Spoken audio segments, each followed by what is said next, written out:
Good evening, family. Welcome. Hello, this is Dr. Kia Pruitt. Welcome to the Dr. Kia Pruitt Show. Check in, family. I'm so happy to see everybody. Please let us know how you're doing and where you are hailing from. Family, today is Friday, January the 24th, 2025, and the time is 5:05 p.m. Eastern Standard Time. Happy Friday! Yay! So I hope you are ready for this wonderful weekend, family. I'm so excited about all the things that we're going to experience. Now, I know that people are wondering what is going on in the geopolitical landscape, what's going on financially, economically. When are we going to see these trillions of dollars being injected into the global economy like people have been saying is going to happen? When is Trump going to make these fantastical announcements that he's promised? Well, family, that's what we're going to talk about, but just a little bit. First, I want to say thank you all for joining us. I am so happy for all of you all who have made it to the new year. You know, a lot of us, they say, have been sent during this time. We are so fortunate to be alive to witness this wonderful golden reality into which we're going. And some of us are experiencing it right now. So keep checking in. I see people saying greetings, and I'm putting up your names on the screen as you're checking in. And we want to just give a quick hello podcast today because I know it is the weekend and people have things to do. Hi, Maxine. It's good to see you. Hello, Almighty Kit Kat. KG, it's good to see you. Almighty KG. You know, I'm just now hearing that you are a very important figure in entertainment. Somebody told me about how amazing you are. I think you helped produce some of the wonderful people that are in the entertainment industry, and you had your own group. So we are so honored and grateful to have you here. Please let us know if there's anything we could do to support you or any information you'd like to share with the Soul family. We'll bring you on. If you want to also maybe give some announcement or do a broadcast with me, then, just let me know. Send me an email at kiapruitt@gmail.com. But I just want to say it is such an honor and a pleasure to have all of you here. And we've even had like some celebrities, some people in the political arena. We've had like the Brunson brothers here on our show. We've had military people to come on our show to talk about how exciting of a time it is that we're living, where everybody is going to experience the same thing, a beautiful new reality where we'll all be peaceful, we'll have our sovereignty, prosperity, and our freedom enjoy during this new golden era. So thank you so much, Almighty KG. Hi, it's good to see you again. Hello, Mama Nicole. Greetings from South Carolina. She says, or South California. What's that, South California? Yes. Louisiana's in the house. I Will Maintain is here. Tracy is here. And I see so many of you here saying welcome to the Soul family and hello, good evening. How's everybody doing? I saw somebody say, what's up, Doc? I'm doing well. In terms of Rod Steele, who is our financial advisor, thank you for asking, Miss Jeannie. He actually is not doing too well. As you guys know, he was in a very serious car accident, and he said it was the worst car accident of his life, where his car was T-boned. He severed a sternum. He had some back bones broken, his wrist was broken, and many broken bones all over his body. I love you too.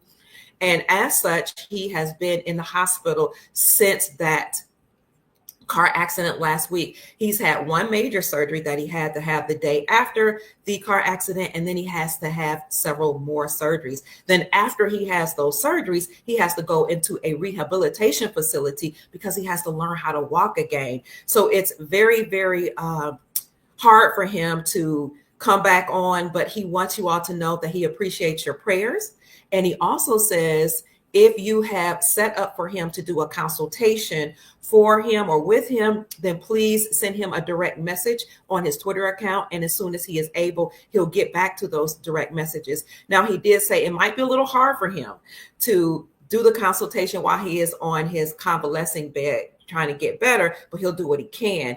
And if he can't do it right away, then he'll do it as soon as he gets to the point where he can at least speak well again. Because as I was speaking to him the other day,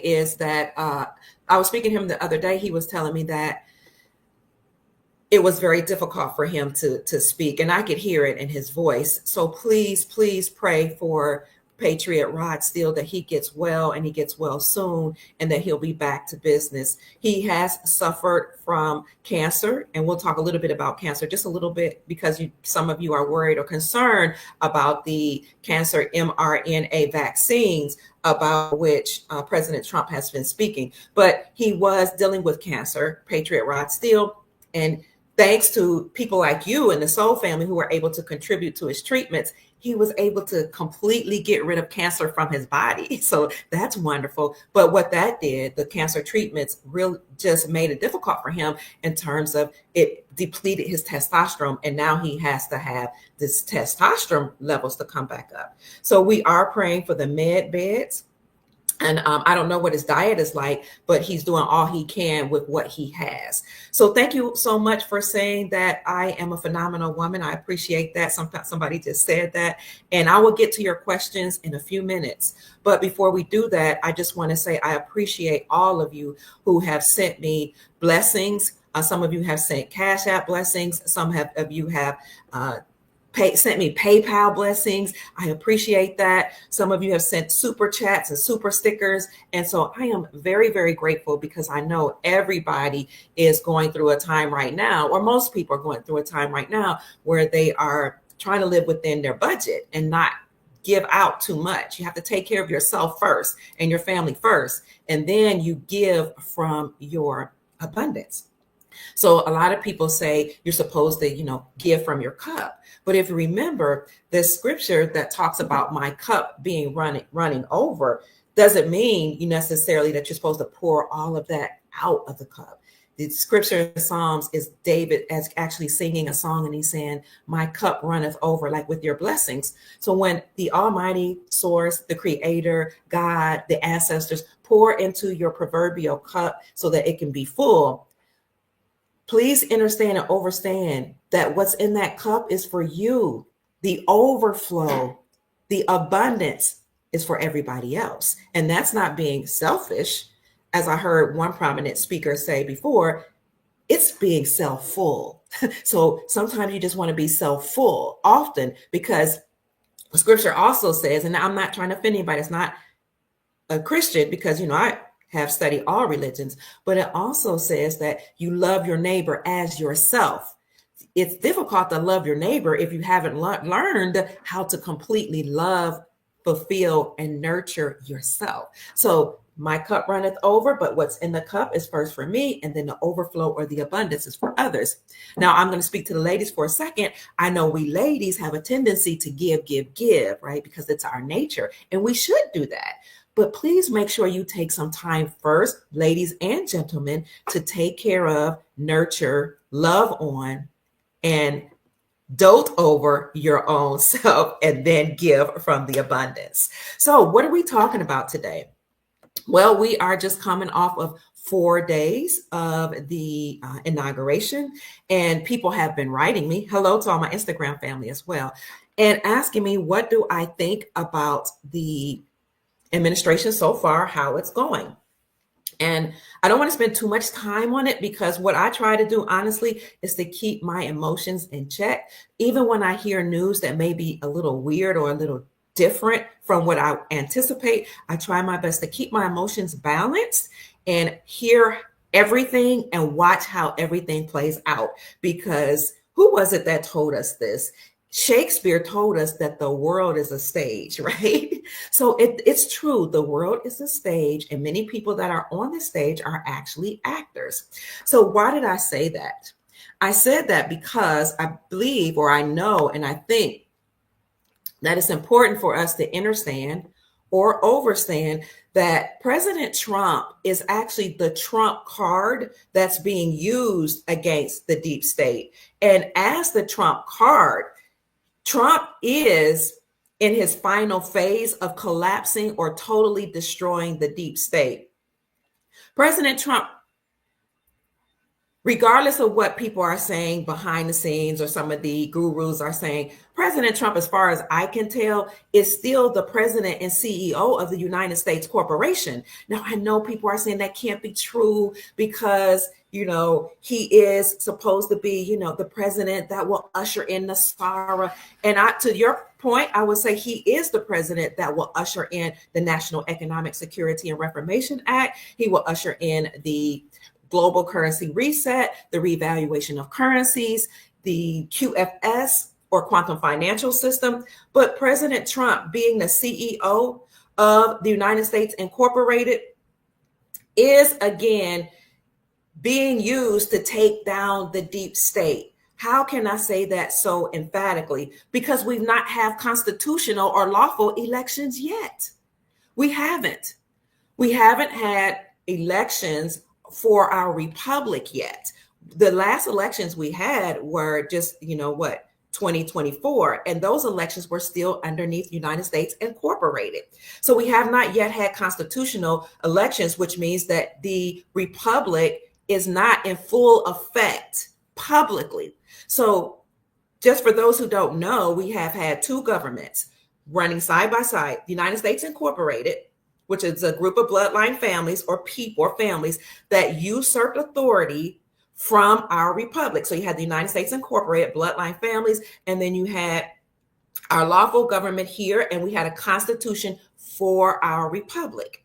Here you had bloodline families say, we're going to take power from the republic and we're going to incorporate ourselves in the state of Delaware in 1871 as a nonprofit religious organization, and we will have our own constitution called the Constitution of the United States Incorporated, which is separate from the Constitution for the Republic.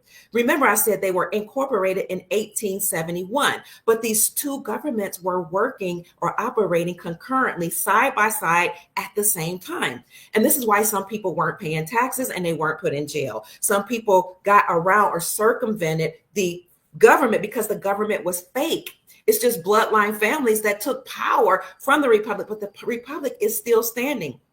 And regardless of what people are saying, we have not had lawful elections for our republic since the 1860s.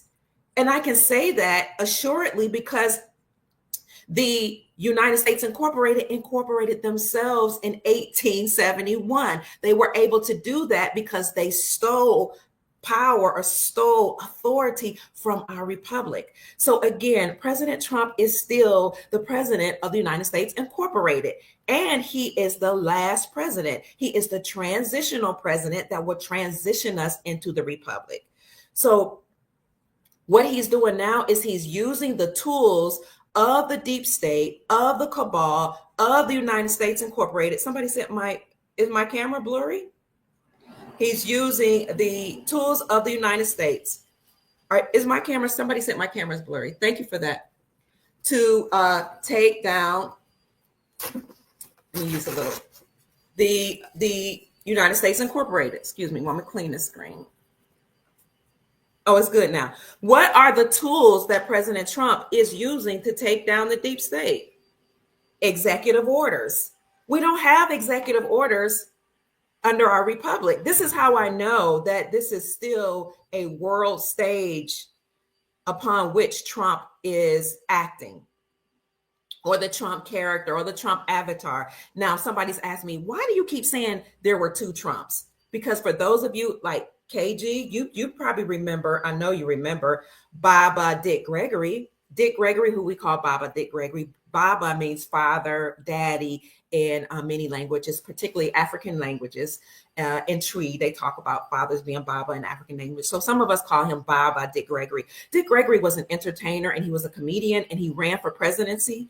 He told us as a comedian and as an entertainer who then went into politics, he said there are two Trumps. And he also said that politics are trickery. And he said, I ran for presidency and I won, but there are elections being tampered with and there is voters fraud that are occurring. He told us this a long time ago. Well, soon after Baba Dick Gregory told us there were two Trumps, he said, you guys are going to realize that because one is taller than the other, one dresses differently than the other, and another one speaks differently from another. And then not too long after that, he passed away. Well, not only did he say it, but who is Dr. Ben Carson, the writer of Gifted Hands, the book about surgery, he told us that there were two Trumps. a red tie Trump and a blue tie Trump. Now, why would there be two Trumps? Because all of these prelates have body doubles, avatars. Sometimes they show up as a computer generated imagery or show up, where it's not really them on camera. And they have different people playing them. Some of them have clones. For one, they can't get around to all of the places. Okay. And then secondly, some people don't like hearing this, but as John Fitzgerald Kennedy Jr., also known as David Quigley, said when he came on my show, sometimes the deep state, the cabal, the people in power, the government who is a mafia will take out people, replace them, and take over their whole bloodline and their legacy so that they can steal from these people in power, especially when you're talking about billionaires like the Kennedys, the Kennedys and the Trumps and others. It may not be something that aligns with your beliefs or your philosophy or the way you were trained or taught, but this is what people that are in the entertainment industry talk about. They talk about being replaced. Even some of the singers talked about being replaced, being cloned, having body doubles. So this is why some people say there are two Trumps. Now, the reason why I said that is because he is the avatar, he is the entity, he is the character, if you will, that is being used to take down the deep state. I'm not judging whether or not he's a person that is a person that has a moral compass.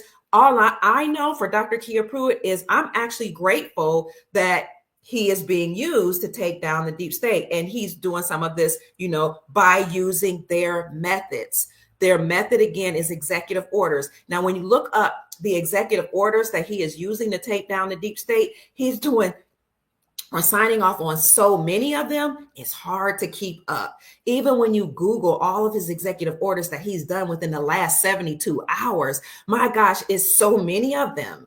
But again, executive orders are not a means or a measure or any type of systematic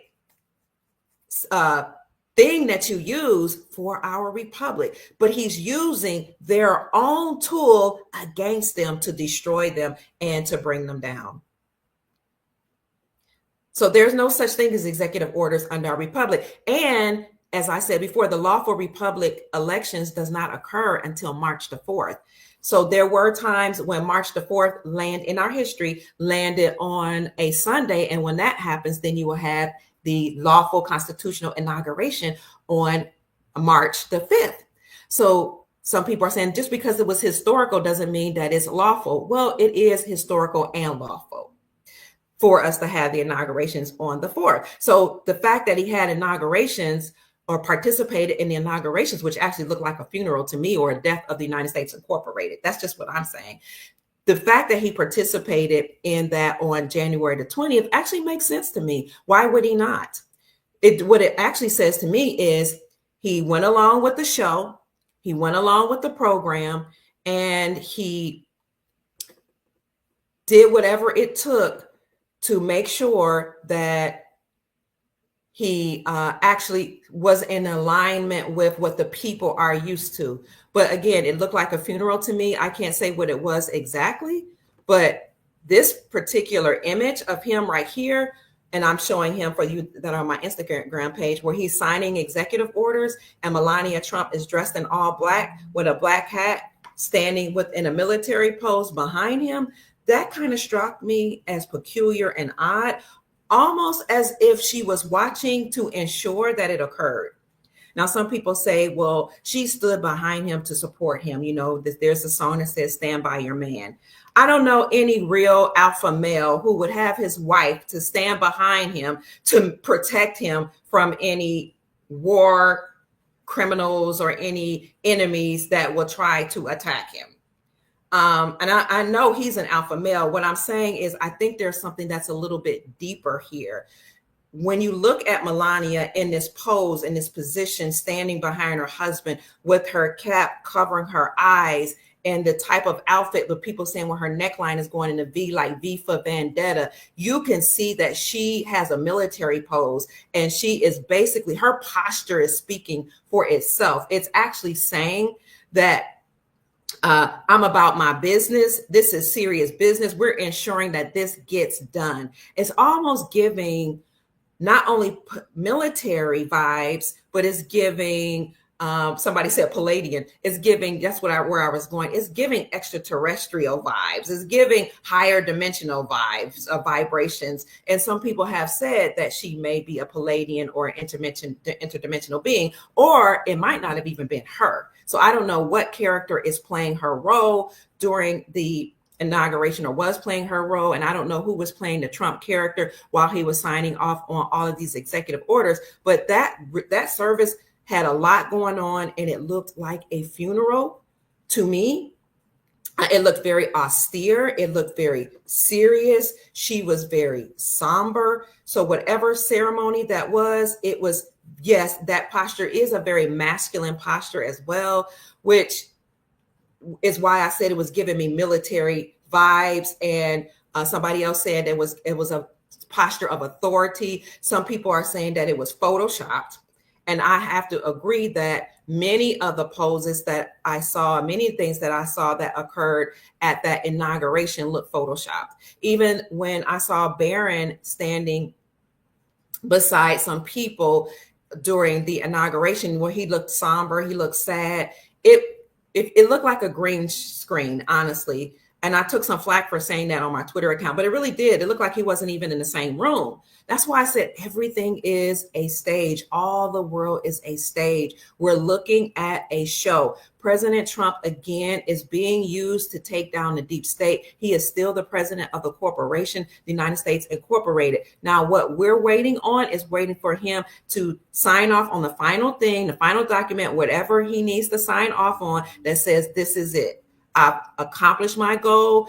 This is the end of the corporation. And then the corporation or the government will transition to the republic. So the republic is still standing. There are people that are sitting in certain positions in each state. But I'm holding a position, but we're only holding positions until we have lawful elections. Okay, we will gladly step down, but you had to have people in certain seats so that the cabal, the deep state, the Illuminati, these bloodline families can't pretend like there's nothing to turn it back over to. Well, they have to turn everything back over into the hands of we the people. And I've said before, the chiefs on the land are back in control. And that's why President Trump acknowledged a particular indigenous tribe. He acknowledged a particular indigenous tribe. Other countries are acknowledging indigenous tribes and Afro-Indigenous peoples as sovereign people. Why?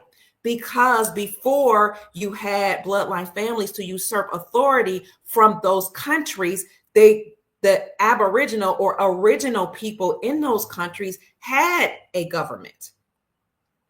They had a republic. They had their own culture and their own ways of doing it. So you have to acknowledge them because things are being turned back over to them. So when will we have these lawful elections? For 2025, it should happen March the 4th. If it doesn't happen March the 4th, then we know something is amiss. Okay. And so that's why I say I always keep my emotions in check, and I make sure I look at everything to see how things are being done. I will also tell you that it's part of the art of war. You need to read that book, The Law of War Tactics. Read the Law of War Manual, 48 Laws of Power, and all these powerful books about military and how to operate when you are in a position of authority. It's all a tactic to make sure that your personality or your image is larger than life. And then you get the people to buy in and support you. And that way you win over the hearts of the people. So I'm not upset that President Trump won. I'm not upset that he's a billionaire. None of that bothers me at all. I mean, everybody that's in power desires to maintain power, but you act like you're larger than life, right? And while you're larger in life and you're in a position, you also pretend like you're not smart. I'm getting a phone call. You pretend like you are stupid or foolish, okay, or you don't know what you're doing. And when I said that the other day, they said, well, he's not pretending to be dumb. He is dumb. Sir and ma'am, I don't know about you, but I think it takes a lot of smarts and a lot of wisdom, as it were, and just being cunning to become a billionaire and to make certain moves to become the president of the most powerful country in the world. So sometimes he'll act like he doesn't know what's going on. He doesn't know how nefarious people are that he puts around him. But here's another art of war. These close around you, surround yourself with them. You keep them close so that then you can systematically destroy them. That's an art of war tactic. So I'm not saying that's what he's doing while he's taking down the deep state, but I'm saying it's something to consider. So when you hear things like one of the executive orders that he's done, and one of the things that he's doing while has been president within the last 72 hours is to say something about an mRNA vaccine, that he wants to fund it and he wants to fund AI. Well, I say keep your emotions in check because you don't really know what his plans are. Okay. You don't know why he's doing that. He could be bringing them up to the forefront like he did with Fauci so that everybody can see how wicked they are and then systematically take them down. Or he could have something else up his sleeve. That's why I say I'm watching. But what I do know is that there is a military watching everything that he does. There is an alliance. There's an Earth alliance watching him, and there are interdimensional beings and extraterrestrial beings that are watching to make sure that we, the people here on this planet, no matter what country you live in, are set free forever. So again, he is being used to take down the deep state, and I'm not worried about anything that he does. Another concern, that some people have about this mRNA vaccine is that people in the government might try to force it on you. Well, I would say the last time we had this situation during the shutdown, the global shutdown with the CV19, they said it was mandatory, right? Some companies said it was mandatory.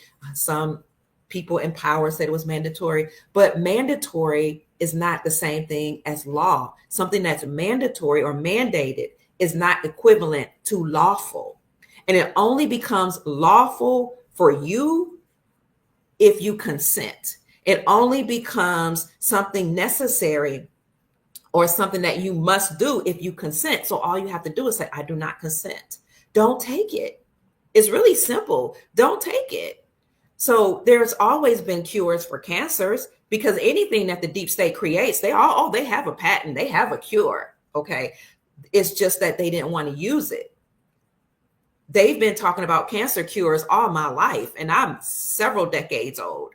They've been talking about cancer cures, and they've been putting millions and billions of dollars into studying cancers and cures for cancer. So they already have it, let alone talking about the med beds and the advanced technology that's been kept away from the human population. So they have a cure for it.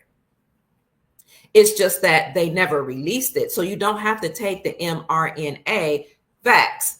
My gut feeling is that that's not going to be pushed forward. That is not going to be made mandatory. But again, if it does, don't take it. You have your own way of thinking. You have your own mind, and you do not have to consent to anything that you don't want in your body.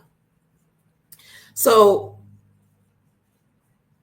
President Trump, again, is being used to take down the deep state, and he's using their tool, the executive orders.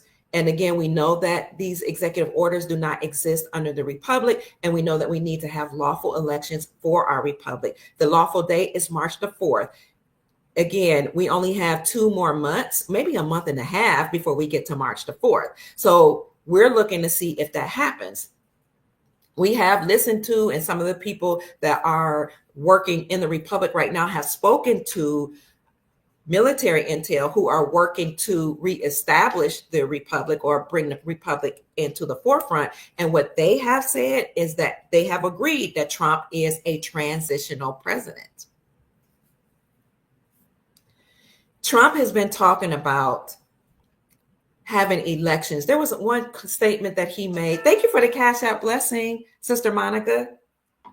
I appreciate you. God bless you. Have a smile on you. Trump has been talking about elections, and it's something that he said in one of his speeches about having another election before Memorial Day. And I was like, did y'all catch that? And then I heard somebody else say that too, that he actually said something about having another election before Memorial Day. And I thought, well, what's important about Memorial Day? Well, we all know that Memorial Day is a day that we commemorate around, I think it's May the 30th or around the last Monday in May, to respect or pay respects to our military veterans.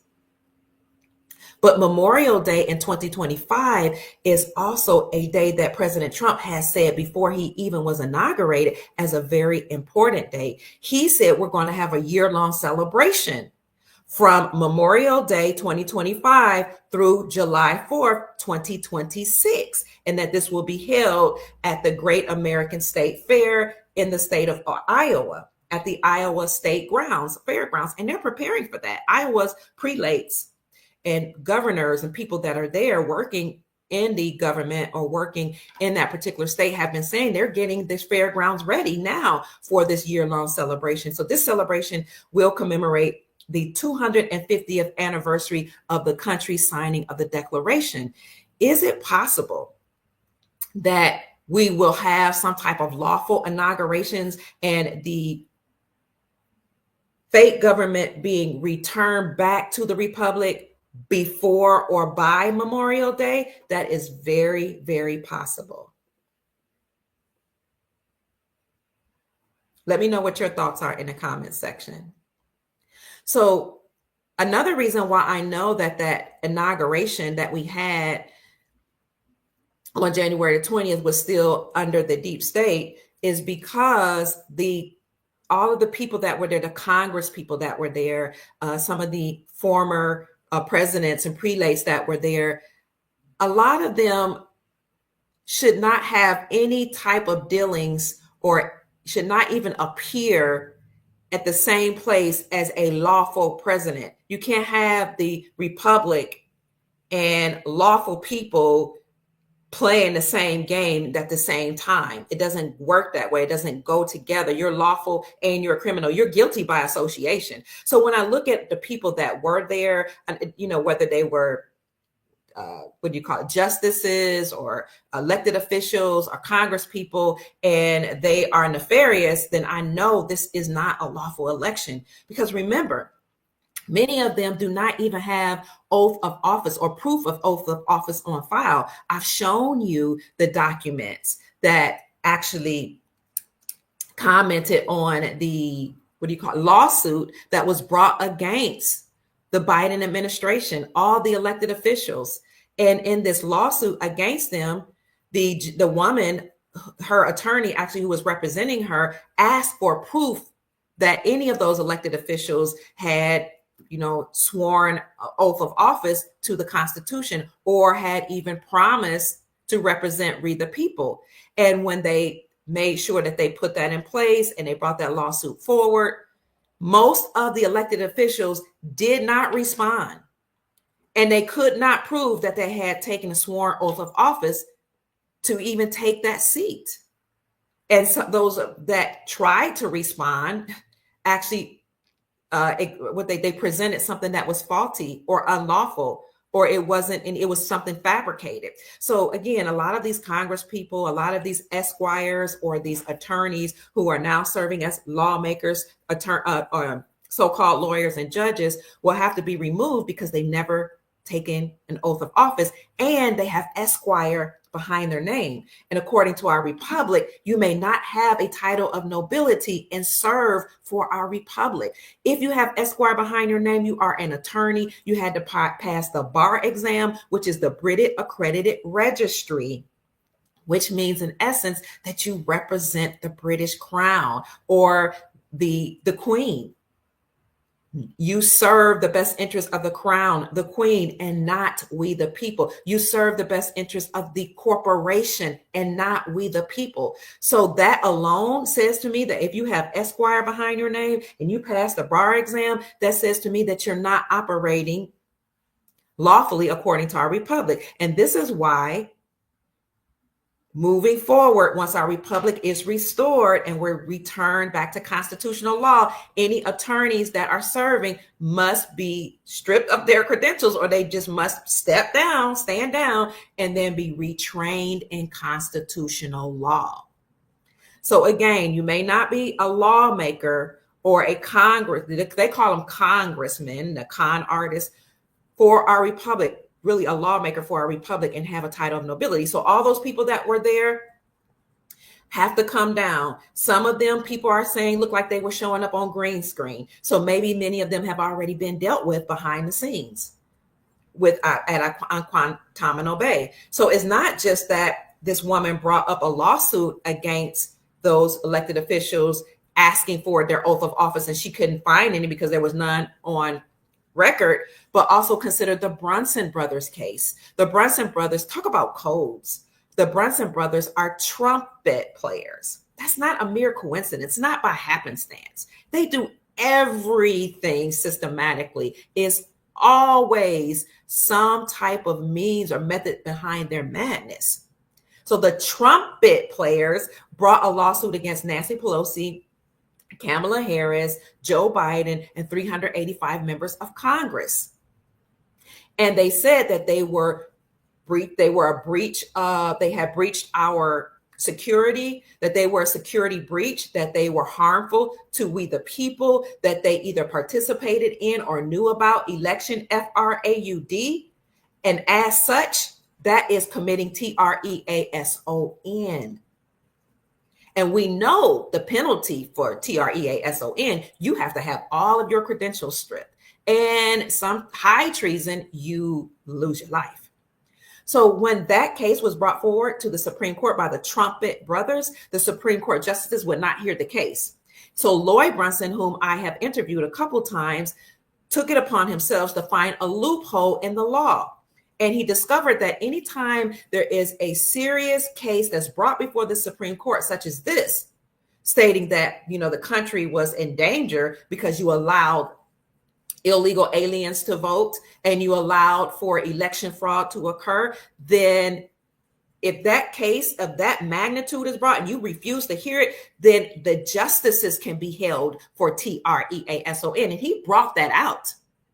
So what happened after that was three or four justices stood down. They recused themselves from the case. And it just so happened that those justices were liberals. And they said, oh, we don't want to have anything to do with this. We're not going to even hear this Brunson case stuff against Biden, Harris, Pelosi, and all of us, 385 members of Congress. Because again, if it's proven that we have committed treason, we have to be stripped. We can never serve again, stripped of our credentials, and we have to be dealt with at Guantanamo Bay. They recused themselves. And then a writ of memorandus was accepted that allowed Justice Clarence Thomas to independently hear that case himself, independent, alone. Or he could lead in that case.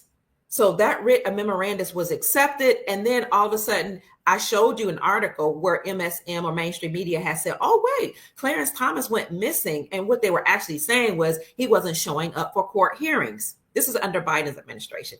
And many people were wondering why he hadn't shown up for court hearings, right? And even in the MSM article or mainstream media article that I showed you, they were saying, but, maybe he's sick, but if he were sick, he could still be reporting from home. And so what we came to realize or discover is that he may have been under military protection because, in fact, he was hearing the Brunson case behind the scenes. So you had the Brunson case, the Brunson brothers case that was being heard. You had, what else? You had the woman who brought the lawsuit against that whole administration, proving that they had no oath of office on file. And you had many people that understood and overstood that if you have a title of nobility, you can't lawfully serve. And that's how I know also that that the inauguration that occurred on January the 20th was for show.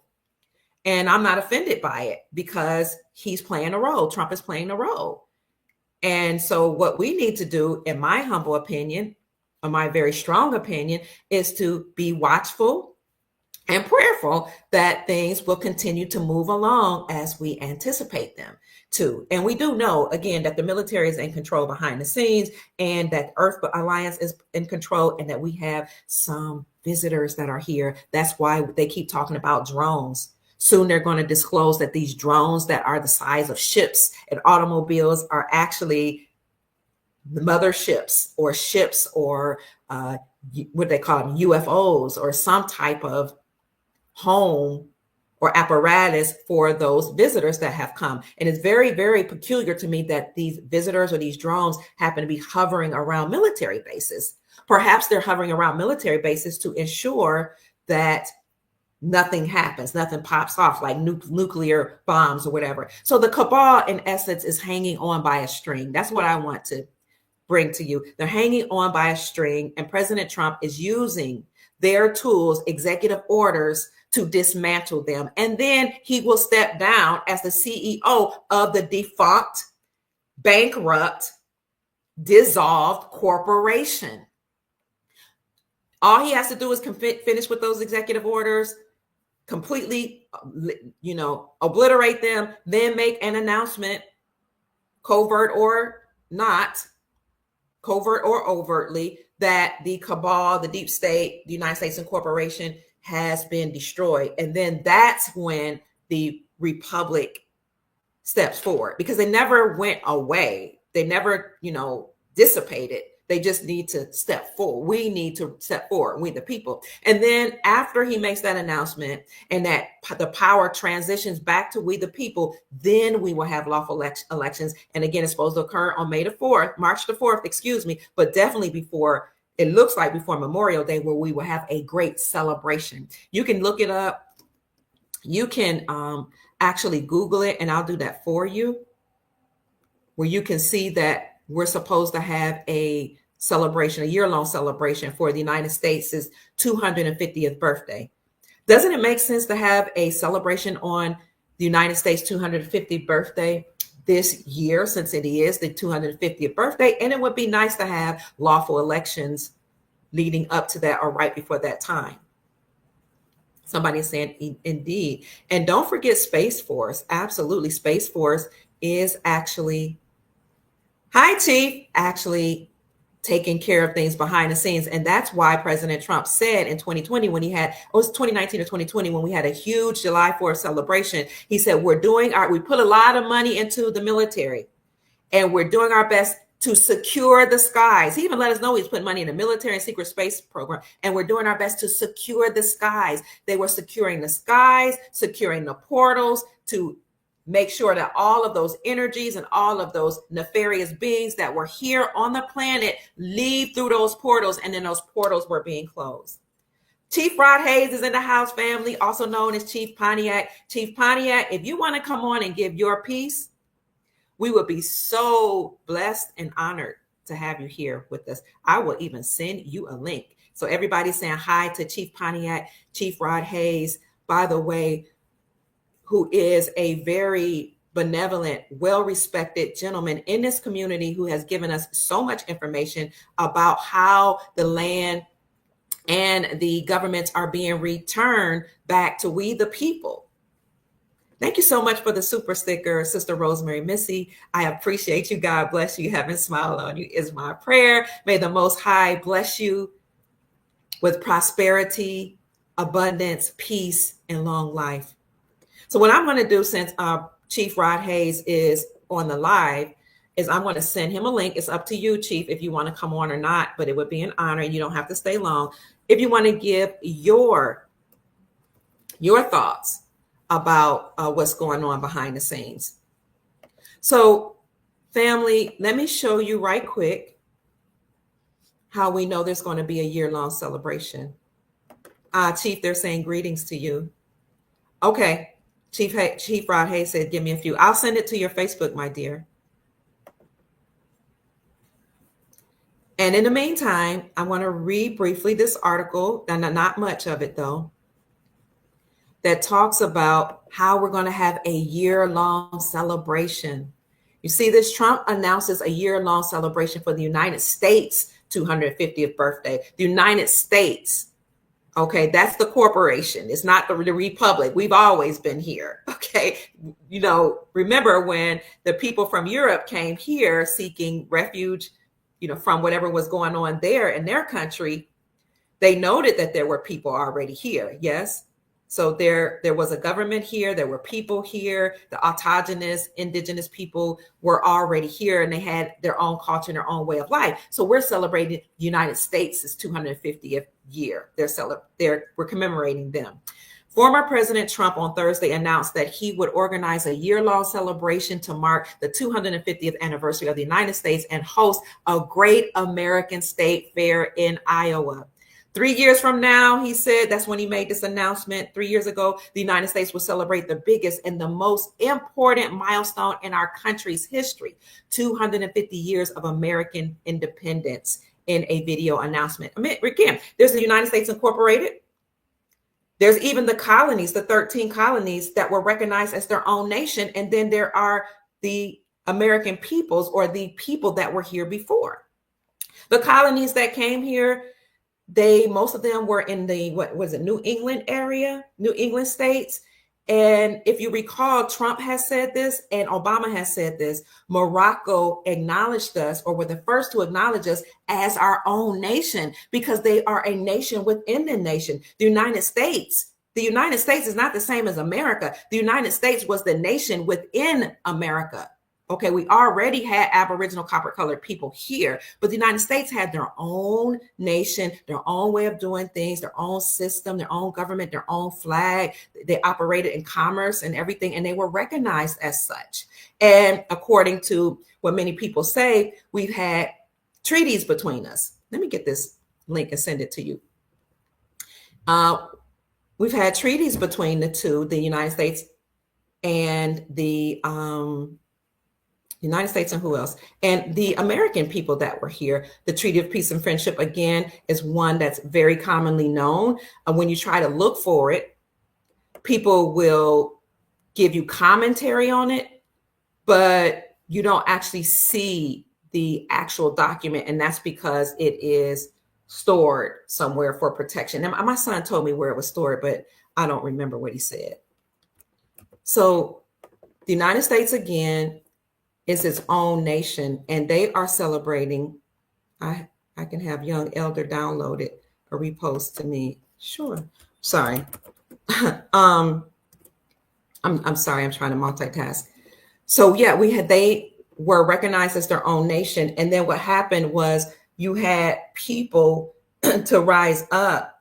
It's not the colonists that did this. There are other people that actually rose up and usurped authority from our republic. Just because some of these people are bloodline families happen to be Caucasian or light complected, it doesn't mean that there is this, what they call it, there was this plan to systematically destroy the copper colored people here from the Europeans that came here. No, there were a group of bloodline families that rose up and actually put some of the Caucasian brothers and sisters in place in certain areas, and over certain areas of our lives, like politics, education, what else, entertainment, etc. They put them in place, but behind the scenes, there are actually puppet masters that control the bloodline families. And I've talked about that at great lengths. You would have to look at my videos that said we've been lied to. In my videos, I have 2 that talk about how we've been lied to. On my YouTube channel, I talk about how we know the 13 bloodline families. We know who they are that control things like the Rockefellers, the Rothschilds, etc. But there are bloodline families behind them that actually control everything. So to Chief Rod Hayes, I sent you a link, but I sent it to your Facebook page. If you want to join us, you're welcome to. The people are saying that they would love to have you on. Much respect for you, Chief Rod Hayes. They're looking forward to you sharing whatever message it is you have for us, because it would be nice to hear his take, somebody else's take, a chief's take on what's going on behind the scenes. Let me know what you're thinking, family. So the restoration of the republic will happen soon. Again, President Trump is the last president of the United States Incorporated. He will systematically destroy them, and then he will make some type of announcement that this has occurred, and then he will go down with the ship. The captain of the ship always goes down with the ship, or he would exit the scene, and then the republic will come back in place, and we will have lawful elections, and we will elect whomever's supposed to be running the republic or representing we the people. At this, right after that's announced, then you will have NASARA, the RV, the quantum financial system, and all that happening concurrently. So you have the announcement that the deep state has been destroyed, and then you have NASARA, where trillions of dollars will be injected into the global economy, and then you will have the global currency reset to be announced, and then you will have the revaluation of currencies announced and the exchanging of currencies. You cannot do, or it doesn't make any sense to exchange currencies right now. If you have foreign currencies like the Iraqi dinar, the Vietnamese dong, the Zimbabwean zim, the Venezuelan bolivar, the Afghanistanis currency, or any of those, Indonesian rupiah, Indian rupee, if you have those currencies right now and you're waiting for the RV, or you're waiting to exchange or go to the banks, stay encouraged, because I've shown you already that banks met globally last year to make sure they were prepared. They said they had to recognize gold as a tier 1 asset, and they had to recognize tier 2 assets, which are foreign reserves or foreign currencies, and that they were prepared to exchange them. That happened last year. So they're ready. It's going to happen. But it doesn't make sense to exchange your currency now under United States Incorporated. It doesn't make sense to do that until all the congressmen are taken out, until the presidents of the United States Incorporated are taken out, until people in certain key places are completely removed, because otherwise they will steal the currency that you just exchanged and re-empower themselves. So we have to systematically get rid of them. We have to completely get rid of the SWIFT financial system, which is still operating concurrently or alongside of the quantum financial system. So all of that has to be dismantled. But behind the scenes, it's happening. You already have the quantum financial system in place. No, you don't have to pay for a wallet. No, you don't have to pay for an account. Everybody already has a quantum financial system account. This is a benevolent account that was given to us by the interdimensional beings, or the people who are not human extraterrestrials that are here monitoring things. They gave us the quantum financial system. So that system is already in place. You don't have to pay for it. You don't have to do anything. You have to sign up any documents. It's already done. But until the SWIFT system is completely replaced and completely taken out, and a quantum financial system is running not alongside of, but instead of the SWIFT system, we're not going to have a currency exchange. But it's going to happen very soon, because we already know that behind the scenes, BRICS, Brazil, Russia, India, China, South Africa, and all the nations that have joined BRICS have already, I see you, Chief, BRICS has already coalesced against the United States Incorporated, and they have used gold for trade. And behind the scenes here in America, 46 states have repealed the state sales taxes from the sales of precious metals and reclaimed silver and gold as money. So everything is ready. We're just waiting for that final nail in the coffin. And having said that, family, let me bring on our esteemed, beloved, honorable Chief Rod Hayes. How you doing, Dr. Kia? Hey, sweetheart. How are you? I'm having a blast watching Trump rip this BS apart. Yes, He sir. just every stroke of the pen, he tearing something down. But all of the stuff that they saying, Yes. they not telling us all of his executive orders. Okay. So remember, we had to go back we had to exit the same way we entered.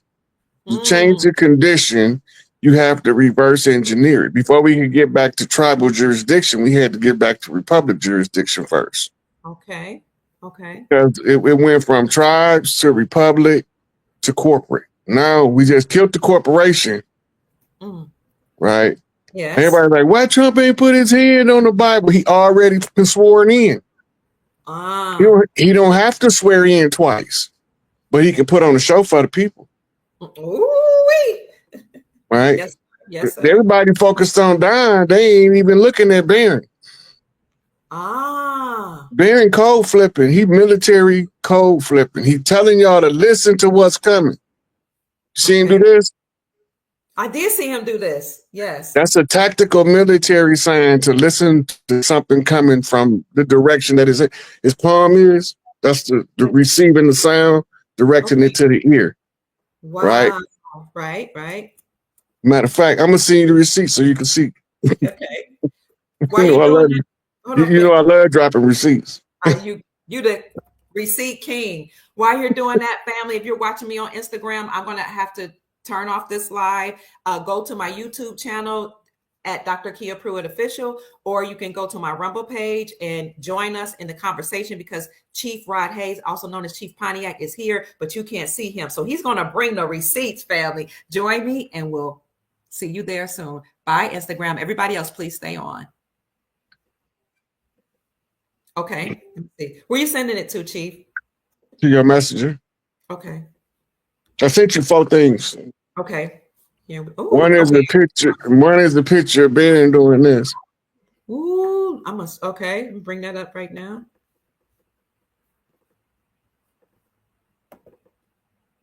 And while I'm doing that, let's see. Here we go. Share the screen.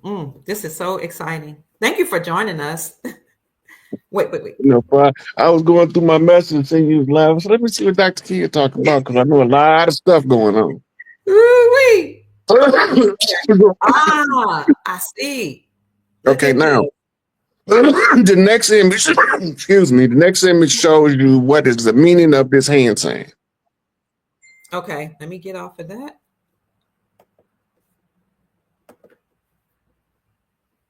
Let's see what the next image is.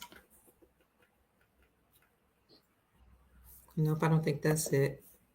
Okay, I have to go back to your page. A tactical listening hand. That one. Okay, Let me show you. Okay. It's a straight military. It has nothing to do with civilians. I'm inclined to believe that Barron Trump has some kind of way been put into military service to assist his father. Wow. You want to read what it say? Absolutely. A tactical listening hand signal is typically made by cupping your hand next to your ear, often with a slight tilt towards the direction you want someone to listen to, signifying the need to pay attention to sounds in that area. This gesture essentially indicates listen in a tactical situation. You want me to read the rest? That's up to you. You can read much as you want. Okay, key points about the tactical listening hand signal. Hand position. Form a cup with your hand and place it close to your ear. The second point, direction indicator. To specify a particular direction, you can tilt your cupped hand towards the area that you want someone to listen to. And then finally, the purpose. Used to communicate the need to be silent and focus on listening for potential threats or important information. Wow. So he was telling us to pay attention. The voice is the voice of the people, because that's the direction his hand was cupped to the crowd. Okay. Now, this is a notice or the response from the World Health Organization about being America telling them we done with y'all. We ain't dealing with y'all no more. And then the other one I sent you was the notice of martial law and who is being put on notices in there. Judges, lawyers, police. Wait a minute, is this it? That's the one from the World Health Organization. So should I read that one first or go to the other one? You could read. You could. Matter of fact, the first paragraph would be sufficient for this to tell you what it's talking about. Okay. But this was their official release when they found out that America was we was cutting them off. Okay, World Health Organization comments on United States announcement of intent to withdraw. Let me see if I can bring it bigger. Geneva. The World Health Organization regrets the announcement that the United States of America intends to withdraw from the organization. Read this paragraph here. Do read whatever you want to, as much as you want to. The World Health Organization plays a crucial role in protecting the health and security of the world's people, including Americans, by addressing the root causes of diseases, building stronger health systems, and detecting and preventing and responding to health emergencies.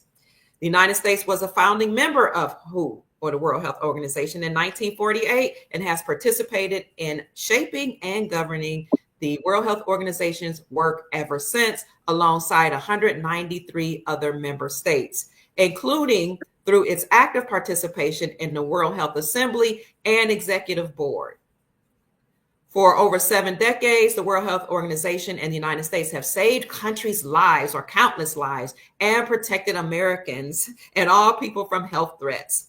Together, we ended smallpox, and together we've brought polio to the brink of eradication. With the participation of the United States and other member states, the World Health Organization has, over the past 7 years, implemented the largest set of reforms in history to transform our accountability, cost effectiveness, and impact in countries. This work continues, they state. In conclusion, we hope the United States will reconsider, and we look forward to engaging in constructive dialogue to maintain the partnership between the United States, the USA, and the World Trade Organization for the benefit of the health and well-being of millions of people around the globe. So the color is important. That's the Masonic code for the Blue Lodge. Oh, okay. I get it. Did you see Anthony Fauci standing in front of that post? And the lady was standing in front of the other post. Okay. And then he put his right hand in his lapel. Right? Okay. That's the hidden hand. Yes. He's telling us it ain't me. He's standing on the pillar of Joaquin. Okay. So he put his hands in his jacket. That's the hidden hand. Okay. Right. And then in the Masonic code, he told them, it's not me. I'm following instructions. I'm not the guy. Okay. Okay. Now, Trump them ain't trying to hear it. Okay. They ain't trying to hear it. They took his security off today.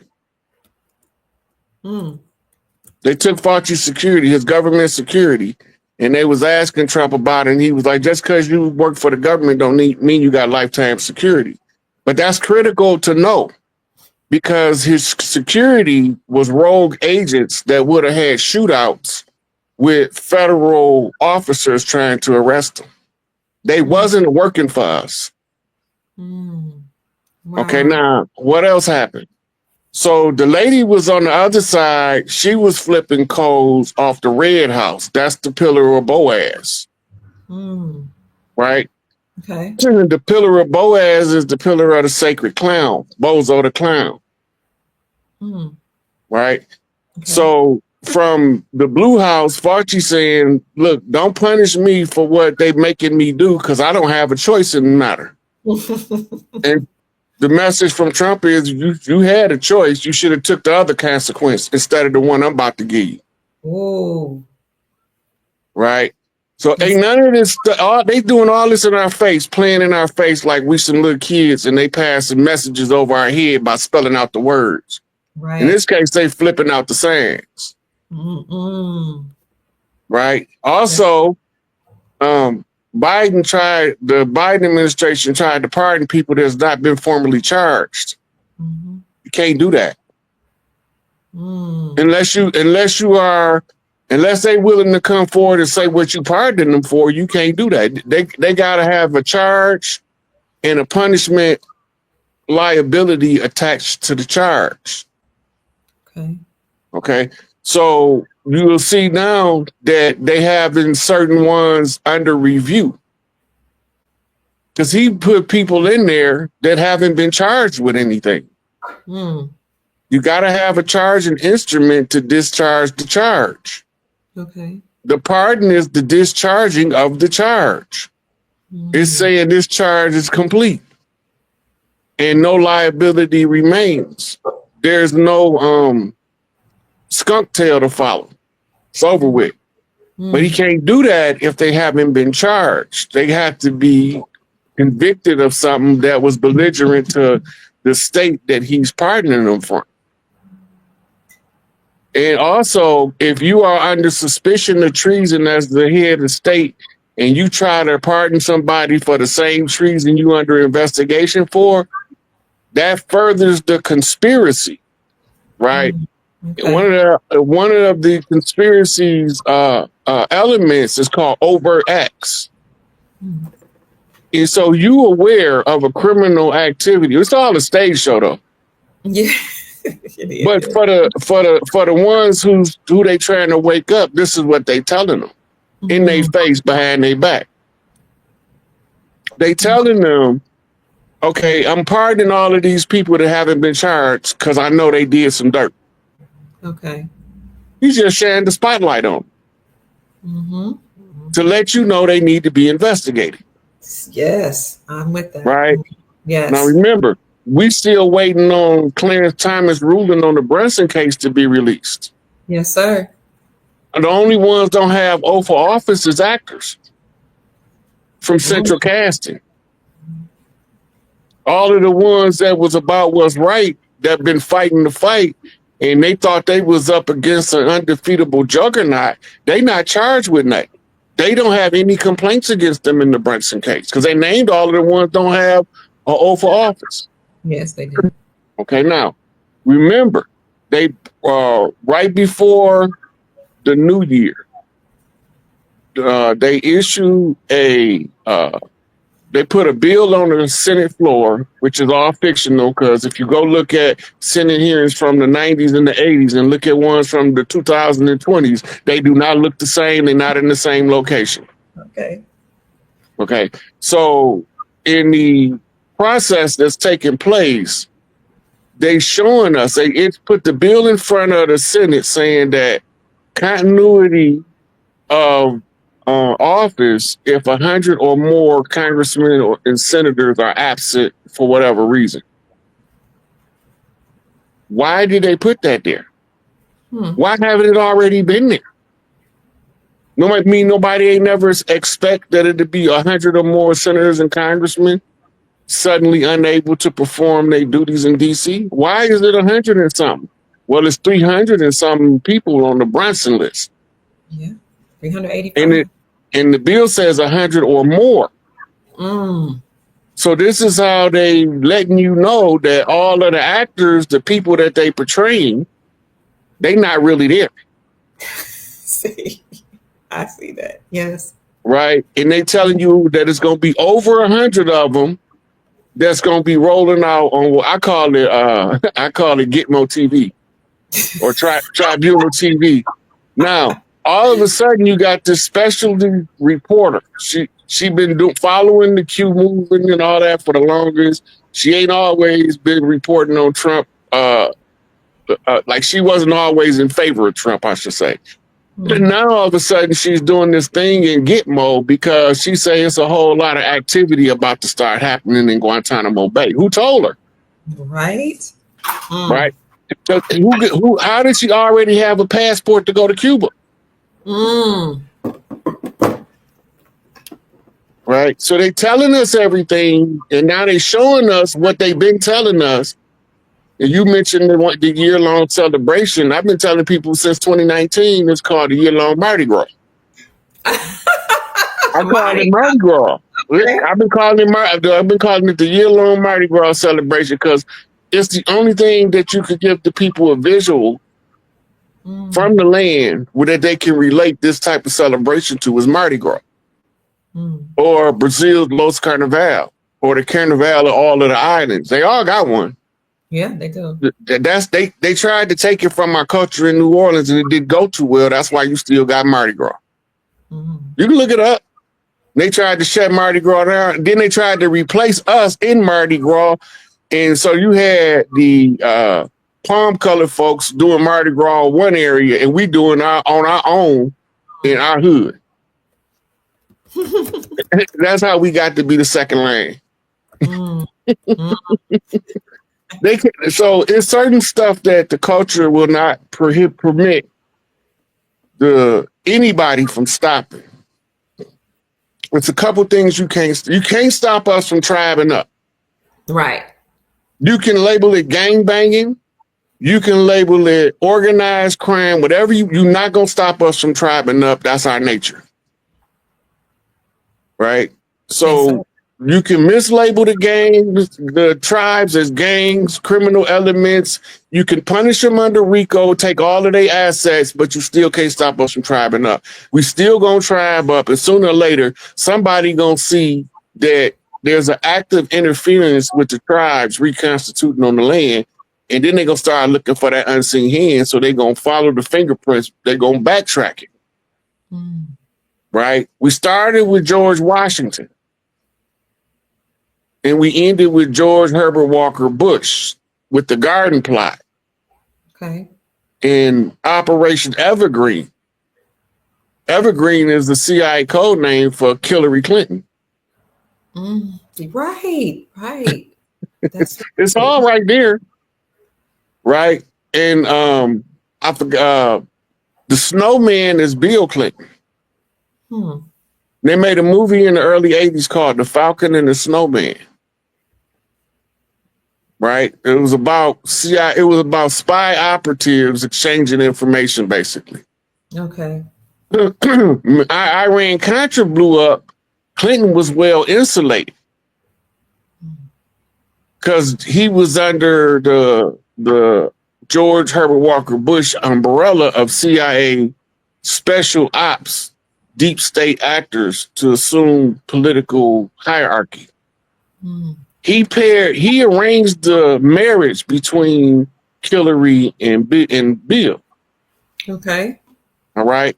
Not only that, the guy that shot Reagan, John Hinckley Jr., is his illegitimate son. Him and Jeb look like twins. Wow. And so he was trying to silence Ronald Reagan because Ronald Reagan was trying to tell us all this.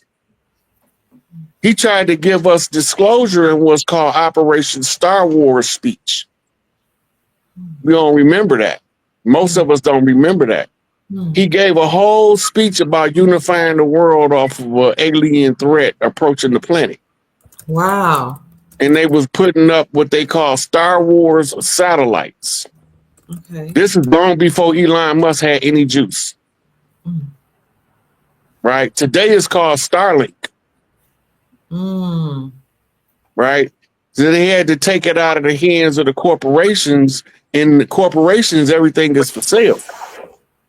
So we need a green man, a money man, to come in and buy this and make it and put it in the private sector to get it out of the oligarchy corporate jurisdiction. Okay. To take it out of the jurisdiction of the rules of government as corporations. The government rules of corporations is Uniform Commercial Code. Okay. All right. This is all of the rules that all of the corporations got to follow while they doing business on a global scale. Uniform Commercial Code. The uniform aspect is you have to be clearly identified in uniform representing your colors.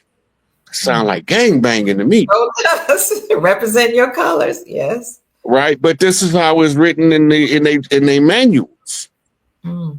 You can be an undercover officer, but you still got to have your badge on you that represent your colors under the blue wall.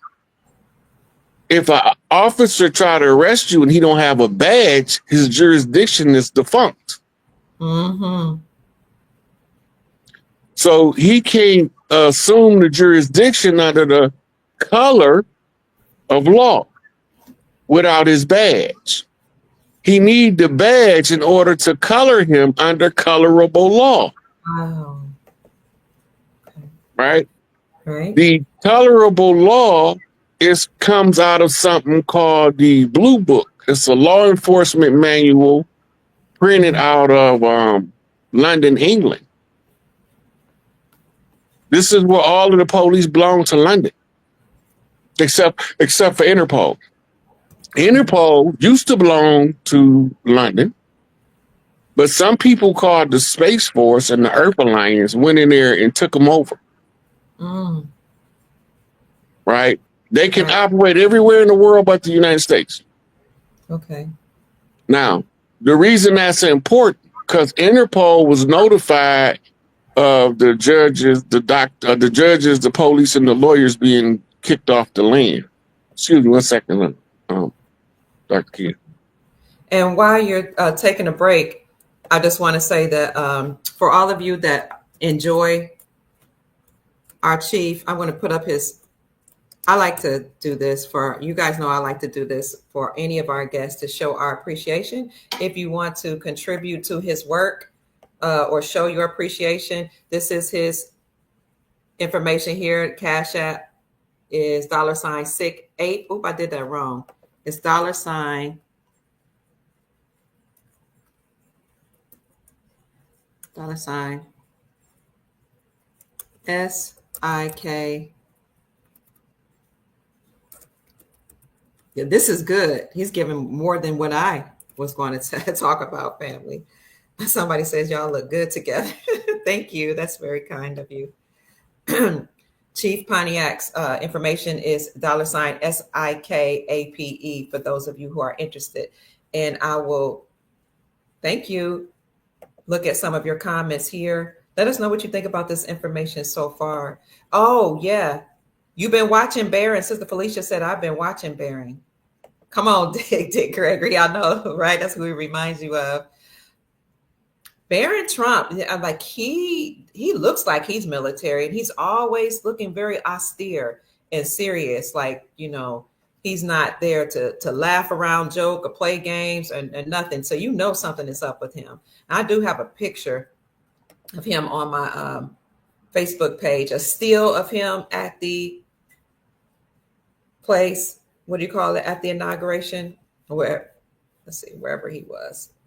I'll show you guys what he looked like in a minute. It's on my page. Let me see if I can find that. But you saw how austere he looked, how sincere he looked. I'm going through all my pictures right now so I can show you. I'm glad Chief Pontiac is joining us because he's answering some of the questions that some of you had as well. So here is what Barron looks like. Somebody said they've been watching Barron and looking at his posture. This is what he's looking at. Like, he didn't look like he was there to play. That's pretty serious. Okay, now what you're looking at is, you remember the two clown face, laugh now, cry later? Yes. Look at the picture again. Laugh now, cry later. Okay.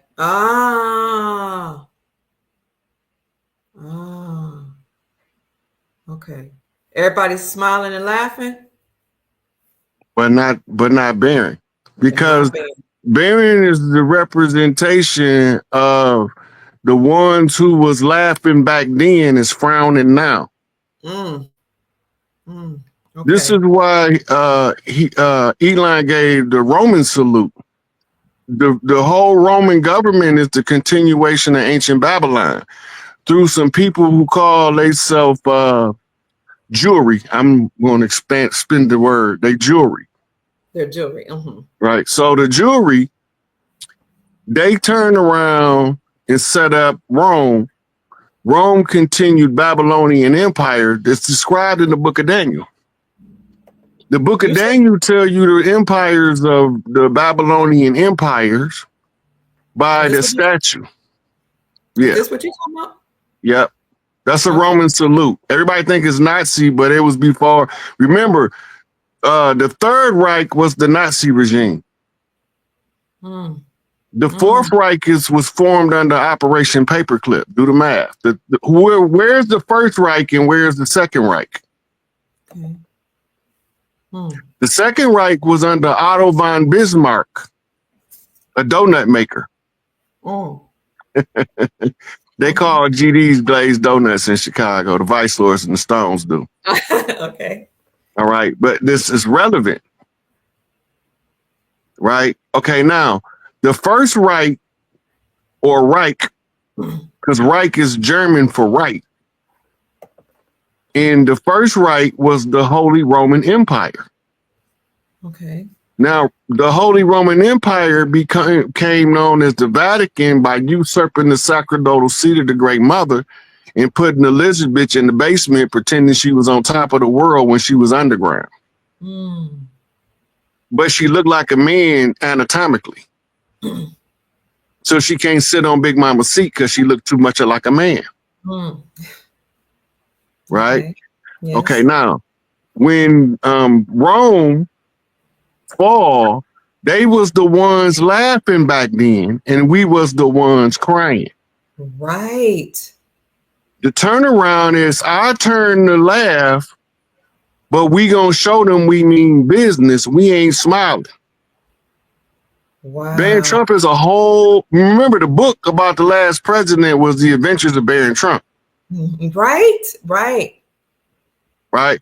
So Barron is some kind of way being groomed to cold flip to key people who can read the signs to know what's taking place. Okay. Right. Now, Fauci came out and asked his brotherhood for help.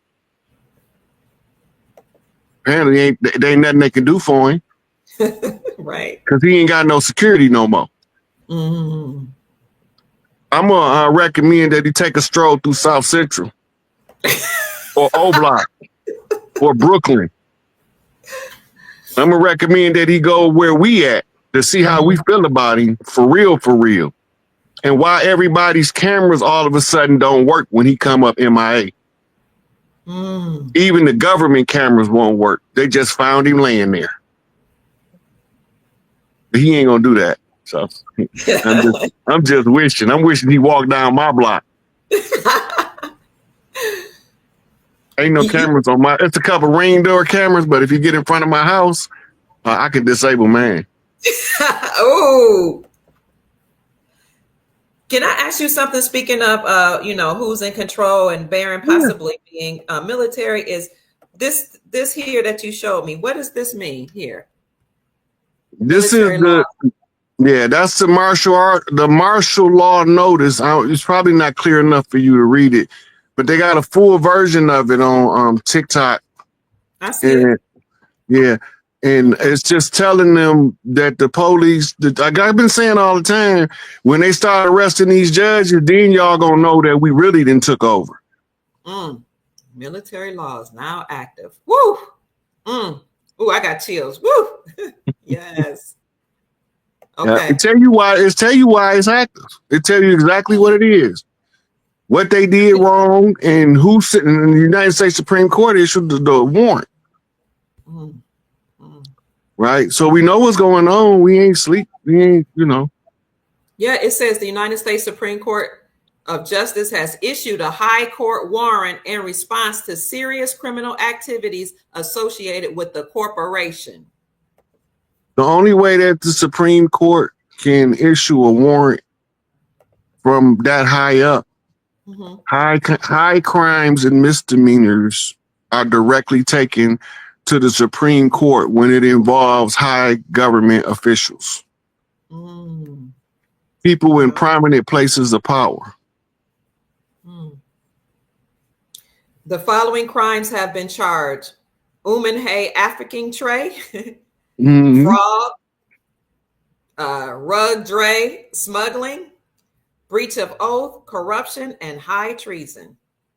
The following corporations and individuals involved in the above crimes will be facing the full force of the law: police officers, judges, solicitors, government workers, social service personnel, anyone involved in the African tray of children. All current laws are non-void and dissolved. The only laws that remain actual and enforceable are constitutional laws, common law, and which is tribal law. Oh, what's that say? Common law is tribal law. Oh, tribal law. Oh, okay. And provisions outlined. Sorry. So the common law is the law that was already here before they established the corporation. Okay. You ever heard of a common law marriage? You live with somebody 7 years, y'all married. Yes. Yeah, but it's not 7 years. It's tribally ascribed to different numbers of years. Okay. right? But after a certain amount of years, you automatically in a union, in a permanent union, Mm, mm, right? And the common law is often talked about in a lot of case law, but they only enforcing statutes and codes.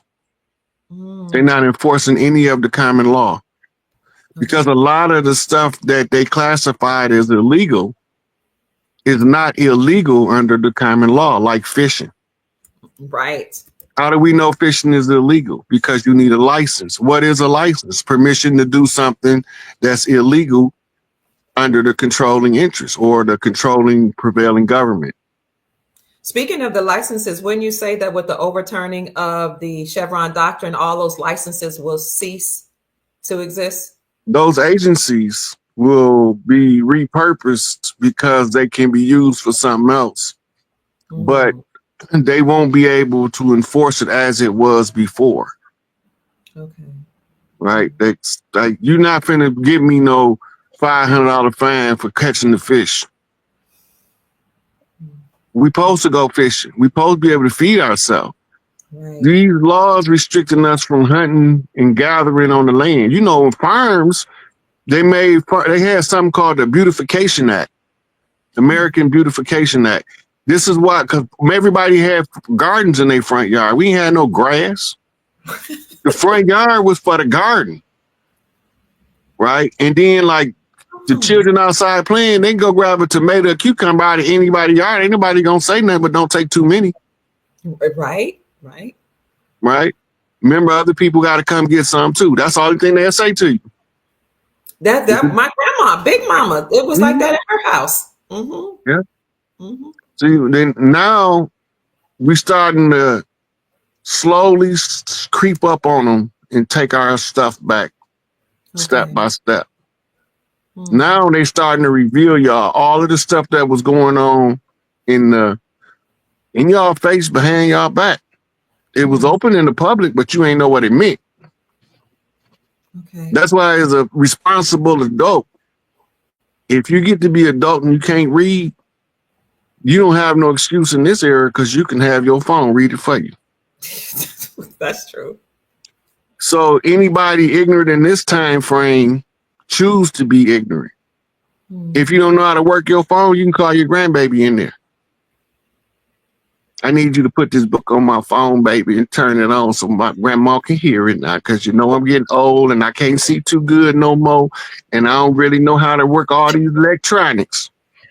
I just said that to my grandkids about something on my computer.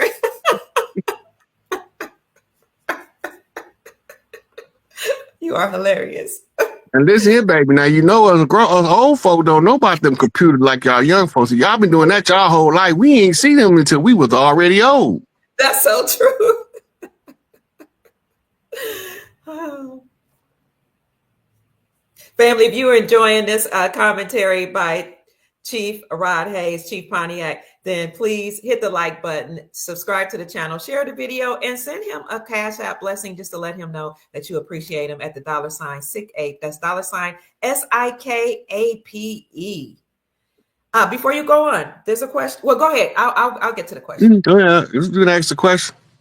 Someone wants to know if you have any thoughts on Melania, her genealogy, who she is, what she represents.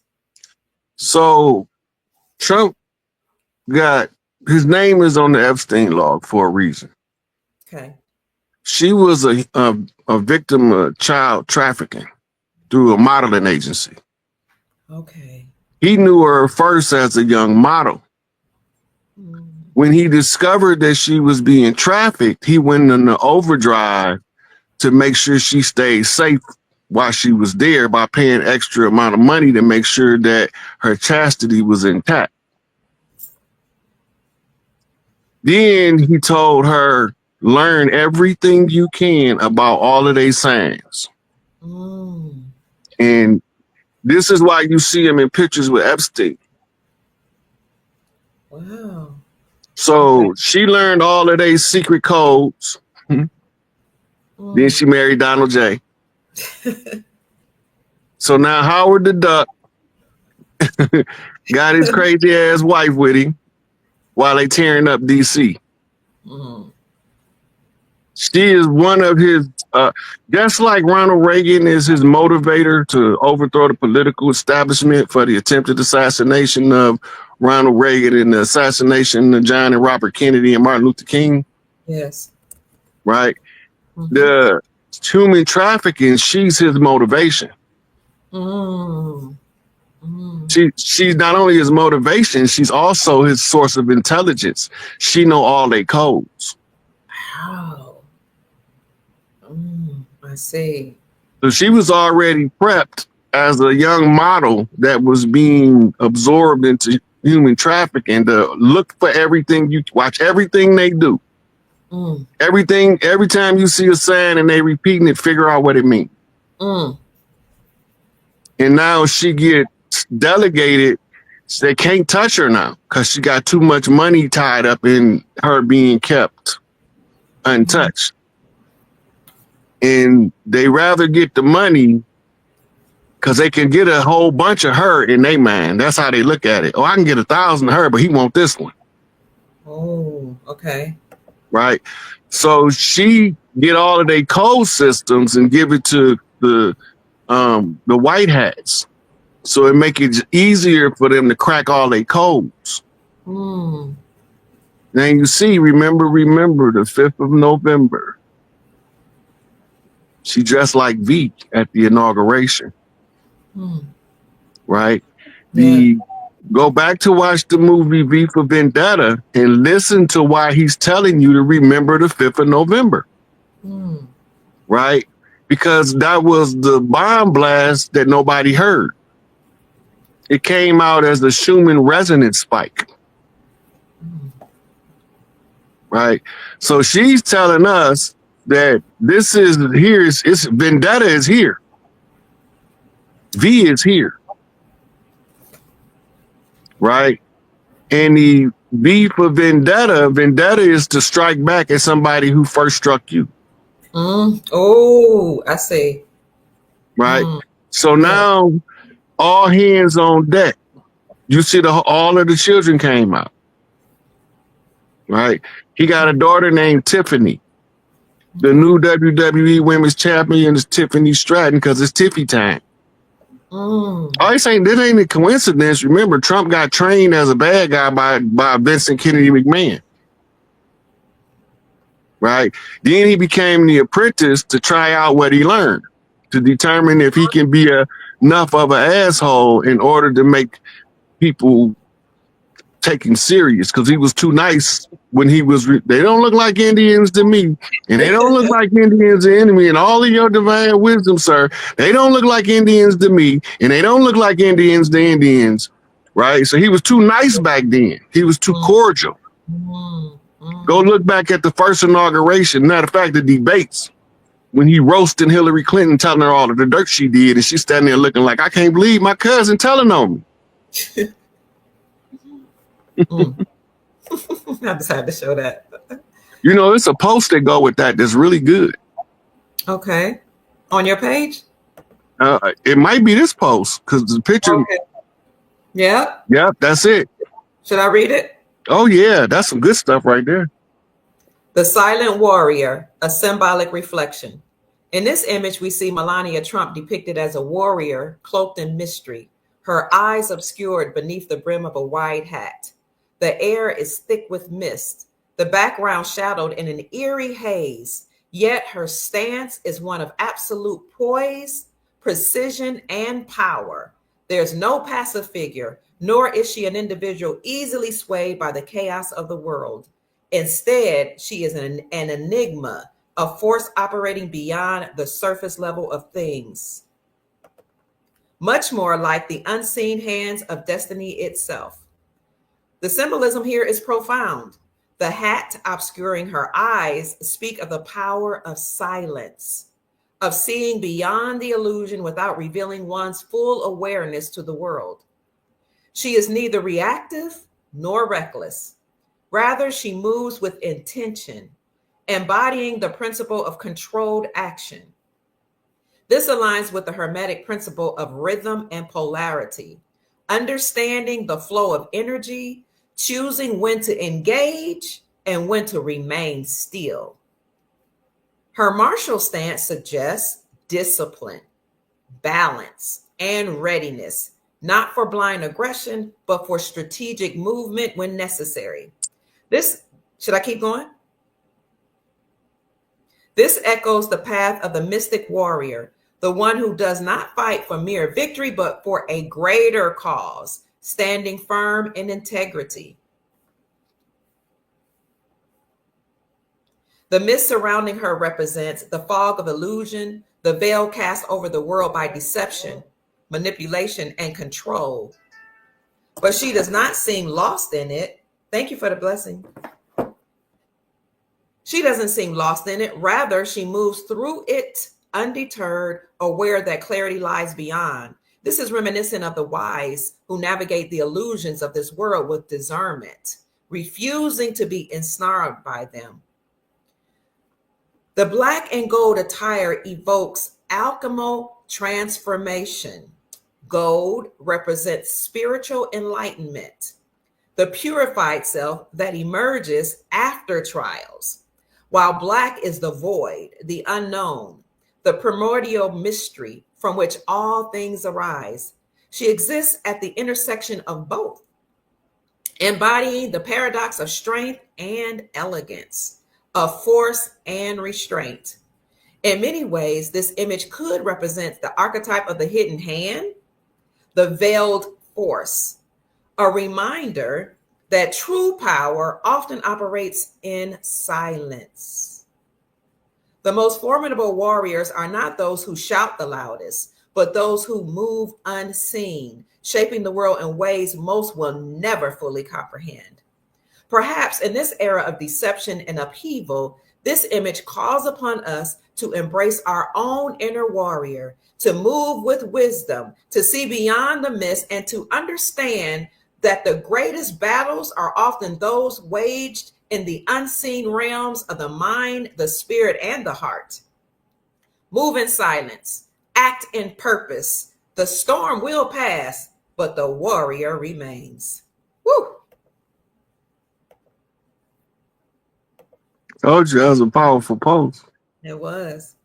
And now let's go a little bit deeper. The hat that she wearing comes from spaghetti westerns, Lee Van Cleef. Okay. Right. If you Google him, you'll see him wearing the same type of hat. And he is the what you call anti-hero of westerns. Okay. He the good bad guy. Hmm. And okay, now the color gold is to symbolize the returning of the wealth. I can see that. Right. Black is the abyss. So the wealth comes back from the dismal abyss that was being held captive by the nefarious forces. Okay. Right. Yes. Now, the color scheme also alludes to another movie called Kill Bill. Okay. And Tupac said, "I won't stop till Clinton pay." Okay. So what is he talking about? What Clinton do? Which Clinton is he talk about? Billary or Killary? Right. So when you look at the scheme, like a lot of the stuff, people don't have all of the pieces because they are put into what you call a one-track thinking rut, where they can only see things one way. Whereas when you activate your right brain, which you need the love energy to do, you see things from the abstract. You no longer follow linear logic. You draw from every piece of information you have in order to unravel what you're looking at. And you need your mother mind intact to do that. It's your right brain, your pineal gland, anterior gyrus frequency, input, output connection. So when you put it all together, the Clintons, Bill was the drug dealer. He was the largest drug dealer in the southeastern sector of the United States. Right? Remember that Iran-Contra Ronald Reagan, George Bush, Oliver North, and some guy named Poindexter was selling guns to Iran to fight Iraq, America's ally, by the way, at the time. They put Saddam in power, and he was in exile in, I think, either Somalia or Ethiopia. They put him in power so they could have a point man in the Middle East, then they crossed him out. This is all George Herbert Walker doing this. He's director of the CIA at this time. Okay. So they go over there, they take him back, they put him back into the royal house, and then they had something called the Intifada. And he came out and read the name of all of the treasonous actors in the government, and they arrested him on the spot and executed him within 72 hours. And his power was solidified. It was all done under the intelligence given to him by the CIA, MI5, MI6, and the Mossad. The problem, what they didn't anticipate, is that he would be more interested in his people than he was in global affairs. And when they crossed him out, he stopped being what you call control. He's no longer controllable. He's a loose cannon now. He's a rogue element. Right? So they were selling the guns to Iran to fight Iraq. They were selling, it was part of a trade for hostages, guns for hostages. But they was getting the resource to buy the guns to sell to Iran from drug sales in Nicaragua and Panama. This is what made them arrest Manuel Noriega. Only top secret trial in the history of America. I hope Trump declassified that one, because that's going to tell a lot. Right? Everybody with a drug case, they co-defended the government, and they don't know it, so they can't use it to defend themselves. Because the government, if the government creates a crime and lures you into the crime, you have qualified immunity as a government agent, even if you're not a government agent. They are not allowed to, it's called entrapment. When the government creates a crime and lure a person that wouldn't otherwise committed the crime into committing the crime, then that's entrapment. And the qualified immunity comes in is the part where you was unknowingly doing the work of the formal government. You didn't know you was performing a criminal act. Right? So they arrest Noriega, put him on trial, give him 25 years. Then they send him home and they poison him and say he had cancer. Same way they did Yahweh Ben Yahweh. The method hasn't changed. They keep doing the same thing over and over because they think that nobody's paying attention. Right. I'm paying attention. Okay, so they get caught in the South Central investigation, right, in California. They get caught. Boom. It blows up Iran-Contra because you got a police officer in a town hall meeting telling them that the CIA is the largest drug traffickers in the neighborhoods. All of the drugs that they are confiscating trace back to the Central Intelligence Agency and the DEA. The DEA was created as an enforcement arm for the people bringing the drugs over here as the strong arm of the government. But remember, it ain't our government. It's a corporation masquerading as our government. Absolutely. If you just look at the name Drug Enforcement Agency, what are they enforcing? Right? They was enforcing the drug trade. But they had to lure them in there. Most of them thought they was fighting against it. They didn't know they was helping it. That's why a lot of the agents is not held accountable for the dirt that they was doing, because they believed they was acting with authorizations from the government or from we the people. But we the people didn't approve that BS. Right. The nefarious deep state actors approved that and got caught. So once they get caught, they expose that the government is instrumental in the drug trade. Right?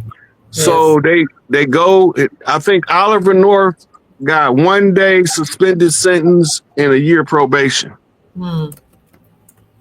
right?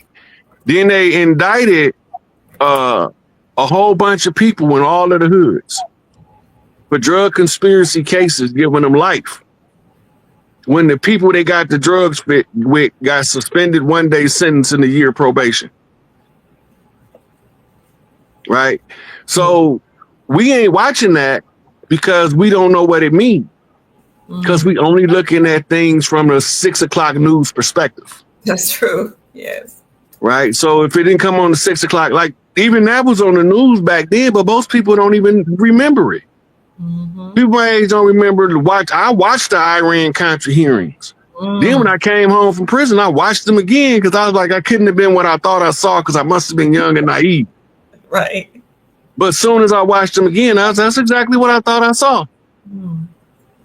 Right? Remember, the platform Ronald Reagan got in the office was to get the hostages back from Iran. I remember that. What most of the people in this country don't know is that the hostages was never actually in Iran. They was in Arizona at a Air Force base. What? The climate looks the same. Then all of a sudden they all got released.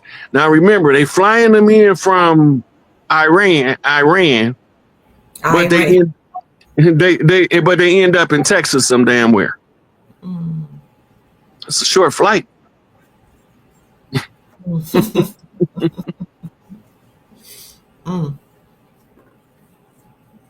So all this stuff is coming out now. Right? If you read Behold a Pale Horse, the mandate or the sealing of the JFK file, the Robert Kennedy file, the Martin Luther King file, it was restricted until 2025. Coincidence? Oh. Coincidence? I think not. Part of a plan? More than likely. So that's why Trump just ordered the declassification of the JFK, RFK, and MLK files, Junior's files. When they get done backtracking everything and they find out that it was some dark-skinned, woolly-haired people sending some pale faces to do their dirt, it's all gonna come out. Yeah. Now you remember, JFK did the separation of church and state speech. That was because the Jesuits approached him. Because he was a good Catholic child, they figured, okay, he gonna work for the Jesuits. He was like, man, get out of here. Constitutionally barred from you telling me what to do. Then he gave another speech about the secret societies because he had been approached by all of them. Right? And then he said that there was a monumental conspiracy. They didn't openly wage war. Okay. Right? The one that's gonna be a big shocker is when they arrest Netanyahu. Netanyahu is a full-fledged Mossad agent holding the position of the head of state, the same as George Herbert Walker Bush. Right? If you read in the Behold a Pale Horse, he tell you that Senate Select Committee at 2 a.m. elected George Herbert Walker Bush as the permanent president, and they declared him King George I of the United States of America, part of the Garden Plot. Right? Obama come in, Obama is the Jackal. They had another movie called The Jackal about some espionage. Right? The Jackal, why do I say he the Jackal? Because he's the demon seed, Rosemary's Baby, in the Omen trilogy, the original, was about him. But everybody looking for a little blonde-haired, blue-eyed boy to be the one. That's gonna be the one that they call Antichrist. With 3 6s in his head. Right? That's all Obama. Now, this is how you know. Where's Obama's father from? Is it some people say Africa, some people say South America. He's from Kenya. Kenya, right. Right. Kenya is the land of the jackal. Okay. The Demon Seed movie tells you about a lady being artificially inseminated by artificial intelligence. Right? This is talking about laboratory DNA genetic manipulation because they clone Akhenaten. In the Boys from Brazil program, that's who they was cloning. They wasn't cloning Adolf Hitler like everybody think. So then you get Rosemary's Baby was born of a jackal. Okay. But it is not until Omen 3 that they dig up the grave to Damien to find out that his father was a jackal. That's all relevant. All of it is tied together. Right. So G Dummy, I wouldn't have went through with that. That 9/11 plot. Yes. He would have been able to go down in history as a good president if he had never approved that. But did he have a choice? Nope. Okay. But I would have took the consequence myself. Because that's just ridiculous. Yeah. Yep. So the last presidents up until Trump was all under the control of George Herbert Walker Bush. Now go back to his funeral when they was giving the envelopes, and what did they say? They know everything. Everything. We have it all. Yes. Right. Yes. So they Wall Street been phantom trading for the last 5 years or so. Because Wall Street was caught with laundering over $1 trillion in illicit drug money, over $1 trillion in financial gains from human trafficking, and over $1 trillion of illegal armament sales around the world. They was laundering the money for all of them through Wall Street. They do it through something called batch roll trade, where they got a bunch of stack of bonds, whatever in there. And they sell the bond, and the bond has the value of whatever it is that they're trying to clean the money up from. They use it to buy the bond in the name of whatever they wanted to for Wall Street to sell off the batch roll. And then they get the residual, and it's no longer a criminal transaction because they wasn't buying people, but they was buying bonds secured by the sale of people. Right? So because it's 2 degrees of separation, they're not directly involved, but they directly involved.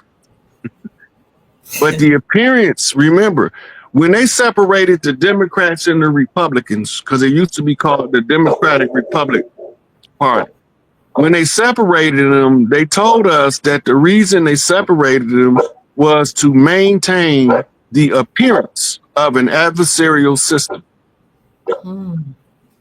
Man, they didn't say it was maintaining the adversarial system. They just said they was maintaining the appearance of one, making it look like something it's not.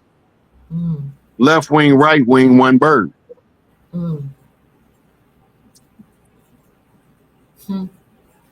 Good point. Chief, somebody wants to know, if I would ask you, who is this new republic government formed? Oh, do you know anything about Turner? Oh, Turner's the person who was supposed to re-inhabit he reestablished the republic. Yeah, I don't know nothing about him. I can't speak on that. I don't have any information on it. Okay. So where do you see us going from here, Chief? To a golden age. Somebody else just said that recently too. That was Cat Williams. Wait a minute. No, it was Cat Williams. Wait, no, it was Trump. It was him too. Everybody know we going to a golden age but us. We still crying gloom and doom, and it's the end of the world. Sure are. I'm over here trying to tell them that's a lie. It ain't the end of the world. It ain't the end of it's the end of their system. Yes. Oppressive slave system. using fractional reserve banking and usury interest programs to strip the people of their intrinsic wealth. Right? Right. And the Supreme Court just ruled that fiat money ain't money. People try to say that their ruling was fake, but I always say whenever you look something up and they say it's fake, that's because they don't want to know. You got to remember though, all of the government is shut down. If you go to the executive order website and say this page is frozen in time for posterity, it will no longer be updated. Where are we going to log all the Trump's executive orders at? And where's all the Biden executive orders? Because the last one on record supposed to have been from him. Ooh. So what about all of the ones after that date? Where they put them at? When the government is falling, they're going to try to conceal it as best as they can until they can't conceal it no more. Well, they almost to the moment of truth. That's the first time in the bull fight that the bull actually see the matador behind the cape. Ooh. The moment of truth. Now he got to decide if he want to take this last ditch effort to slay the matador. Because if you know that if he missed, the matador gonna kill him. Then the last strike of the matador is called the death blow. By this time, you see the bull look like a peeing cushion with swords sticking through his body. Right? Because that's what they're using to slay the bull is swords. That's an old conquistadors game that they brought over here. The running of the bulls. They just seen us with horses and rodeos and wondered what we do with a bull.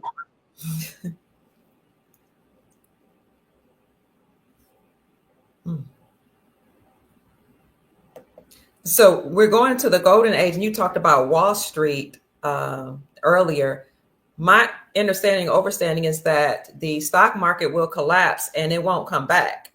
Is that what you have heard or understand? I told you they've been phantom trading for about 5 years. I didn't say that. Excuse me. Right. That means it's the end of Wall Street. Wall Street done. Right. They just got to bring down now remember, the Federal Reserve, they fenced that in. I mean, it's been seized by the people. Right. So the Federal Reserve is done. All of the banks been purchased by the Treasury. That means they no longer FDIC. Now they United States Treasury backed. Your insurance is coming from the Treasury, which is going to be backed by substance. And this is why that ruling came out about the fiat money. Right. Because we got to get rid of fiat because it's tying us to perpetual poverty. But all this stuff I've been saying this for like 5 years now. People thought I was crazy at first. Now they starting to see this stuff. And they're like, how do you know that? I'm not prophesying. I'm not making predictions. I'm reading signs. Reading the signs. And they telling us in our face what they gonna do. I'm just translating into simplified terms where you can digest the information and clear your vision up. That's it. That's all I'm doing. And so, yeah. So when I get done telling them what I'm telling them, all they gotta do is sit back and watch. They gonna see it eventually. Because I'm not what they call fantasizing. They literally telling us what they gonna do, but they not telling us straight up and direct like we talk. Right. Everything they do is coded. Crack the code. And that's what I was going to ask you. People ask me all the time, why are they speaking in codes? Why don't they just come straight out and tell us what's happening? What's your response, Chief?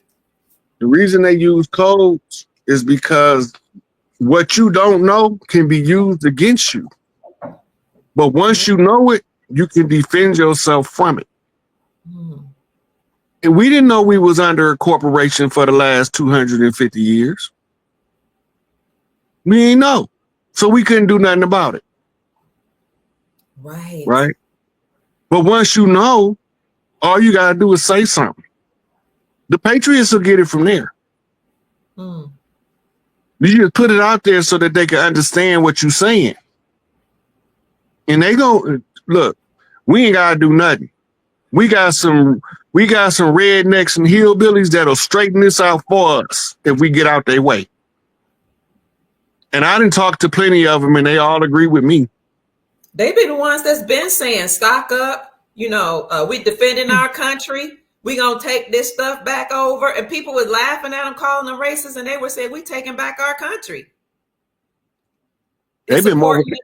Look, the rebel flag. Yeah. They've been riding harder for us than we even been riding for ourselves because we didn't even know that was our flag. Come on. The rebel flag is the flag of the Iroquois Confederacy. Hence the Confederate flag, the flag of the Iroquois Confederacy. Right? They didn't normally use flags. They used to use belts to symbolize treaties in woven form. I can't pronounce the word Wappamaka belt.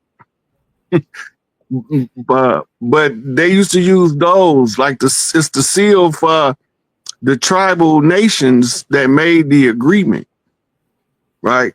That's not even the reason why you don't recognize the flag is because it's sideways right there. It's supposed to be the long way because it wasn't never intended to be an actual flag. It was a seal. Oh, okay. If you scroll down, you'll see one that's facing in the correct orientation. It'll be one on there. Okay. And this evokes all type of feelings. The one in the middle right there. This one? That kind of looked like it. Okay. Okay. Wow. Wow.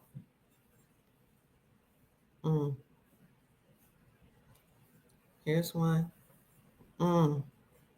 Wow. Okay. Yeah, but it's the history. They want us to believe that the colonists won the Revolutionary War and the Civil War, and they lost both of them. But they didn't lose them to the people. They lost them to corporate interests. Okay. Right? They still was under the Crown of England. That's why you had your British Accreditation Authority for the bar members, British Accreditation Registry, which was to get you your certified letters patent. If you look up letters patent, it'll tell you it's a non-heritable title of nobility. That means you get to be a noble, but your kids won't be one. You can't pass it on. But if you was born a prince, a duke, an earl, you can pass them titles of nobility to your children. Let's see. But you can't pass one issued by letters patent. Remember, Elton John got knighted. What was the title that she bestowed on him? Sir. A sir is the title of nobility. Right? But it's non-heritable. Let's see. Right quick, I just want to say, family, if you appreciate what our chief has given to us, then please consider giving him a blessing or a donation or a gift to his Cash App. That's $SIKAPE. That's $SIC8. And he really does this for free. He doesn't ask for anything. He just wants the people to be liberated. But it's just my custom to do this. So I'd appreciate it if you would do that. And before he continues on, I just want to say I saw someone in the chat, and it's John Fitzgerald Kennedy Jr. I just had you in here. He said, "We love you, Dr. Kia Pruitt," also known as David Keith Quigley. Here he is. He said, "We love you, Dr. Kia, and we love you, sister." I love you too, John F. Kennedy Jr. And your government name, I know, is David Quigley, for those of you people that don't know you, JFK Jr. And I love your spouse or your companion as well. And that's Rockin' Robin. So thank you for joining the show. And I hope that you're enjoying Chief Pontiac, also known as Chief Rod Hayes. All right, Chief. When you get a chance, you need to watch this movie called Quigley Down Under. Okay. Ooh, really? It just came straight up. Okay. Show it to the people so they can see what the cover would look like. Okay. Here, let me quickly down under. Okay, let me see. See if you can find the plot, what it's about.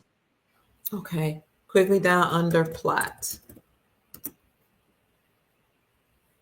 Okay, let me get down quickly down under. Should I read? Okay, here it is from Wikipedia. Would it be there? Yeah, that might be it. Okay. Where is that plot? Where was I? Or you could just hit the trailer and they tell you what the movie about. Okay, which one would you prefer? I don't That's mind. up to you. So. I'm just a guy. Quickly Down Under is a 1990 Western genre film directed by Simon Windsor and starring Tom Selleck, Alan Rickman, etc. Matthew Quigley is an American cowboy with a specially modified rifle with which he can shoot accurately at extraordinary distances. Seeing a newspaper advertisement that asks for a man with his special talent, he answers using just 4 words: M. Quigley, 900 yards, written on a copy of the advertisement that is punctured by 6 closely spaced bullet holes. When he arrives in Australia, he gets into a fight with employees of the man who hired him as they try to force Crazy Cora onto their wagon. After he identifies himself, he is taken to the station of Elliot Marston, who informs Quigley his sharpshooting skills will be used to eradicate the increasingly elusive Aboriginal Australians. Quigley turns down the offer and throws Marston out of his own house. When an Aboriginal manservant knocks Quigley over the head, Marston's men beats him and Cora unconsciously and dumps them in the outback with no water and little chances of survival. However, they are rescued by Aboriginal Australians. Should I keep going? That's up to you. Let's see if they're going to say anything else. Cora reveals that she comes from Texas. When her home was attacked by Comanches, she hid in the root cellar and accidentally suffocated her child while trying to prevent him from crying. Her husband had then put her alone on a ship to Australia. Now Cora consistently calls Quigley by her husband's name, Roy, much to his annoyance. And I'll let everybody. Roy means royal. Ah, wow. Okay, now remember, David Quigley is being called to use his sniper skills. Right? How many shots did he shoot at 900 yards? You want me to get back to it? Let me see. It was 6 shots. Oh, 6 shots. Okay. Right? That's 6-point star. Star David. 6 over 9. 69 means balance. The expert with the rifle is the rifleman. The rifleman is a sniper. The sniper is the shooter. Right? The snipers that's the shooter also needs the one that calibrates the wind position called the spotter. The spotter is the woman that got kicked out when the Comanches, Comanches is a tribe up here, raided her farm and she was hiding in the wine cellar. The wine cellars used to be underground. Now remember, in the movie, they threw him in the desert with no water. What did they tell us happened to JFK Jr.? He crashed over the water. Oh my God. No dry land. Mirror flip. Okay. So if you want to conceal who the Roy is, right? The royal, then you have to conceal it by using the mirrors in order to confuse the mind of the people watching. No bodies was recovered from the crash site. Mm. They tried to say that they recovered fragments of bodies. That's just made up. Mm. No bodies was recovered because they didn't even have find JFK Jr. funeral. That's what you do. Mm. Mm. All these people dying with no funerals. Wow. Wow. If you want to hear any more about John Fitzgerald Kennedy Jr., also known as David Quigley, you can get his book called Stolen Identity on Amazon. But you can also support him on his YouTube channel, John Fitzgerald Kennedy Jr. And he also is on Facebook, actually as David Quigley, which was his government name. This is deep, and I'll be so glad when all this information is declassified. Do you think they're really going to do that? Will they really release all this information? It was already part of the plan. Okay. Remember, William Cooper wrote about this in 91. He said that the JFK, Robert Kennedy, and Martin Luther King files was sealed to 2025. Right. What year is it? It's 2025. Right? Yes, sir. And so why did they have to be sealed so long? Because most of the people that can be held accountable going to be dead anyway. Oh. So it won't even matter if you tell the truth or not. Mm.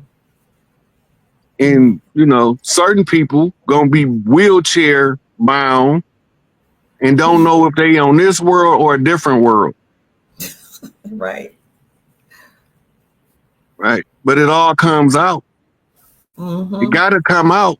And you remember, the age of Aquarius is when everything is revealed. All of the secrets got to be brought to the surface. Right. Absolutely. Well, Chief, I don't want to keep you too long, but I do want to know if you have any final words, because you're a wealth of knowledge, and I appreciate you. At the last minute you came on, I just had a gut instinct to ask you if you would come on when I saw you in the chat, and I'm honored that you were on the chat. Oh, ain't no problem. I ain't had nothing scheduled for tonight anyway. I was just sitting there going through my messages and seeing you live. Let me see what Dr. Kia talking about, because everybody keep asking me about the money. I was like, you got to go watch Dr. Kia. That's her job. That's not my job. Thank you. And I love doing it too. Let me get this off here. What's your job, Chief? And then give us some final words. My job is to show y'all where they hiding all of the secrets in plain sight that I can see. Mm. Mm. It started looking like I got a crystal ball seeing the future, but I don't.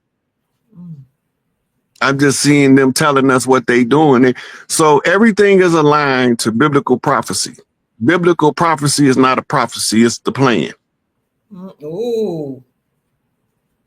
The other plan is the Morals and Dogma, Albert Pike. Protocols of Zion is the manual, the operation manual. How we gonna do all this stuff? So you got those three main instruments: the Bible, Morals and Dogma, Albert Pike, and the Protocols of the Wise Men of Zion. When you put them all together, it tells you an inexplicable, this is all planned, ain't none of it accident. They know what they doing it on purpose, and they will take a person's life just to prove a point that they got control.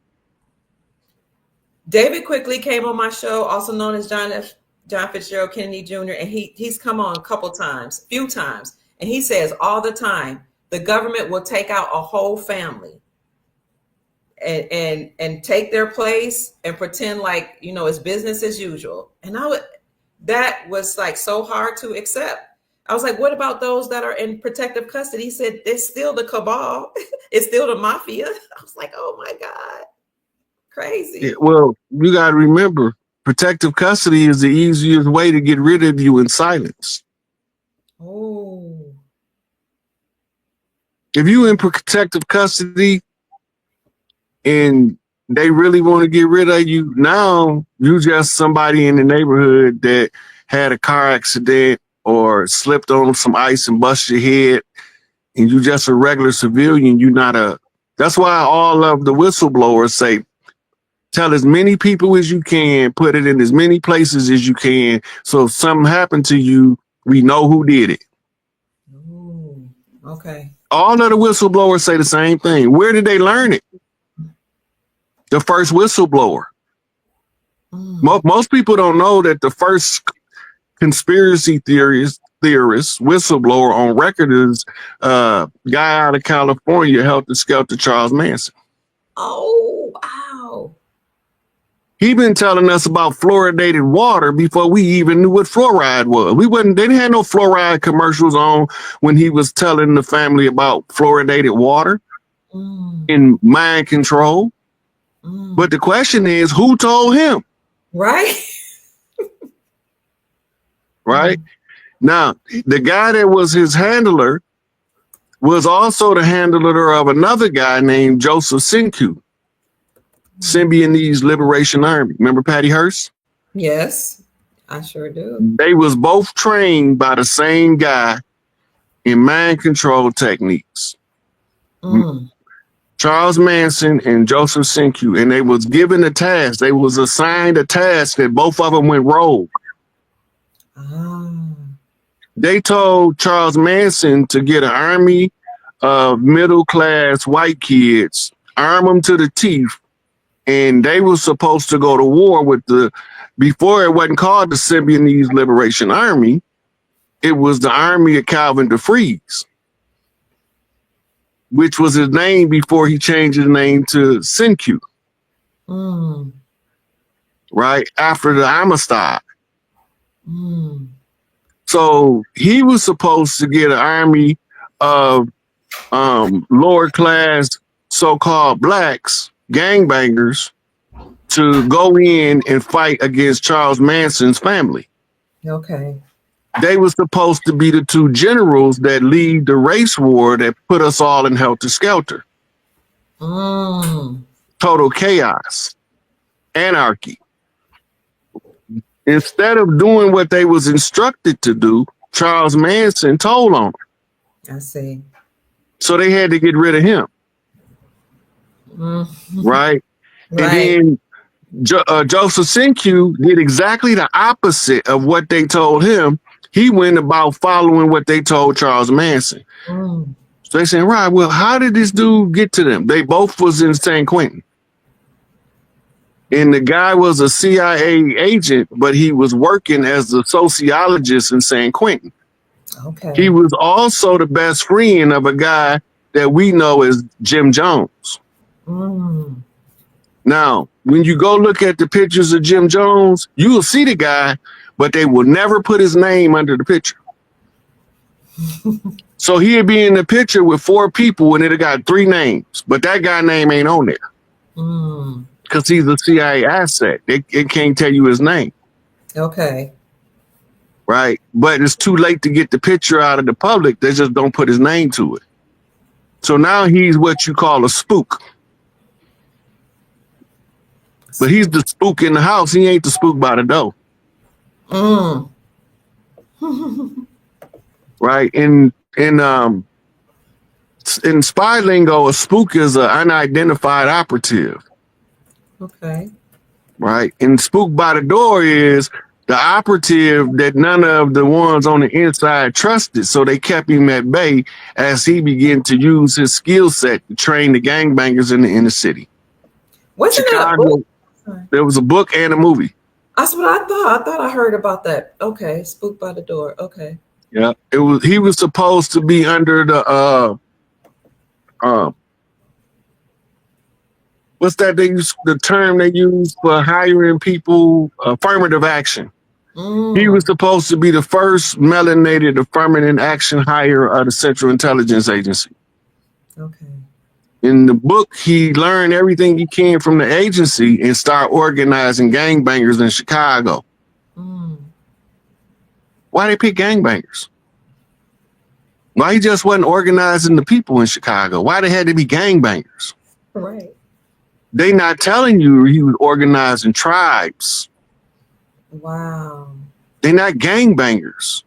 The only reason why they raising all this hell on the land because they know we at war. They just can't see the enemy. Because the enemy look like us, but they ain't us. So we just indiscriminately killing each other, hoping we get the enemy. But we can learn how to spot the enemy because he gonna always try to convince us to kill each other. Right? Yes. No matter what's going on, he want us to kill each other. And if you mention a peace conversation with him, he's going to become belligerent and hostile and use a whole bunch of colorful language to tell you ain't no peace. He ain't us. Right? We don't mind tearing something up, but we want to be right. They don't mind getting toe up as long as you don't know that they ain't right. That's right. Right? So they'll sacrifice themselves for the lie, but we only going to sacrifice ourselves for the truth.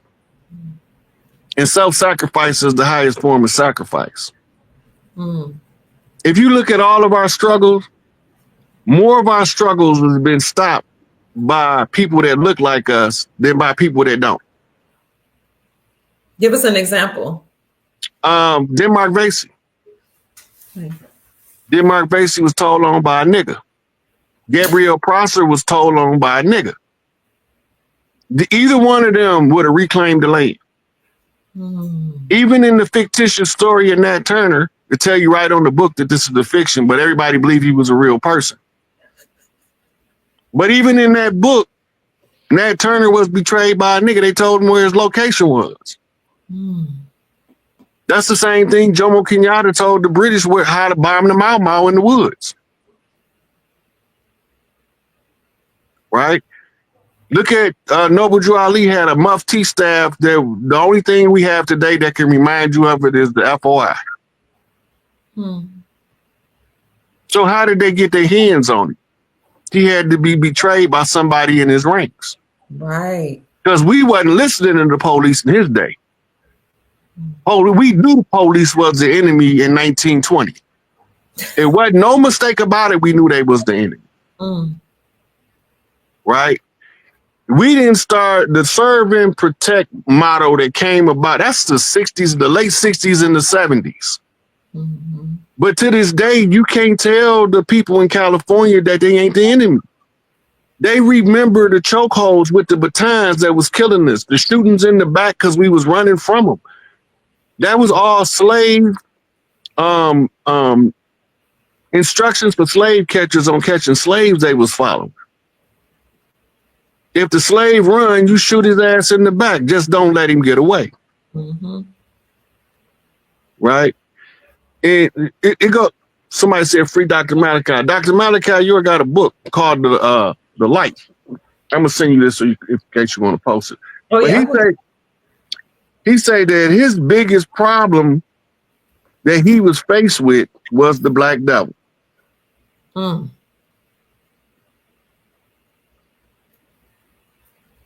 you at?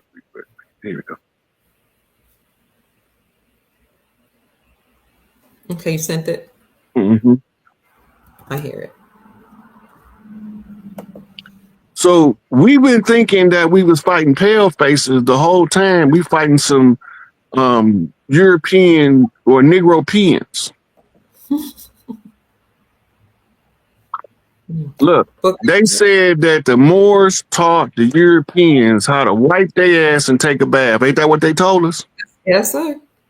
Do you remember the Black Death? The Great Plagues of Europe? Oh, yes. The Black Plague. That was caused by living in unsanitary conditions? Yes. You know that was during the watch of the Moors, right? Right.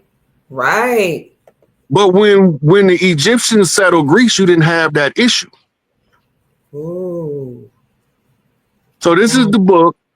And in the first page of the book, that's the next picture, Dr. Kia. Okay. Hold on, let me get there. You want me to take you say go to the next picture? Yeah, the next one. I want to see the cover. That's the cover. Okay. And then we're going to go to the first page of the book. I want you to read that. Okay, 1 minute. I lost myself.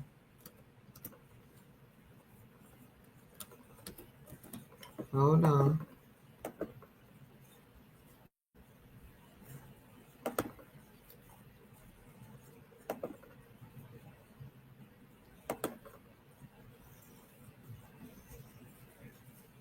Okay. It says the title of the book is The Book of Light. Here's the author's note. I have devoted my visit to this planet to the resurrection of the mentally dead, which I affectionately refer to as mummies. Never did I know that the evil one had done such a great job with these people, both mentally and physically, as to have them hate self and kind. My greatest dilemma and hindrance has been the black devil. Born amongst you and by you, married to you, socializing with you, praying in the same sacred houses of worship as you, but secretly have a spiritual pact with the devil, which makes it nearly impossible for them to totally surrender to the true word of God. Their very nature won't let them. It's in their seed from Genesis 3:15 and 1 Peter 5:9 and 10. There is a curse or a curse seed of devils who are the Canaanites. However, it's not about race when it comes to evil, because there are black and white evil people. But for the few chosen from the many are called. From the few chosen, from the many called, I sift to find those beings that wish to become one with the Supreme in all, those that wish to know the way, the truth, and the light. So he telling you now, remember, Malachi was boots on the ground in Brooklyn. He was boots on the ground in Harlem, Yonkers. He had people all over New York. And his biggest problem wasn't the pale-faced Jew. It wasn't the pale-skinned Arab, though they was a problem too. Okay. But none of them was the problem that the black devil is. Because they look like us, but they ain't us, and they've been married into our families, and we having babies with them, but we don't know it. And this is why you can't keep a family together in the modern area. I'm sitting here watching all these people talking about relationships, and I'm like, what the hell? I know. I know. Y'all don't understand the basic principles of love, loyalty, and respect. Because if you understand those three principles, you won't have a relationship issue. You might have money problems from the structure of the society. You might have problems with difference in philosophy of child rearing, but relationship problems, you don't know what respect, honesty, loyalty, love, you don't understand none of that. I'm not finna tell somebody we in a relationship and then have secrets. The reason why, because if I'm telling you we together, we partners in whatever. That's right. I tell them in a minute, if you say I'm cheating, you was cheating with me because we doing it together. You can't call me a cheater because we're going to be cheating together. I don't care nothing about the money. You can spend it all. We're going to get some more because I know how to get it out the dirt. And in the meantime, if we have to, I know how to grow food in the backyard. So I make sure we going to eat one way or another. But just those basic principles of love, loyalty, and respect. Right? That's where your sense of honor comes from, how well you apply those to your day-to-day life. But people don't believe in that stuff no more. They believe that some stringy hair hippie gonna come surfing on a cloud with a Philharmonic orchestra behind him and say, poof, it's all fixed now. It ain't gonna never happen. It ain't gonna never happen. You gotta have, look, the royal blood is betrayed by the noble character. Just because of who you are and you got the blood you got, it's just certain stuff you're not going to participate in. Right? I don't want to go have 50-on-1 group sex with one lady. That just don't sound right to me. You got guys that's into that, though. I ain't into it. And I don't even want to be in the room with other guys naked. That's the hardest part about being in prison. Yeah. So you're saying the reason why we're having a lot of these relationship issues is because we're marrying some people that aren't us? Is that what you're saying? They contributing factor because they make life miserable for whoever they with. Look, if you pay attention to the good relationships, Yeah. they always laughing with each other. They joke with each other. Mm-hmm. If she go cook, he's come sit in the kitchen because he want to talk to her. He That's don't just want to talk. He want to talk to her. Or he be out there tinkering on the car. She come out there and she talking about something that don't even matter. He don't care. She don't care. Long as they communicating with each other. Right. But when you see the ones in the bad relationship, it's all bad. mm-hmm. They sit there and find ways to be mean to each other on purpose.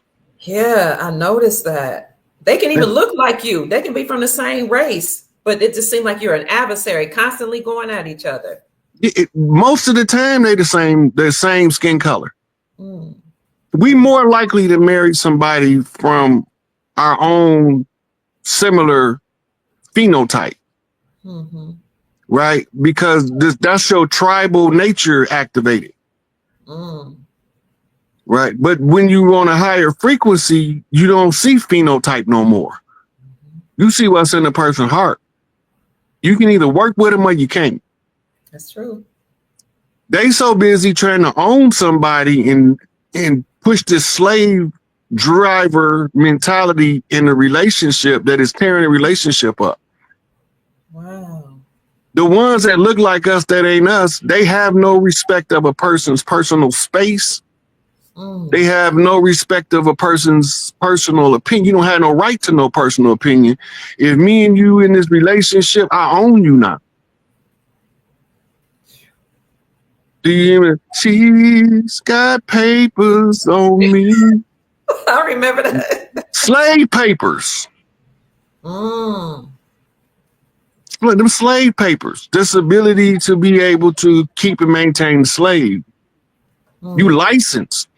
Remember, license permission to do something that's illegal. So why are they giving you a license to get married if it's permission to do something that's illegal? But who don't need one? Common law marriage.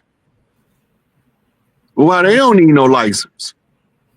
Because they following nature. They're not following man. Right? In nature, every relationship got a shelf life, unless it was meant to be. Right? You got a lion he might be the king of the pack for 5 years. Then one day, one of the females in the pack oust his ass, and all of the rest of them help her because he wasn't carrying his weight. You ain't got too old, broke teeth. You can't bring down the bull no more. And they don't need that. They need a survivor, a warrior. They need a gladiator. So if they don't run him out, that young soldier gonna come in and run his old ass out of there because he can no longer perform the function as the king of the jungle. Now he's the jester. He just putting on the king's crown for now until the real king come around and run his ass out of there. You never hear anybody say it from that perspective. You are the first one I've ever heard say that. Yeah. Look, if you pay attention to a pack of pride of lions, notice they call pride, not packs. Right? Because they operate on what's called the mother principle. Okay. The male cannot stay in the house if he's not productive, period. Then that's the end of the story. That's the whole post. The man can't stay in the house if he's not productive.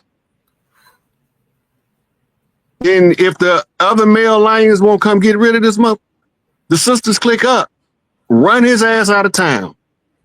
Dang. You can go on National Geographic and watch it play out, and you'll see what I'm talking about. Right? When female lions oust the male. Then they do him bad, too, because they be trying to snatch his balls off. Make sure you don't go find you another harem nowhere. We castrating you on your way out.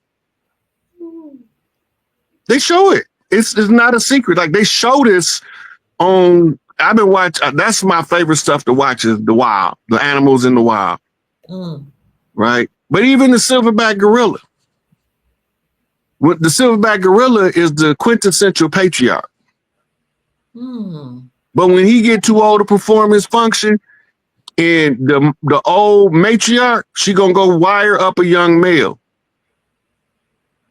give him some coochie and sick him on the old man to tell him to overthrow his ass, run him out of here, and all these women is yours. So what he do? He get to running and beating his chest, climbing the trees. All of the other young males, we with you, soldier. We with you. Hey, we got this OG on the block, man. He foul. He got to go. The ladies say he got to go. Renegades, mount up. Run his ass out of there. If they don't run him out of there, they delegate him to the lowest position in the clan. Dang. You can go watch it. It's not even a secret. You go watch it on the National Geographic. I'm gonna watch it. You go to YouTube and you put in females lion oust male. Okay. And you'll see the video when the females is running his ass out of there. That means they caught that wildebeest. They had 6 female lionesses taking this wildebeest down, and he ain't never show up like he supposed to. But we got something for him. Or he touched one of them babies the wrong way. He bit the baby too hard or something. Oh, no. There's 2 things they don't tolerate: non-productivity and child abuse. They will F you up. The female lions will F you up about them 2 things.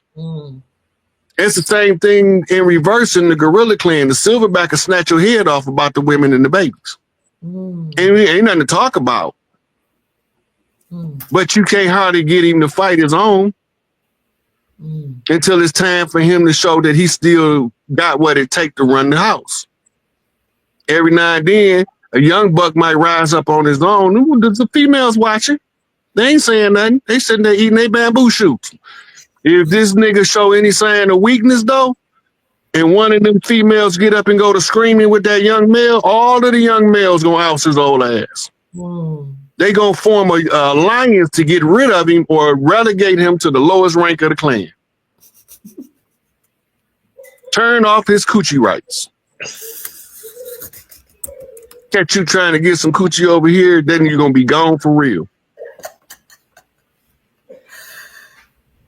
I always say, for those communities that support polygyny, which, I support it. That's what is best for that, a culture or a society or people that practice it. I always say, to me, it would seem like the women should be in charge of that and not a man.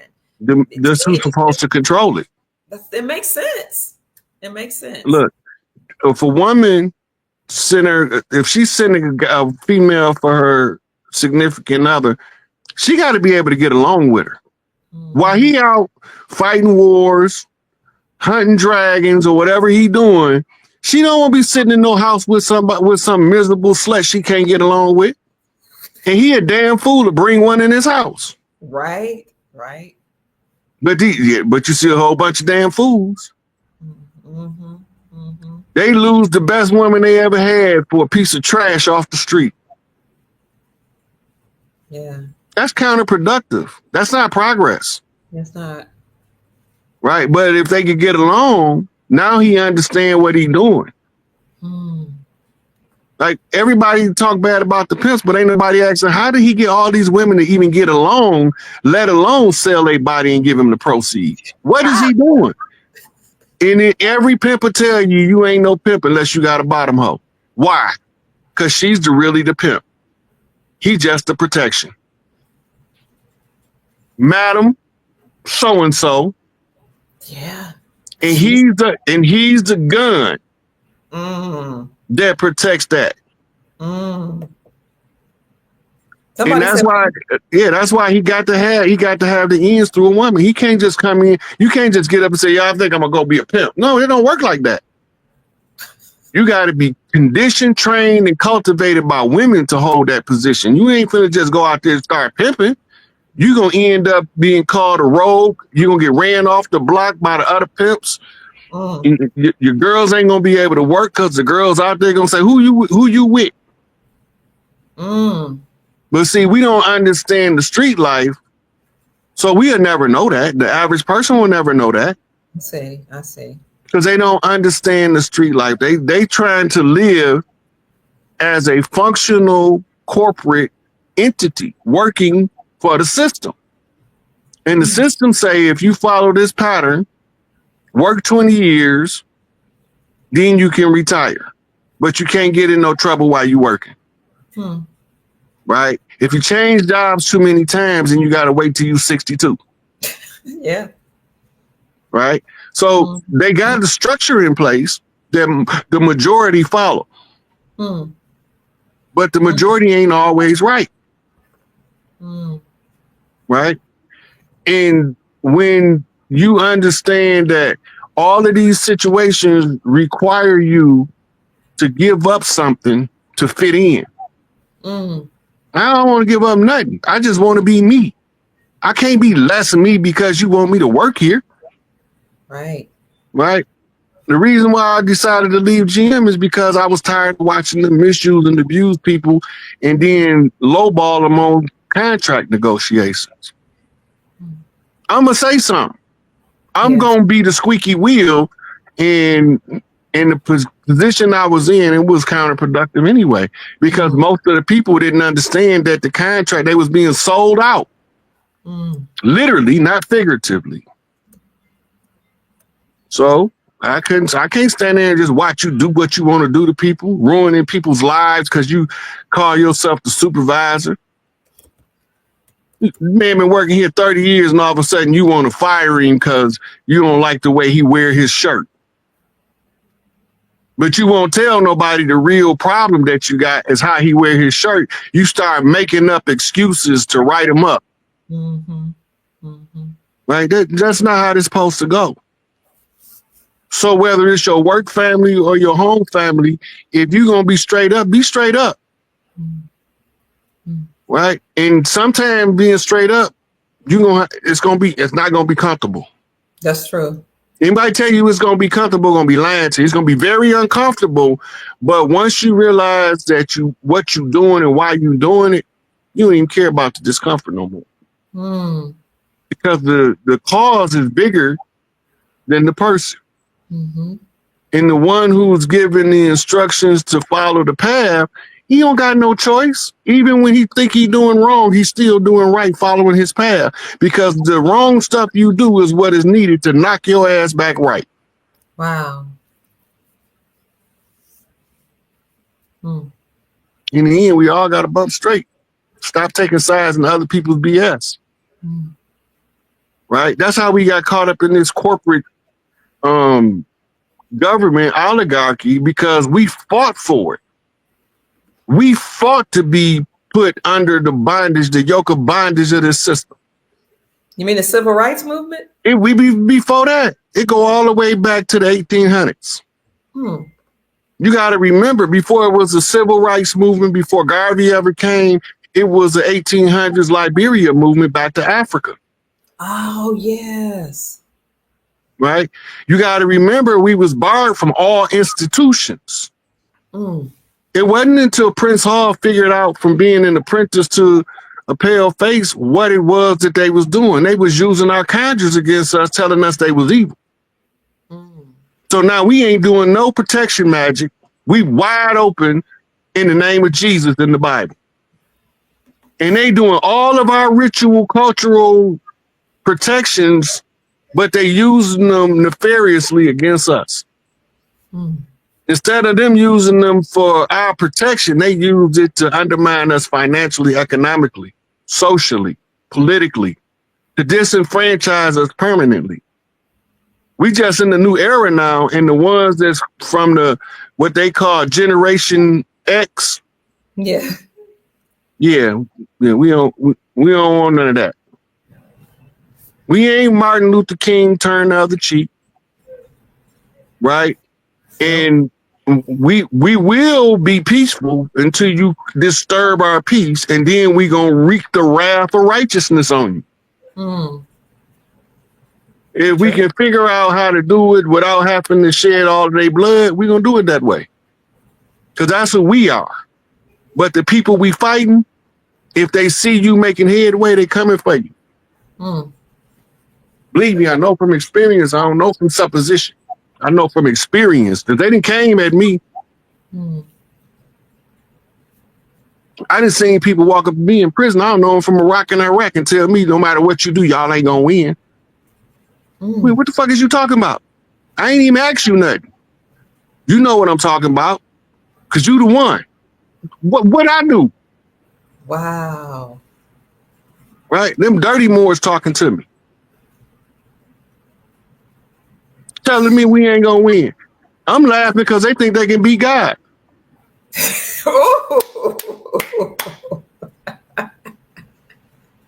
How the hell you gonna beat God? God is gonna created it all. You think you're gonna beat God? Because that's my number one ally. You think you're gonna beat God? Kanye West said, "I am a god." Hey, my mama was God. Okay. I came from my mama. I can't be less than what my mom and my daddy was. My daddy was a guy. Well, Because when we was in church and they was telling them God stories, I kept saying to myself, now dad God and mama God, but these people they talking about, I don't know that stuff. And I used to get in trouble in church because I would blurt stuff out like, why that man up there laying?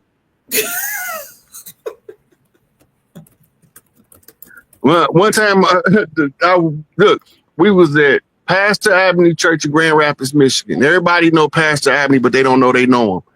okay. Pastor Avenue is the blood uncle to the DeBarge family. Oh, okay. He a mama's brother. All right. He's telling us the Jesus story. And Jesus died on Calvary. And he died for the sins of the world. I'm 6 years old, every bit of 7 at the most. Okay. I said, Mama, why that man up there lying? My mama pinched my arm out there and wrung a chunk of meat off my arm. Why don't you say that up in church? When we got home, and she pulled me to the side. She said, baby, you can't tell these people what you're thinking like that. She said, you create a world of trouble you can't never get out of. You let them know what you're thinking. I ain't saying nothing. I'm just looking at her. I'm like, this is weird.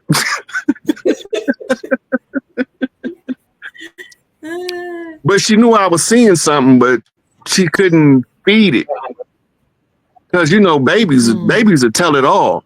My mama said, and she used to always say, we ain't no damn Africans. Ain't want my son to tell you, if you call my mama African, she get hard up, man. I ain't no damn African. We ain't from no Africa. Well, where we from? Where you at? Where you are. Look at this. Jesus answered them, is it not written in your law? I have said, ye are gods. And that's quoting Psalms 82:6. He got, yep, from 82:6. That's where he said it first. And Jesus is ISIS the whole time. That's why they had us confused. And the words in red is not one person talking, but it's 2 people. It's the mother and the son. Oh, wow. But they stopped calling him Emmanuel. They only call him that so you know that they're talking about 2 people. Wow.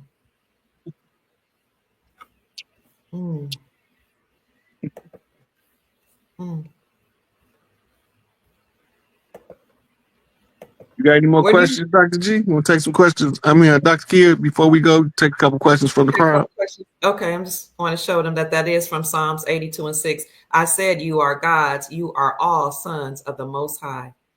For people who don't know that that's actually written in the biblical text. I know everybody's here not a Christian, but it is written in the biblical text. It's also written that the blood of the righteous shall not be spilled in vain. Ooh. Why is that important? Because of the blood magic. They know that by murdering righteous people, sacrificing their blood, that it has to be answered for. If you don't answer for it by rejecting the sacrifice, they can't suffer for it. You got to reject the sacrifice. That's an unrighteous sacrifice. So the blood of the righteous can only be spilled to benefit the righteous. It can't be spilled to benefit the wicked. Otherwise, it's being spilled in vain. I have a question for you. Somebody asked, I don't see it. right here. Hit the like button, family. Share the video, subscribe to the channel. And if you are inclined, please send our chief, who is always and often here to share wisdom and information knowledge with us. Send him a blessing to SIK8. That's his Cash App, $ SIKAPE. S as in silk, I as in ice, K as in king, A as in apple, P as in principle, and E as in excellent. SIK8. Somebody wanted to know if you knew the relationship between Trump and Kanye West. You know what that's about. Yeah, Kanye was trying to get him to release Larry Hoover, but Trump didn't do it because it wasn't time yet. If he started releasing the Chiefs too early, and he caused too much backlash from the other side of the aisle, now it don't matter. The martial law that arrests the judges and the attorneys is also going to give a whole lot of reprieve to people that's locked up. Because what they locked up for if the judges is illegal and the lawyers is illegal. Dang. Wow. I mean, your whole judicial system was predicated upon a fraud, which is the first bite at the apple. Fraud vitiates all contracts. So they fraudulent, when the courts just declared fraudulent and they start rounding up the judges, that also the contract called prison sentences. A sentence is a line in a paragraph, right? Okay. Yes. And they're giving you a sentence. That means they're giving you a part to the contract. Right? And the part to the contract that they're giving you is the penalty of the contract that they supposed to incur, not you. But because you don't know no better, you end up being the one who's serving the time on their behalf for their benefit. And it does nothing to benefit you. Wow. Wow. Somebody has said when we were talking about what happens in the Lion Kingdom or in the wild, and we segued into polygyny, meaning one man for several women, and how that should operate under the matriarchy. Somebody said polygyny or polygamy to them is for homosexual males. I don't know how he got that, but that's what they said. Yeah, I don't know where he got that from either, but you do have a form of polygamy where you take all your bitch ass niggas that like to beat up women and stuff like that. They keep each other in check.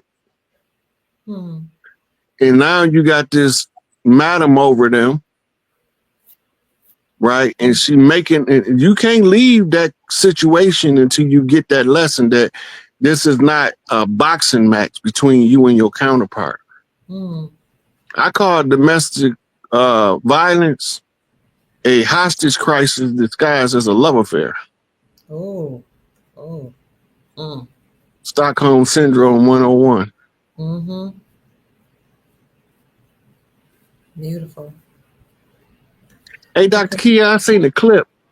Somebody had asked a young lady and that guy about Empress Redbird, and she was saying to email them. You remember it was on your show? I think you took a 1-minute clip from it and posted it too. Or somebody did, where she was asking, where she was saying that, because they was saying that somebody was going to be the king of the, he said the king of the North. Right. So that's the conversation I'm talking about. So what did you want? Did you want to make a comment about it? I was just going to ask you, before I forget, if you could send me the email or contact information. So what did they say again? Because I don't even remember. You said somebody had asked her if they knew who Empress Redbird was, and they were saying that they didn't directly know her, but they know that it's other people, and to have them reach out. I got to remember what show that was on. I'll look for it. Yeah, I'll send you the clip, and then you'll see what I'm talking about. Thank you. Thank you. Let's see. What will happen to Social Security? You're not gonna need it. look, everybody that been paying into Social Security gonna get a refund within the next 5 years for all that they paid in from the beginning of their first because it's the same Social Security number, so it's easy to track it. And they've been following the IRS, and they've been following the Social Security Administration. They've been following the Federal Reserve for 50 years and Wall Street. So they know every transaction. They know who owed what. They know who stole what. They know who got put out their house, who got evicted out their apartment. They know everything. They got records of it. They know who all of us is and our original tribal names that's no longer pronounced on the land. Because most of the names of the tribes are exonyms. They're not what the tribe self-identified as. And this is the easiest way to know. If you translate that tribal tongue's name of a tribe into English, it's going to always be like the people or the folks. Right? Or the village, like Pueblo. Pueblo is the village. Right? So we're going to always be referred to some kind of way as the people, the folks, or the village. So the name can be anything, but in that tongue that it was derived from in its original utterance, it was identifying the people of the land as the people. This is where you get your we the people from. Because they doing it in our name, but they doing it without our permission. Wow. Yes, sir. Thank you. That one you just put up is incorrect. It's SIS. Oh, sorry. Here it is. Thank you, T. Somebody just texted me, Taj Diami, one of my close friends. He wants me to ask you about Stargate. And then after that, what's the spiritual meaning of a red cardinal? Because one was next to him yesterday. So what's the meaning about Stargate, and what is the meaning of a red cardinal? The Stargates is a system of portals. All of them don't go to the star. Most of them take you to other parts of the planet. Right? This is just the general Stargate information. Some of them do go to the Mars and Venus, but most of them keep you on the planet. It's just like, for instance, you can go into the gate in Arizona and walk out in Giza. Whoa.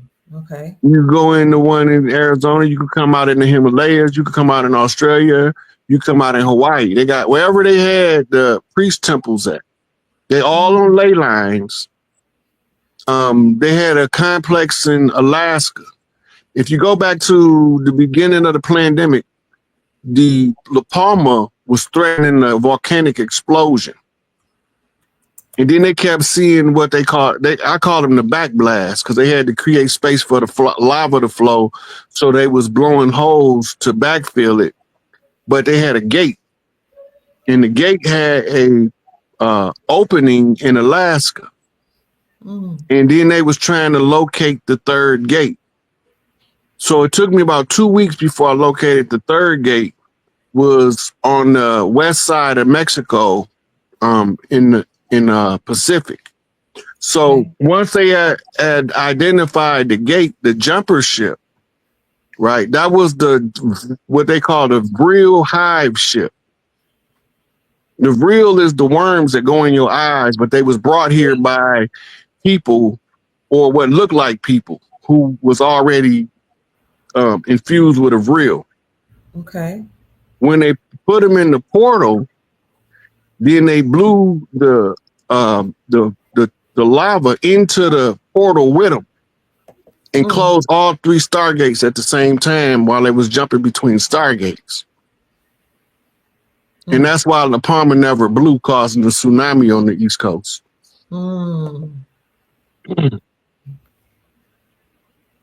Hey, that's some mean shit. You trapped in the dismal abyss being chased by a flow of lava.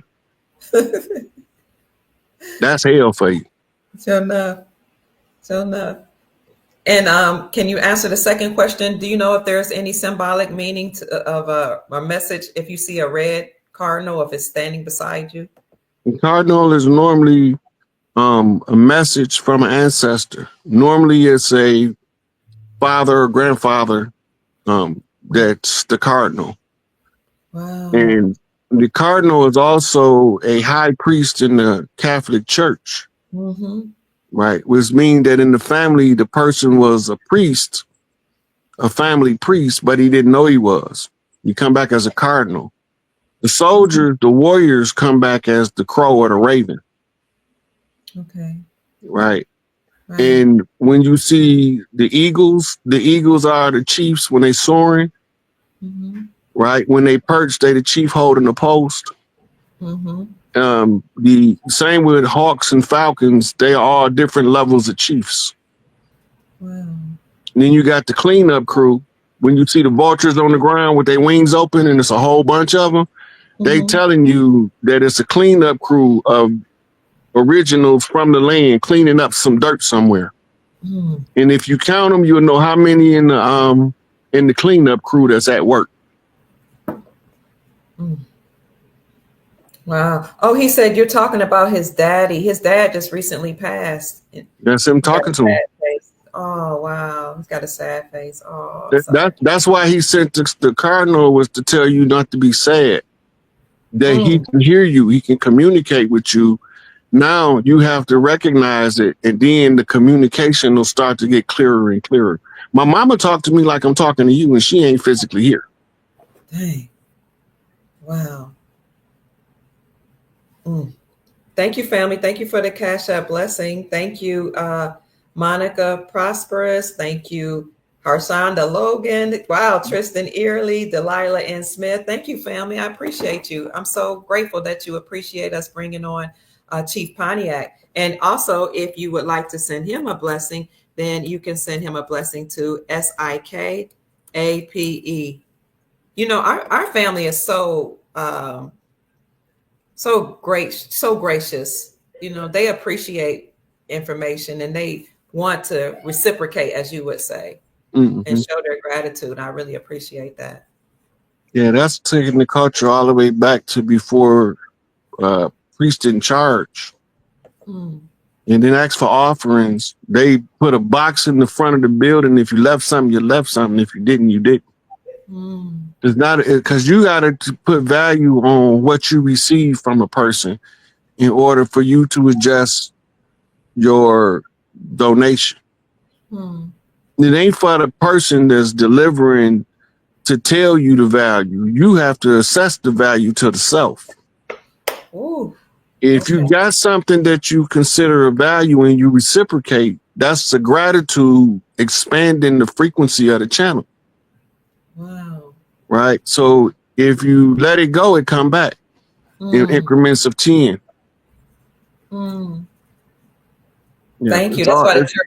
Go ahead. yep, it's all gratitude and reciprocity. So that's why I say anybody send me something, you don't have to. But if you do, I accept it with gratitude so I can increase the return back to you. Wow. That's powerful, Chief. Thank you. So this is Kikoba asks, does the Chevron ruling affect county sheriff departments saturated by deputy gangs? Thank you both for So your. California is a unique case with the sheriffs. So they're gonna be heavily occupied with National Guard pretty soon. Mm. The fire is a good enough reason to trigger them to send them under national emergency conditions. Mm. And once they get the order to round up law enforcement, because they know who Crash is, they know who Rampart was, they know their signatures, their tattoos, everything they did to conceal their activity. But all of the police is gangs. They just work for somebody else. Mm. They all branches of the same gang coming out of London, England. Wow. Thank you. Somebody asked me, why is my lighting, why does it keep shifting to gold? I have no idea. It just does that. I have no idea.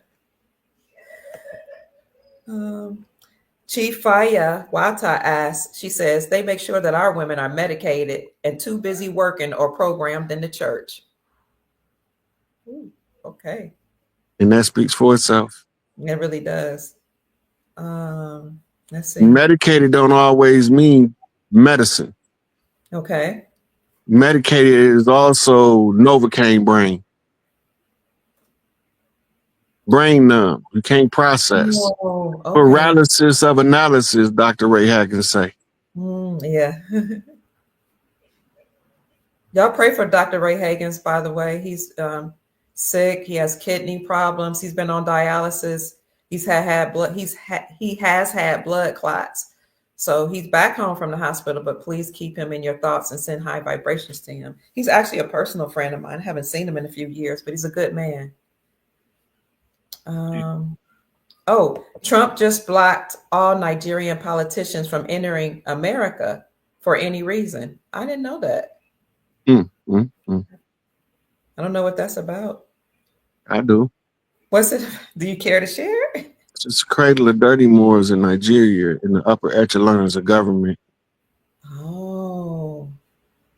If you pay attention, all of those scammers coming out of Africa is Nigerian. Yeah, that's so true. You hardly ever get them out of Kenya, Botswana, South Africa, Ghana. They almost always exclusive out of Nigeria. It's because it's a heavy presence of dirty Moors there. But locals know who they are.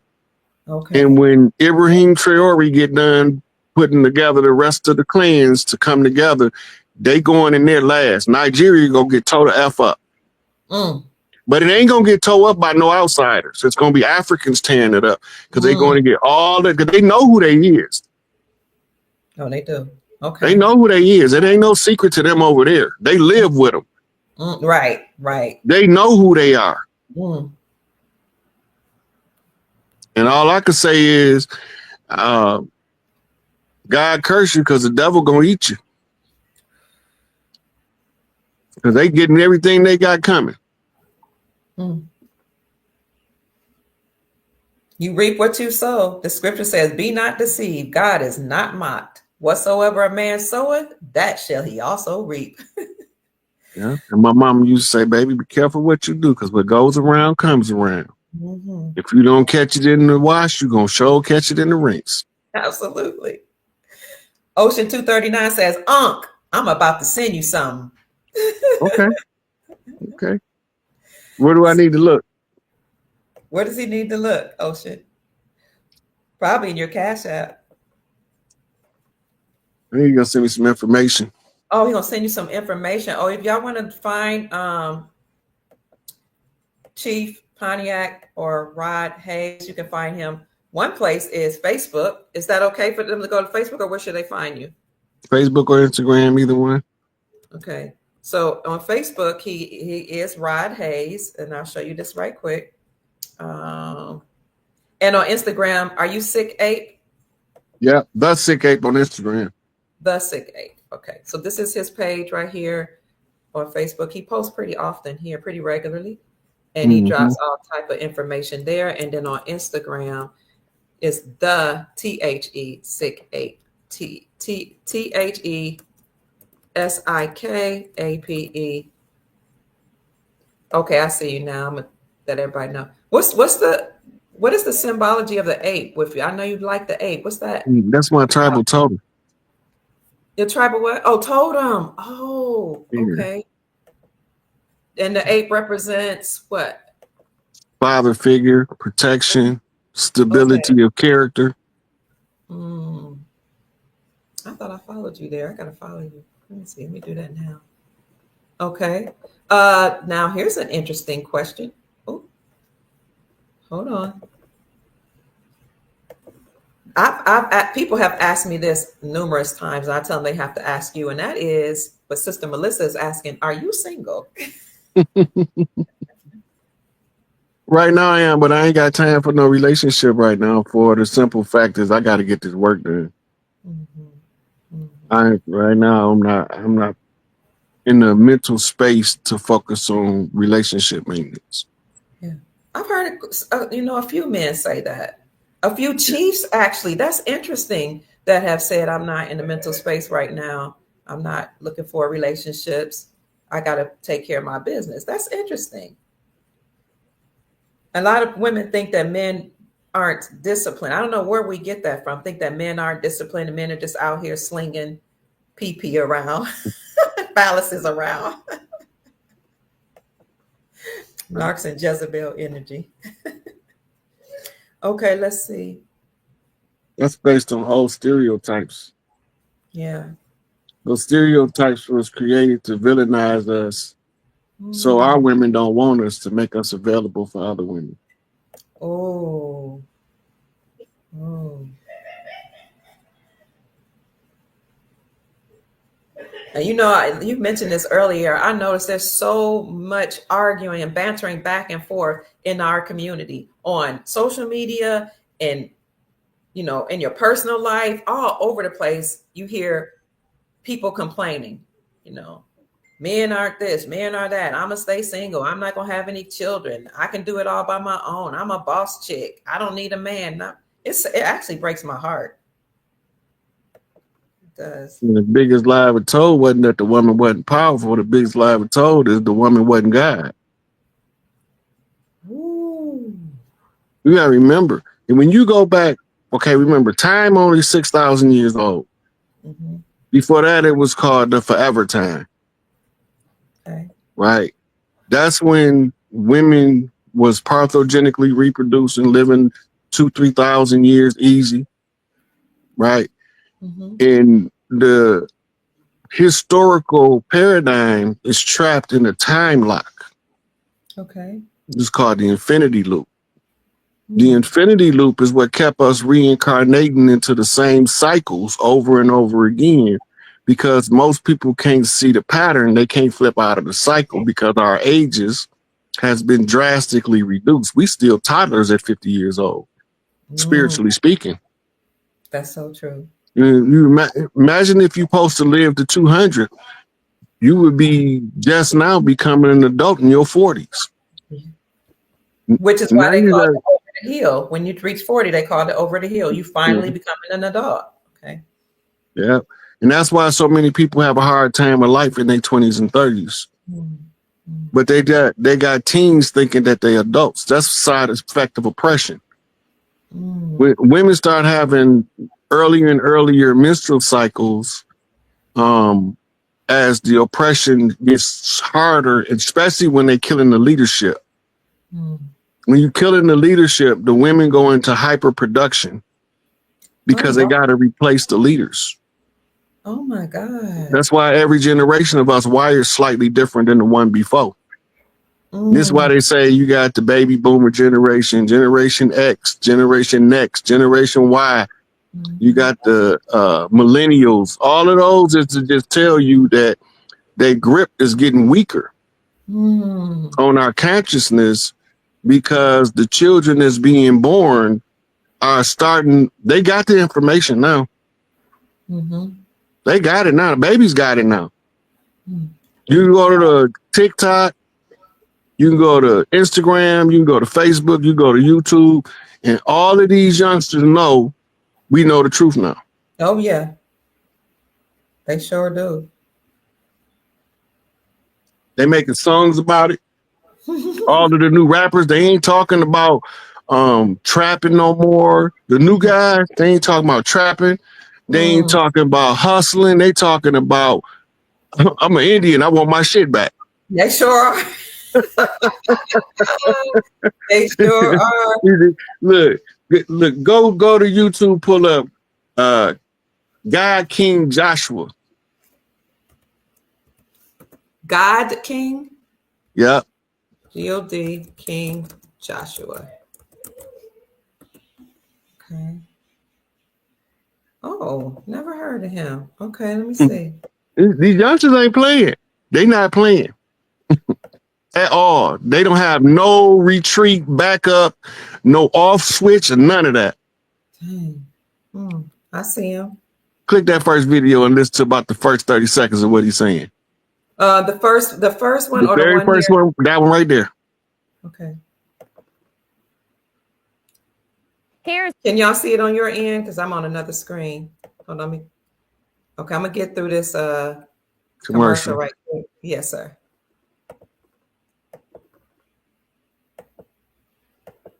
Hold on.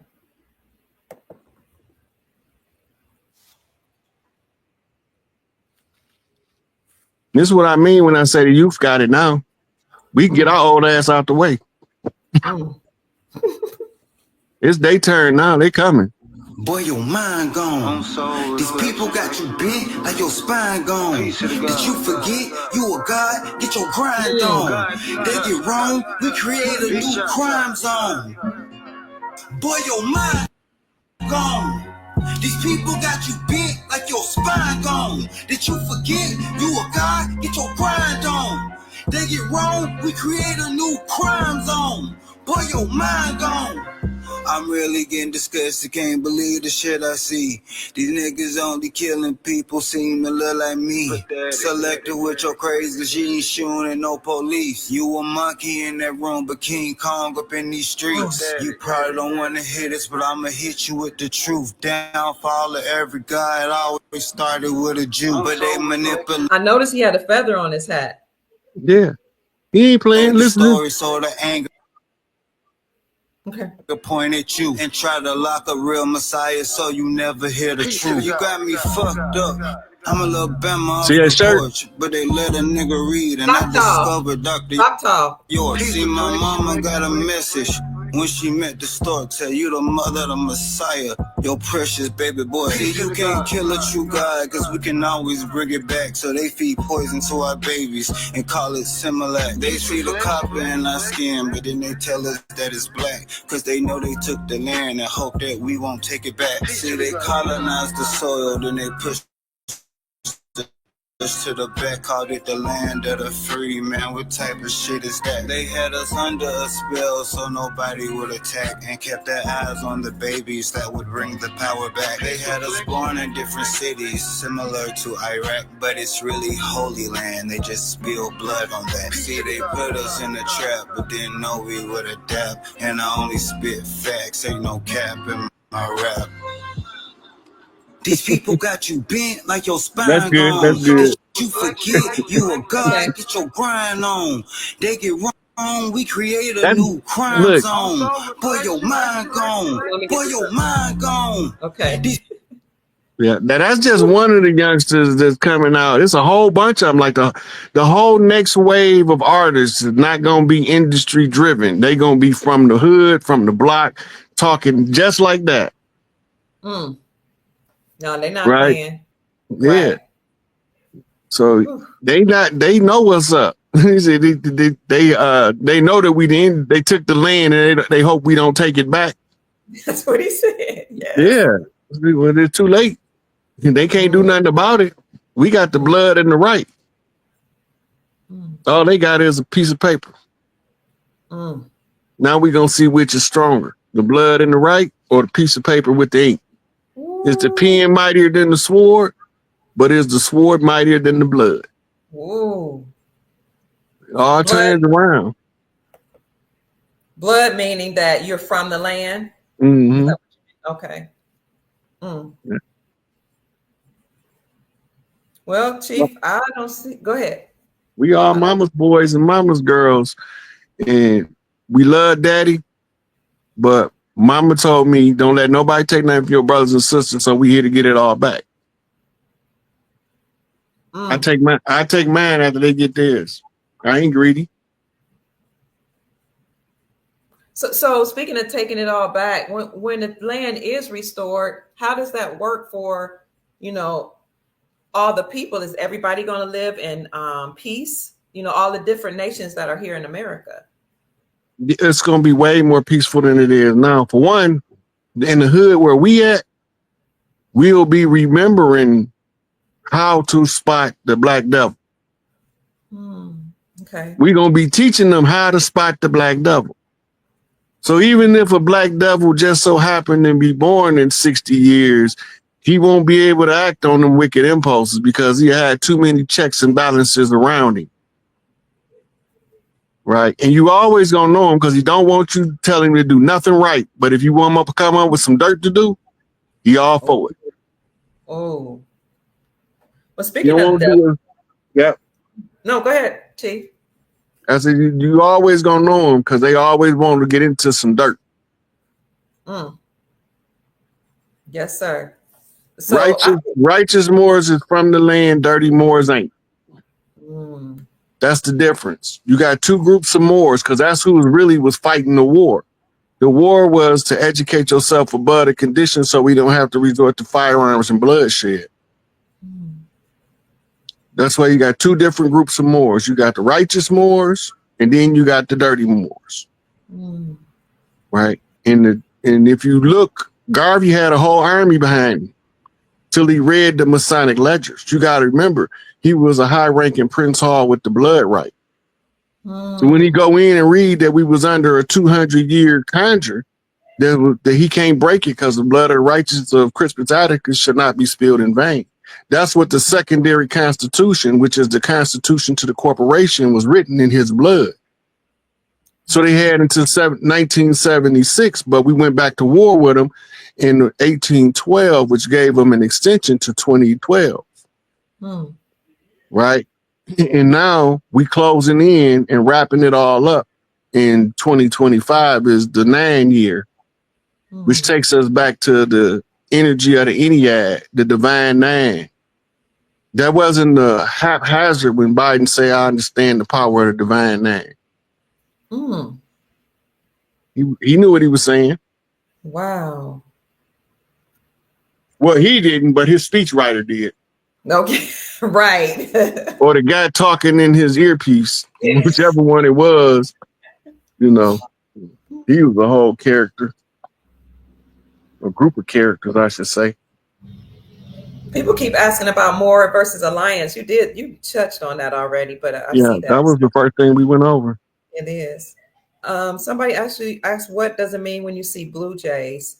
I've been seeing a lot of blue jays recently, Dion says. That's called the crazy thing about a blue jay. The blue jay is the bird of justice. It's a redeemer. Normally it's the sun that's not physically in close proximity to the father. You send them spirit messages and the blue jay appears. The son is working to assist the father. So if you got a situation, let's say the mother don't want the child around the father, so she trying to poison his mind, but the child fighting against it, blue jay pop up at daddy house. Son fighting for you, baby. Oh, wow.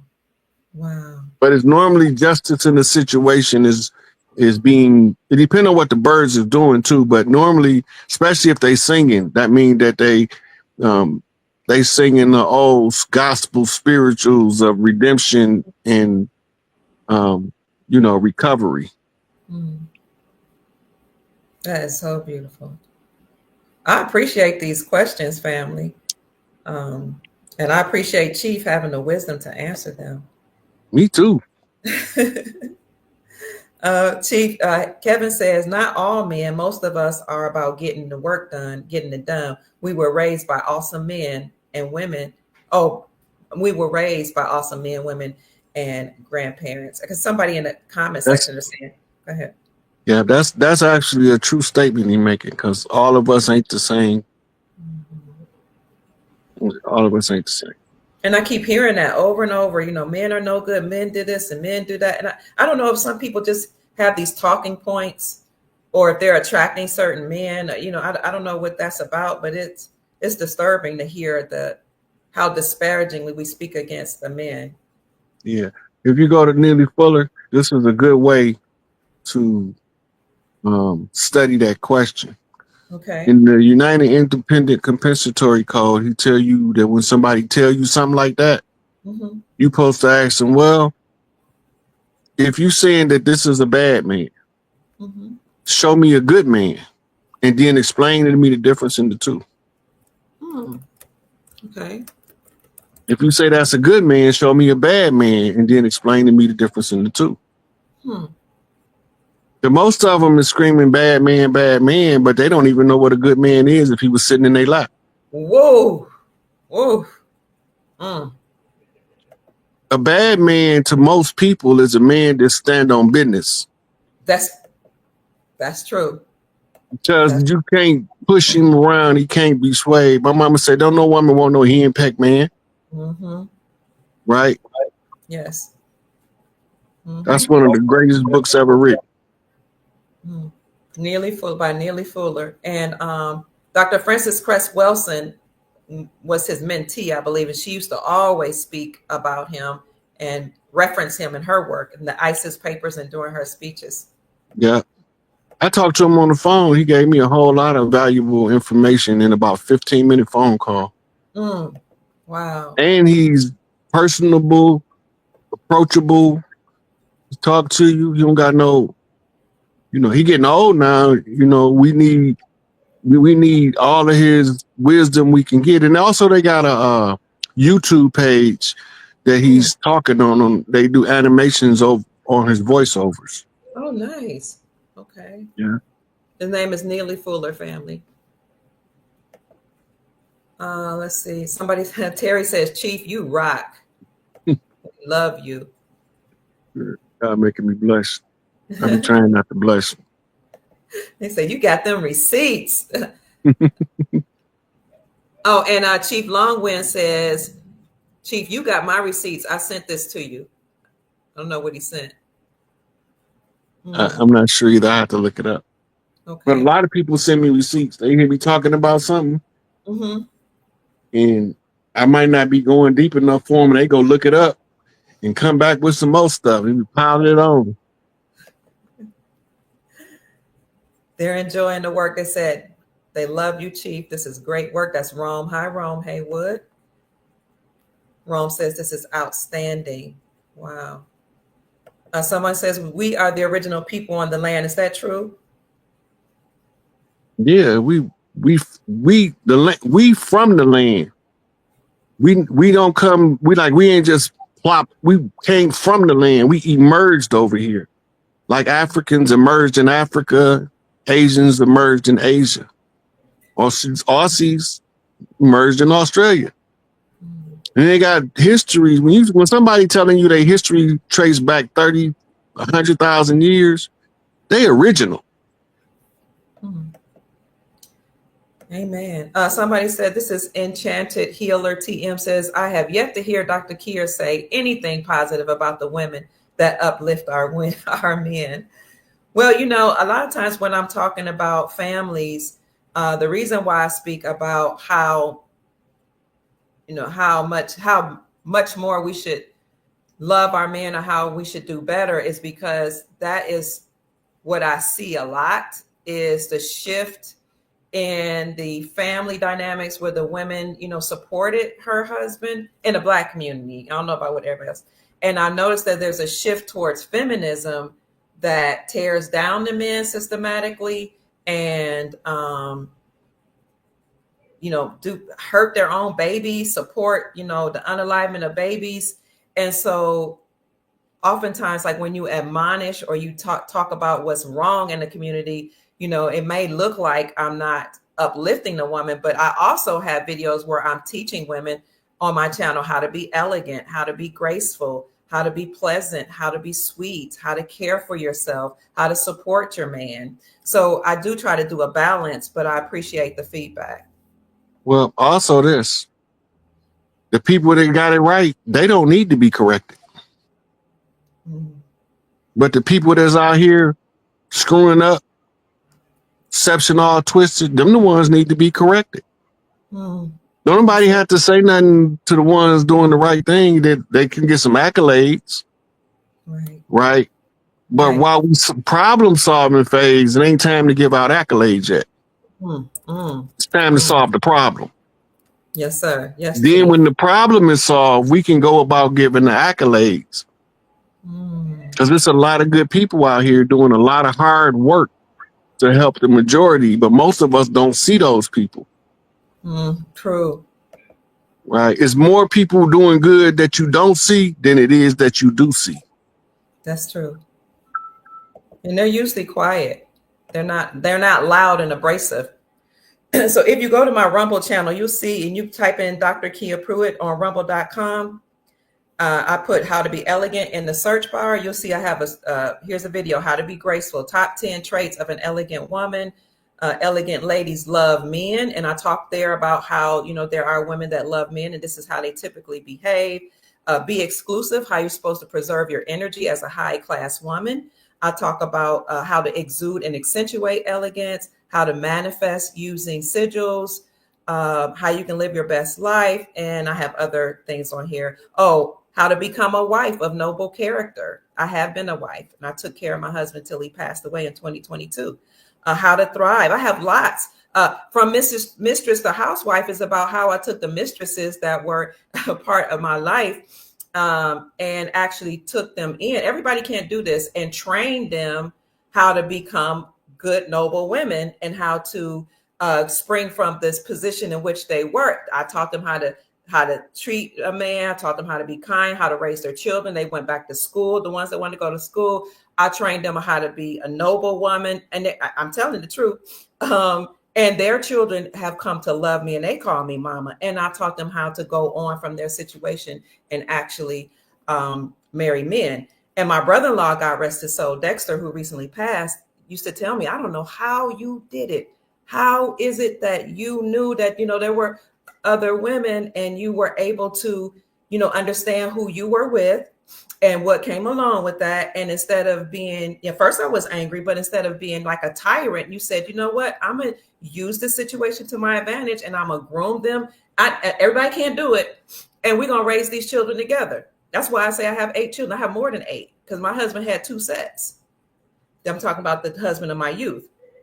I raised them all, and her children became not just her children, but with my husband, because we did separate and we got divorced, and he had his own family. And then, when he got sick, I took care of him. I took care of her. I took care of her children that she had with him, and I took care of her own children. And they're all grown now, and they still call me Mama Kia. I can talk about what it is to be a noble woman because I am she. All right. All right, then, preach. My mama told me if you got a baby by somebody and they got other kids and you show favoritism to yours over the other kids gonna mistreat yours. They will. So she said don't never do that. So I'll treat all of my children's siblings like they belong to me. Yes, sir. And then when you get to realize that in order to be the chief, all these babies belong to you, no matter where they come from. And when you big mama, it's the same way. Go ahead, I'm sorry, Chief. Yeah. When you realize that the problem is because it's a shortage of stand-up guys around, right? And you being good to as many children as you can. Mm-hmm. It's a human family. It's a human family, absolutely. Thank you, Chief. Well, Chief, I don't see any more questions. Somebody says, is children having children these days? Oh, the side effect of oppression. If it wasn't under this severe oppression for the last 500 years, women wouldn't be hitting puberty until 1920. Wow. Really? All you got to do is study a gymnast. Most of those girls doing gymnastics don't have a cycle until they retire. Or until they well into their 20s. Wow. And there's nothing wrong with them. Okay. But they're not feeling the strains of oppression. The only ones in gymnastics that's having early menstruals is the ones being touched inappropriately. But they don't, when they are focused on something like that, and they don't have to worry about where their next meal gonna come from, if they're gonna go home to mom and daddy fighting all the time. The human body will not let her go into puberty at 8 years old, 10 years old. That's for people that's in war. And that's how you get baby kids. Wow. Yes, sir. Family, if you are enjoying this time of instruction by our Chief Pontiac, also known as Chief Rod Hayes, then please kindly send him a donation or a blessing expressing your gratitude to $SICAPE. That's $SIKAPE, and he would greatly appreciate it. Joe Pittman said, my wife had 3 little girls when we met, and we raised them and our 2 sons together, but now they're all grown. That's good. That is.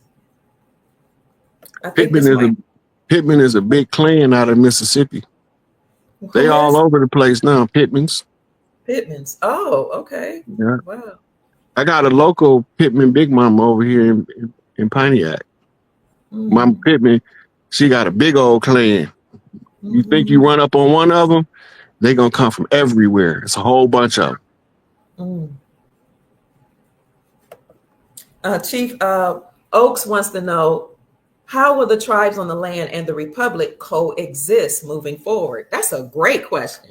The republic is the interim transitional phase of going back to common law. Okay. Remember, I told you earlier, we started off with tribal law, then we went to the republic, then we went to the corporation. Now we from under the corporation, we had to go back to the republic in order to get back to the tribal law, the common law, the law of the land. Okay. So now there are people that are re-inhabiting the republic, and I've been asked to actually serve as a justice or an interim administrator or judge, which I haven't had to do anything.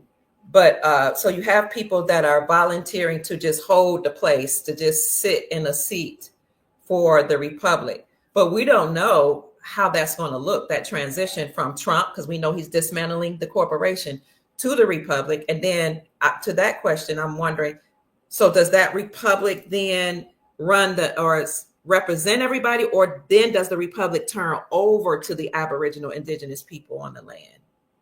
Like, do we know yet? Yeah, I don't know how it's going to look, but I know it's going to happen. Okay. The republic not going to last the whole 4-year term. Right. But sometime during the celebration, we're going to have another celebration in the middle of the celebration to celebrate going back to the common law. But we first had to get to the republic. That's what the J6 situation was all about.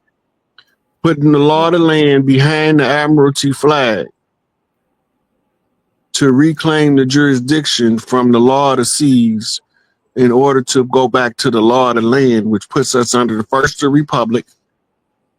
And then we go back to tribal lands. Everything was given back to us in the Indigenous Rights Acts.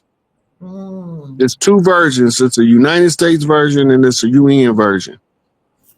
It's also an operational blueprint, if you know your culture, on reclaiming everything. That's what I've been following the whole time. That's how I knew to use the oral tradition. But if you don't know what the oral tradition is, you can't use it.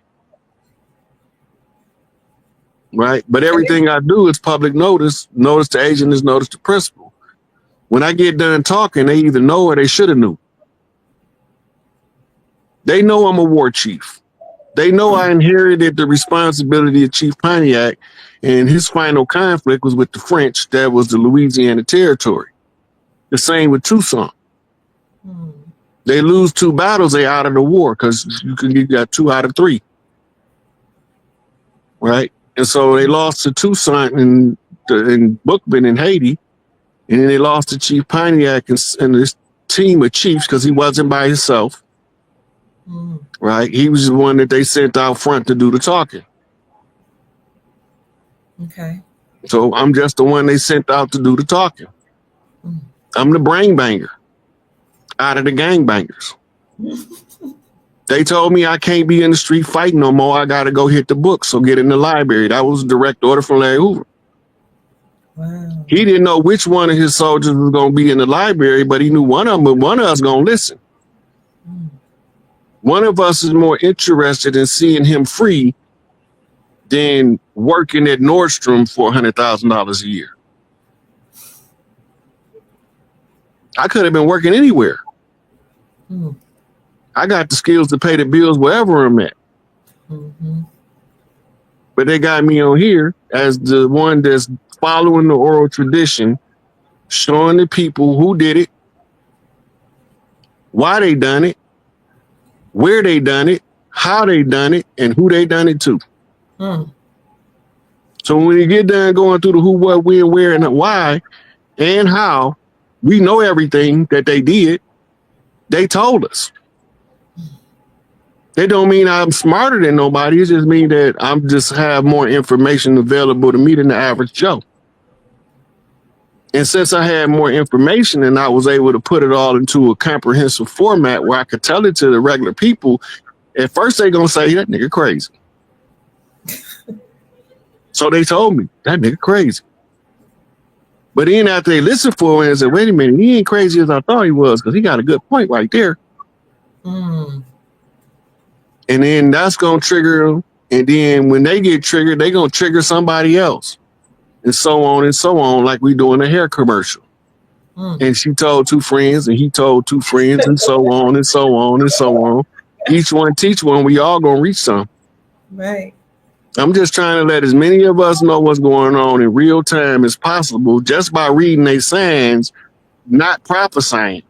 Mm. People be like, he a false prophet. I ain't never told you I was no prophet. I'm not prophesizing, but I am reading the writing on the wall that they putting out there for us to see. I'm just telling you what I see, and you don't have to agree with me. I'm not infallible. Right? Sometimes I have so much information, I can't remember which piece to pull first. Here we go. And they honor what you say, like the oral tradition that you're using and what Empress Rarebird is using. They acknowledge and honor this? They've been giving us the foundational instruments to prove that what we're saying is working. Mm.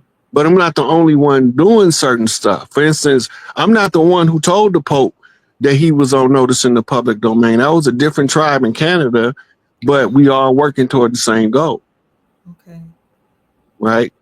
I'm not the one who put Atlanta and Cop City on notice. Those were the ceremonial Muskogee Creek. Mm. They can speak up for the Muskogee Creek if the Muskogee Creek don't know what to do. Right. They ceremonial membership can speak up if they know what to do. So the ceremonial tribe went and put them on notice. Mm. Right? When the totem pole was being marched across, I didn't do that. But because I can show you where it's at and what it means, right? We had, in order to reclaim DC, we had to stake a totem pole there. It was done in 2017. There was several tribes involved in that, not just one. So you got a whole bunch of different tribes doing different stuff. Right. Right? Chief Warhorse declared victory about a week ago. Mm. She's a certified war chief. She has the right to do that because she got treaty agreements with them people. I don't. I'm from 9 treaty tribes. They erased us from paper.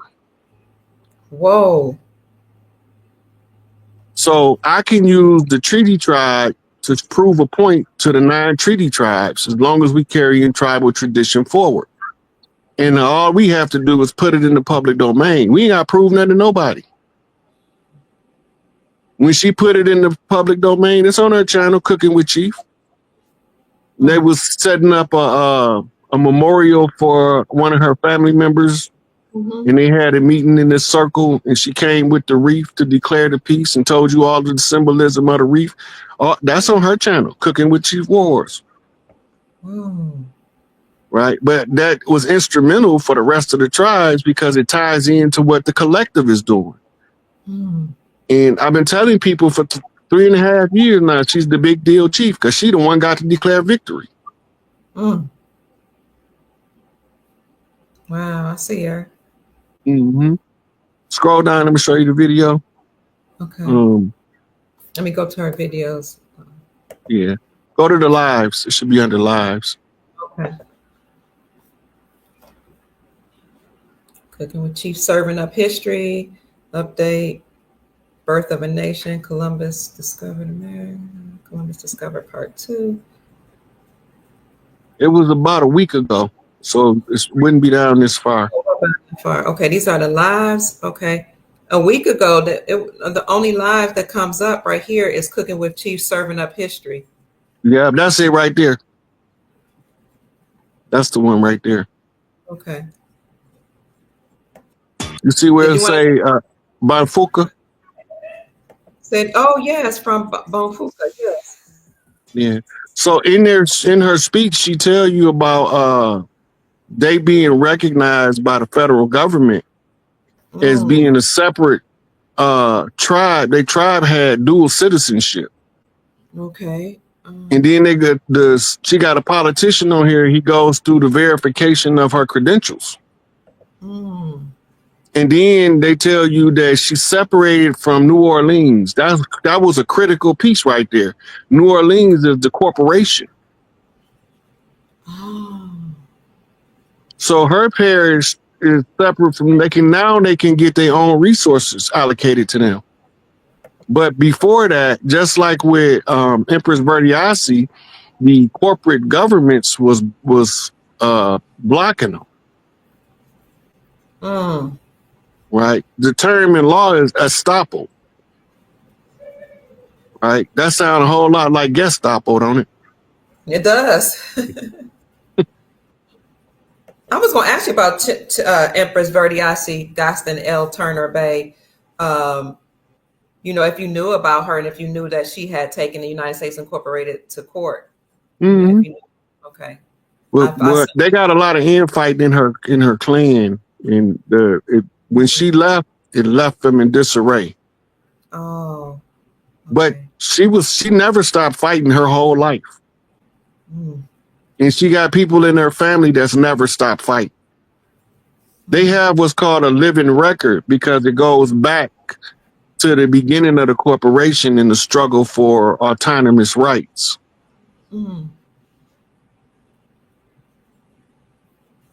Okay. Let's see.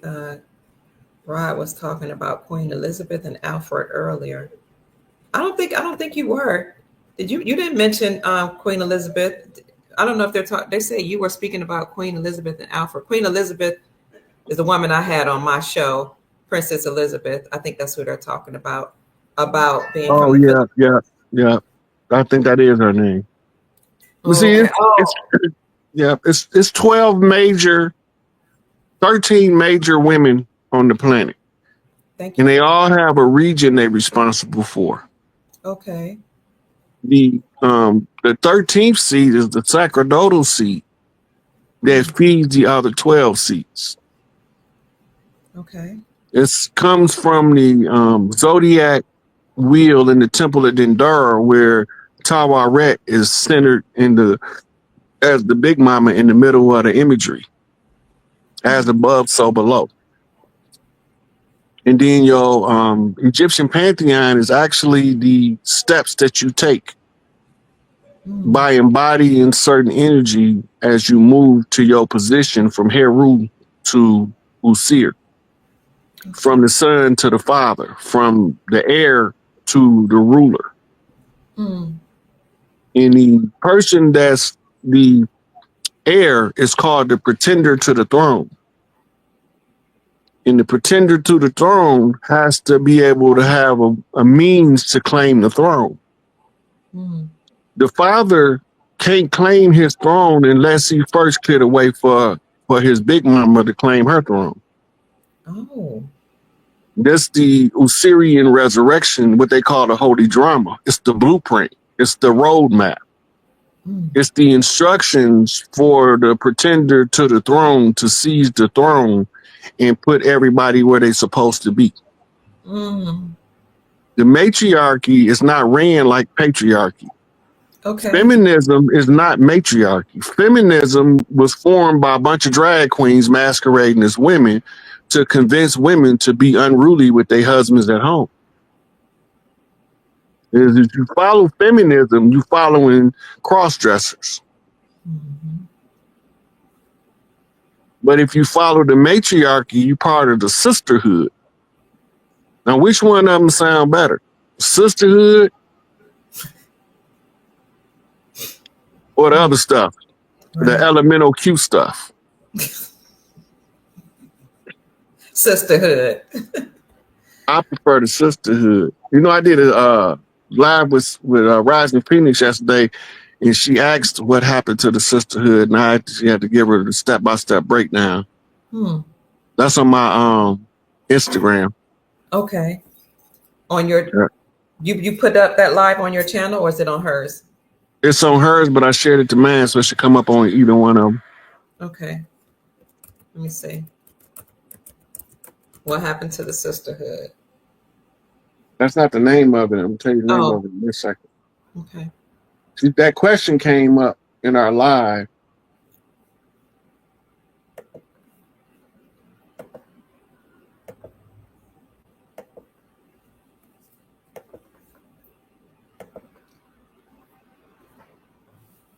I guess it did come up on my page. Let me go to my one. Okay. I'm gonna send it to you so you can show them which one to look for. Okay. If you want to follow Chief Pontiac, also known as Chief Hayes, you can follow him on Instagram at The Sick Ape, TheSikape, or you can follow him on Facebook at Rod Hayes, ROD as his name, first name, and his last name is HAYES. If you've enjoyed the live so far, family, and you want to show him your appreciation by sending a monetary blessing, you can send it to his Cash App. And that is at $SIKAPE. Okay, sorry about that, Chief. I'm here. Okay, so this Phoenix page. Oh, let me get this off here. Matter of fact, I'm just gonna send you the video. Okay. That's gonna make it life a lot easier.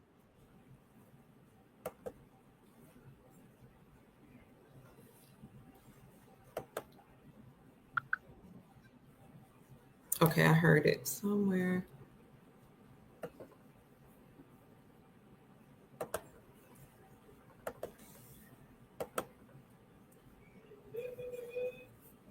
I know you sent it. I saw it.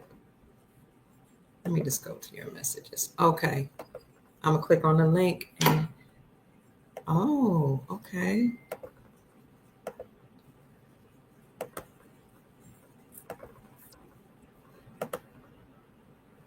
Oh, she's gorgeous. What's the name of her page? Rising Phoenix Academy, I believe. Okay. And this is the video right here. Mm-hmm. Okay. Nice. Rising Phoenix Academy. So you all want to see that, family, go to her page, Rising Phoenix Academy. Let me see if I can actually, I don't see the actual, is this her? No. That's her. Yeah, okay. So this is the video with you in it right here. Yep, I'm about to come on, and if you let it play a few minutes, you'll see me when I come in. Because it's supposed to have been 3 of us on there. She's actually blood descendant of the Haitian Revolution. Wow. And was instrumental in closing that conjure. And the other person on there is the blood descendant of Duddy Bookman. Oh, wow. Okay. But they didn't ever let him in. Risha Stone, they wouldn't let him in. Okay. But I had to find him in order to close out the Haitian conjure. Right, so they can the tribes can regain control of Haiti. That's what you see down there. If you see in Haiti, they brought Jamaican police down there. They wouldn't allow them. Kenya was supposed to go, but the Haitians rejected Kenya. They said, no, we don't want them niggas over here because the last time we let somebody come from Africa, we ain't been right since. So they wouldn't let, because at first they was only going to accept help from Africa. And then, I don't know, they must have talked about it among themselves or something. It was like, no, the last time we let somebody from Africa come over here, we ain't been right since. So the only people that they allowed to come over there and help them with policing the territory was Jamaica. Okay. That's where Duddy Bookman was originally from.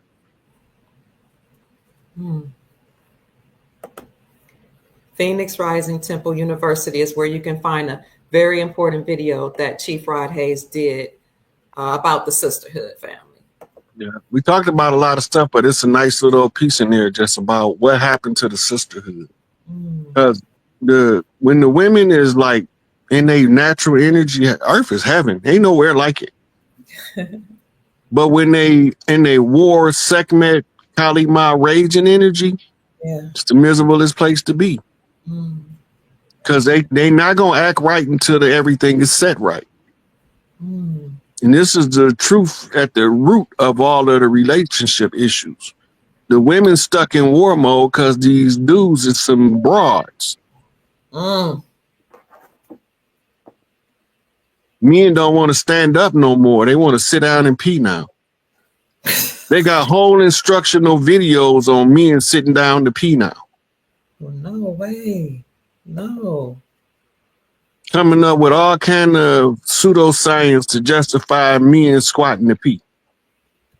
Won't you just flat out tell him I need you to be a bitch for me? Instead of just going the long way, hitting all the way around the board, coaching them and coaxing them, just flat out tell him, let him make his mind up whether he want to be one or not. Mm-hmm. That's the same thing they did with science and races, ethnicity. And ethnicity ain't necessarily race. So what the hell is a race? And how do you got a race that don't got no end?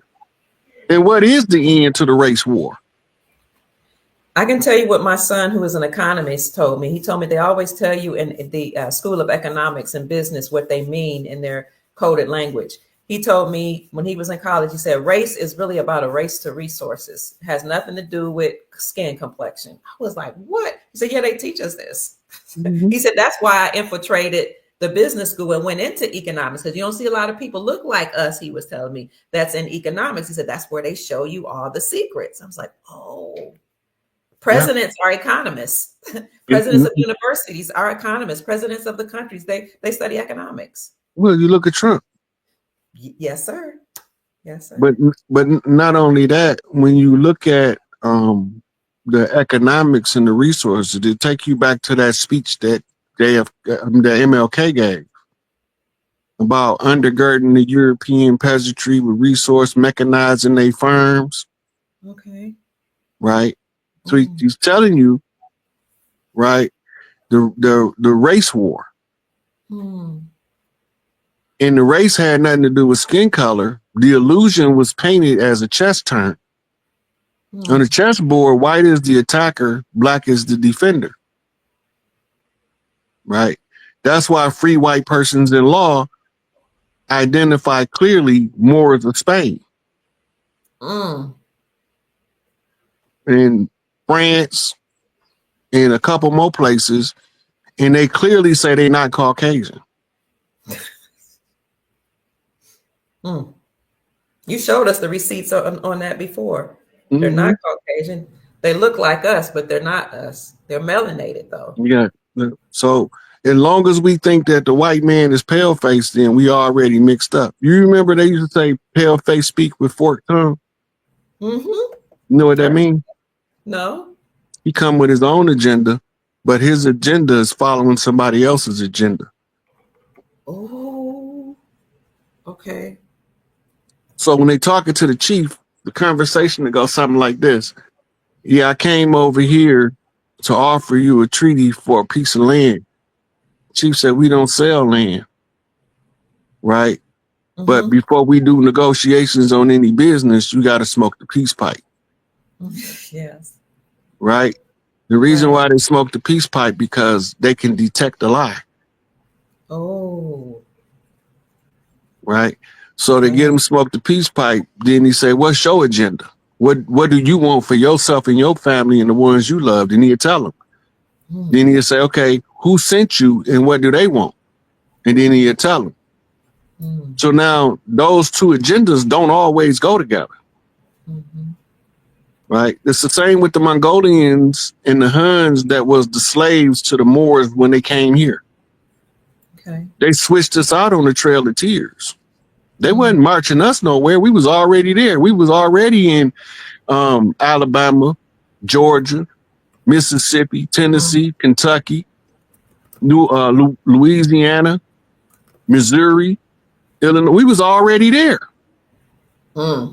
So then who in the hell is they marching on this Trail of Tears if we was already in all of the places? Wasn't us. Now, if you pull up Indian school, right? Yes. And you zoom into the crowd of children in the picture, you will see they ain't us. But they Mongolians and Huns and Vedics. Wow.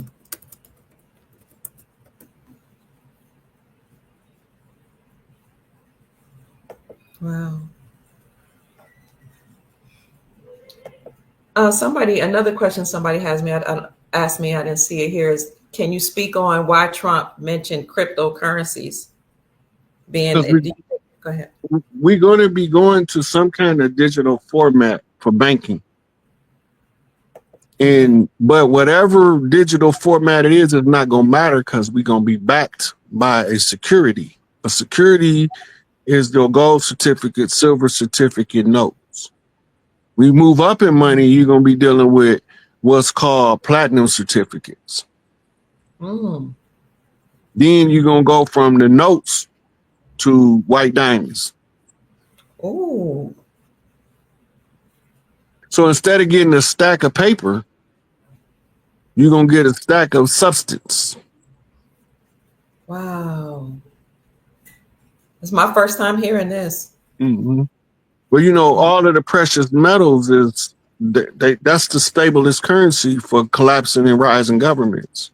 Mm-hmm. Right. And platinum is the most valuable of the precious metals. So the upper echelon of business dealings will be done in platinum reserves. Okay. And the only other substance that's as expensive as platinum is what they call flawless white diamonds. Mm. And they can tell the difference between a laboratory diamond and a natural diamond. So that counterfeiting won't even work. Mm. Thank you for that. And thank you for that question, family. That was a great question. I think that's it. Let me see. Yeah. The digital format is just to keep count. It's the record keeper. Okay.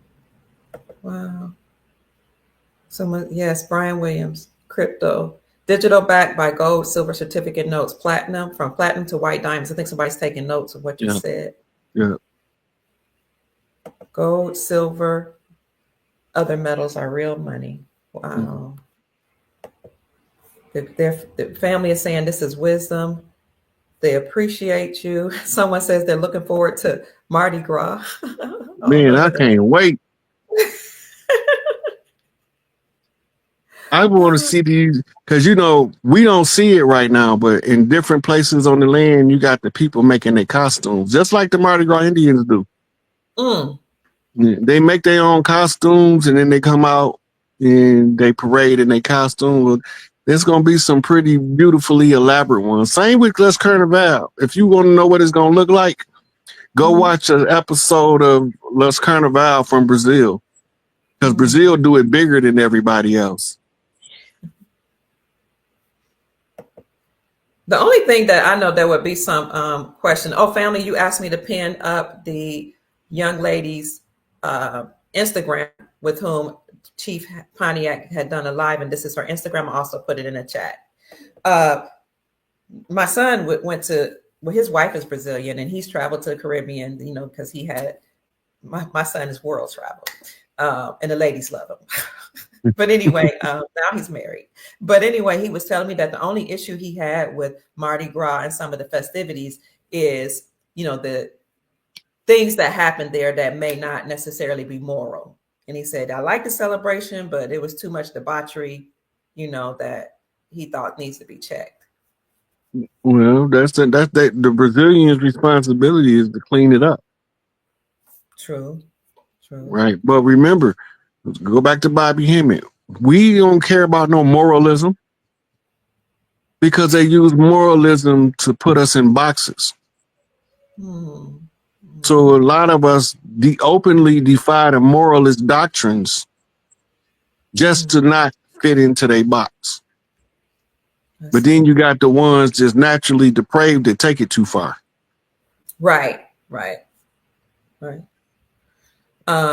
Thank you for that. This is Chief Mac. Chief Mac is in the house saying good evening, greetings, Dr. Pruitt and Rod. Yeah, I think I've seen him before under Judah Allen. Judah Allen, yes. He said he had sent you was it him? I think he said he sent you a request. I think it was him that said he sent you a request. I don't know, but greetings to you too, Chief Mac. We're glad to see you here. Thank you so much for showing up. We appreciate you. I know you're a very busy man. Thank you so much. And I love the way the Chiefs are supporting each other. Oh, let's see. Do we have any more questions? Hold on, Chief. I see I'm having problems with one of my formats. I had to take it off my LinkedIn and then add it back. Okay. Chief Pontiac, what do you think about Barron Trump? Oh, is he the Antichrist? He's already addressed Barron Trump. What a beautiful time to be alive, Chief Max says, when you're connected to the right people and source. That's Absolutely. facts right there. That's mic drop. Mic drop. Marquitas. Hey, Marquitas. Marquitas Johnson and I have been friends for years. We were actually part of a group. We helped start a group. I think it was either Marquitas, you said you had a question, but I think we started a group like right before Trump became president, or maybe it was his first year, where we were trying to help people get access to their TDA accounts. We were doing all kind of research, trying to help people like discharge their debts. And we were very, very successful, but it was so many people, like we had 100,000 people in that group. It grew so big. YouTube, Facebook shut us down. And the people who had been able to offset their debt that were successful, some of them went on, but then they started locking folks up and reversing the charges. And was like, yeah, we better just slow down on this. That's what I was telling everybody. That's a trap. That paperwork is a paper chain. Remember, they own patents on every court document you file. If you're putting them on notice, they own a patent on that. So you're really not putting them on notice. Wow. You're really telling them that you're still an imbecile and you don't understand the law yet. Whoa. Oh. Right. They know they committing the fraud, right? So what do when somebody is using the fraud that they don't want to use it? They charge them with fraud. You party to the fraud. Okay. And that's why the paperwork was the trap the whole time. If the paperwork wasn't the trap, Noble Drew Ali would have had it over with in 1922. Ooh-wee. So even that paperwork about declaring your nationality, that was a trap? What happened with that with the Moorish Science Temple is somebody made a deal with the government behind Noble Drew Ali back. And I think that's what led to him getting murdered. Because the original nationality card was binding in court. Like if you had your card and you presented it, they call a grand sheik. And the grand sheik come in and asks if you was going to answer for the charging instrument. And the grand sheik could say he's a non-party to the claim and walk you out the courtroom. But once they made a deal with the government, the new nationality card say on the back of it, the holder of this card is the United States citizen. Some niggas did that. Wasn't no pale faces in the Moorish Science Temple at the time. Oh, and there might not be none now. Okay. You was asking me for examples. Yeah, all you got to do is study the 5% Nation. Clarence 13X was at war with some niggas because they wanted to sell dope out of his properties. He told them no. Well, we see what that got him. The move, remember that Philadelphia move bombing? Okay, I remember that. It was a nigga that signed that order to bomb them people at home with their babies in the house. They blew the whole block up or burnt it up, but they didn't have to do all that. Right. But that nigga agreed to it. He signed off on it. Matter of fact, he called them in there to do it. Wow. And you gonna tell me he wanted us? Highly unlikely. John Africa was a peace-loving man. He was a vegan. He had a good community. They stuck to themselves. They minded their business. They had nothing but cordial relationships with all of their neighbors. The only people who didn't like them was the government. Wow. And they went in there and bombed them. Like they was in Iraq after the 9/11. They just blew them up. Then they tried to escape the fires. They just opened fire on the ones trying to escape. They were trying to make sure they don't come out the house while it's burning to the ground. That was foul. And the ones that made it out, they arrested them. Some of them ended up with 40 years in prison. God. Before they got out. Go listen to Ramona Africa. She got a whole bunch of stuff on YouTube where she's telling her story. She was their mouthpiece. She their tribal mother right now. Right? So they can't say that we don't know what happened, because ain't no way I would have sent nobody to bomb no place with a bunch of babies in it, knowing that the babies was there. It ain't that they didn't know they was there. They knew that it was families living there, and they was only mad because they was living off the grid. That's the only crime they committed. And that's not criminal. That's natural. You can't be living your natural lifestyle in front of us. We gonna snuff you out.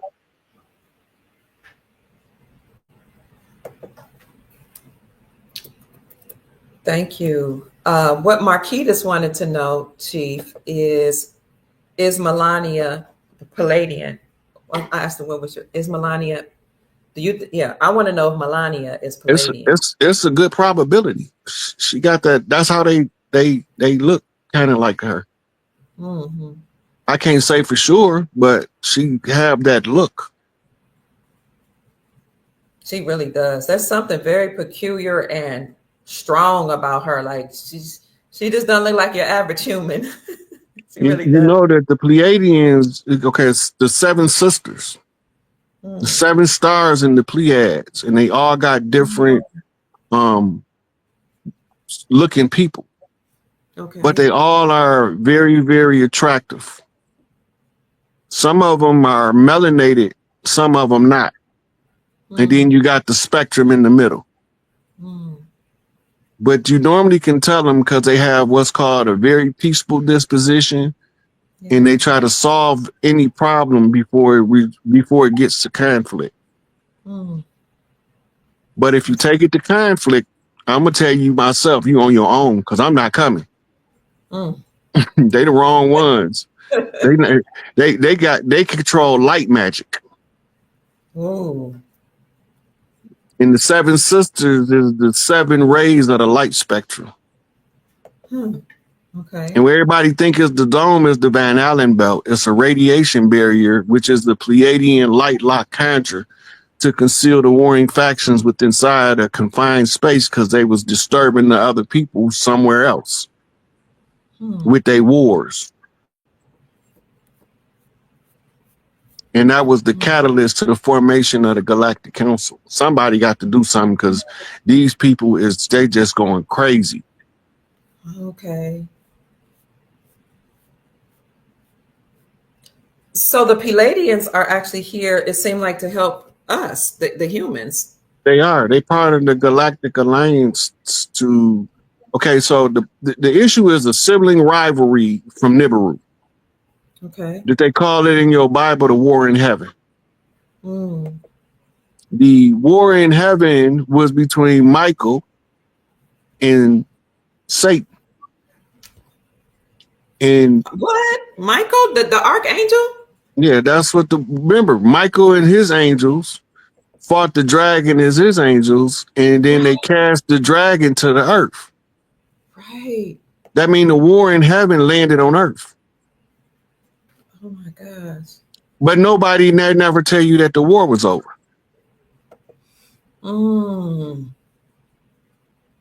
The war that landed on earth had to be fought on earth. So we was put in the Pleiadian light lock.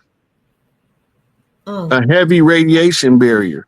You can still get out, but you have to go through what's called space windows at the different layers of atmosphere. And if you miss it, your ship gonna blow up. And that's a challenge for a challenger right there. Absolutely. Wow. Thank you. Chief Mac wants us to know he got word that they are canceling debts right now. Yes. They supposed to have been done it by the 19th, but they think that Trump just talking, and they don't believe that the Earth Alliance is really cleaning the planet up like they are. They believe it's business as usual because they've been in power so long they can't see nobody taking their power from them. Right. Joe Pittman says, my wife and I are so excited that we've come in contact with all of you, and we love you a lot. And then we love the comments as well. God bless you. Here's a question, and I'm gonna step away just for a second. Just for a second, and while you answer this question, it says, "I'm West Indian. I was 3. Mom said she was going to pass away 1 week before she did. She was 30. How does she know? She did OBEA, OBEA. What does that mean? Was this a sacrifice?" It's a form of magic from the islands. Okay. Well, I didn't have time to step away right quick. Let me see. What if you do a rebuttal of their authority? Oh, somebody says, respectfully asking, what if you do a rebuttal to their authority? I guess the people that are in power. We already did. Mm. That's why you see them falling now. Okay. Are the Moors the black nobility? The black nobility are Moors, but all Moors is not the black nobility. You remember, you got righteous Moors and dirty Moors. Mm-hmm. Absolutely. Thank you. Somebody says something about not my Moorish ID card. Okay, I don't know. Snooky's So saying. if all of them don't have it on there because you have factions. You have factions within the Moorish Science Temple, and some of them still follow the original charter, where others follow the charter that ties them to the contracts. Right now, so the ones that don't have that on the back, they still can't do what Noble Drew Ali could have did, because the other ones chopped them off at the knees. The ones who made the contract. The Moorish Women's Consulate is the record keepers of all Moorish history, and they only give it to certain individuals, the full history. But they know who it was that made the deal that allowed the U.S. citizen to be put on the back of the nationality card, because whoever did it, their name is on the contract. So I done had Moors tell me it was Mealy Eel, C. Kirkman Bay, that it was what's that other dude name? Mealy Eel. I don't care which one of them they think it is, because the dirty player's name is on paper. But only a high-ranking Moor, like let's say Taj, they might give it to him, but the one who they can't deny it if he asks, it's only one, the Supreme Mufti, Chief Malik Angel Bey Jeff Ford out of Chicago. If he go to the Women's Moorish Consulate, they're going to give him the full records of all of the dirty Moors, because it's his job to clean up the Moorish house. Wow. And he is not a happy camper. He'd been locked up for damn near 50 years on some trumped up BS. So when he come home, all of the dirty Moors going to be running, but they know who they are. Okay. They got all the reports on file at the Moorish Women's Consulate that tell them who the dirty players was, who was shysting people out of money, trying to sell them their freedom, that got them ensnared in traps. They know who all of the dirty players is in the Moorish community, because they the ones who register the complaints. I see. Universal Angel says the Constitution was written in real blood, Crispus Attucus's blood, after they killed them. Yeah, that's the secondary constitution of the corporation.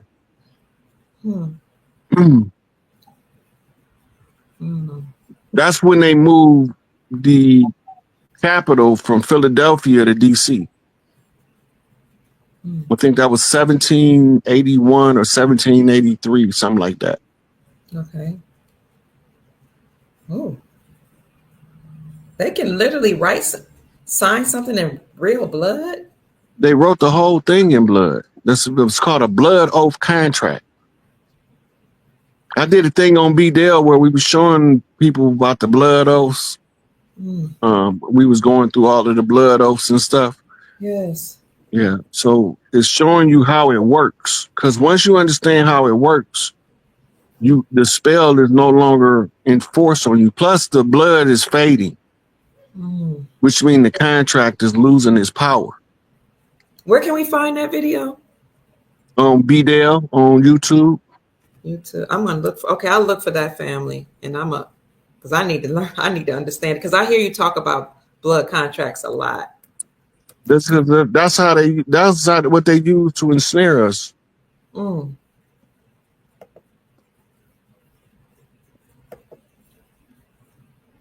Here it is, right here. Let me see. I'm not gonna keep you up too much longer, Chief. It's getting late. B-Dale, this it? That's the This channel. That's the okay. channel. It should be under the lives. It's the only one he got on there with me. B-Dale, I love his brother work. He be thorough. Okay. Let me drop his information in the chat. About that family, I got a feeling this is gonna be fire. It's 50,000, 49,000 views. Blood contracts on the B-Dale show with Chief Rod Hayes. Let's see if I could put that in the chat. There was something somebody said. If you want to see it, it's in the George Washington Masonic Memorial Museum. I think that's in Virginia. Okay. But it's the Constitution that's in the case there. Chief, can anybody just change the Gulf from the Gulf of Mexico to the Gulf of America like Trump just did? Only when the tribes take over will the names change. We got to change the names of everything because everything was named by colonizers. So when we take back our power, part of that is new lines of demarcation. All your state lines are going to be changed. Sometimes 2 and 3 states going to be merged. But the layout is going to be different. Matter of fact, I'm about to send you something, Dr. Kia. This might help you understand. All of this stuff belongs to us.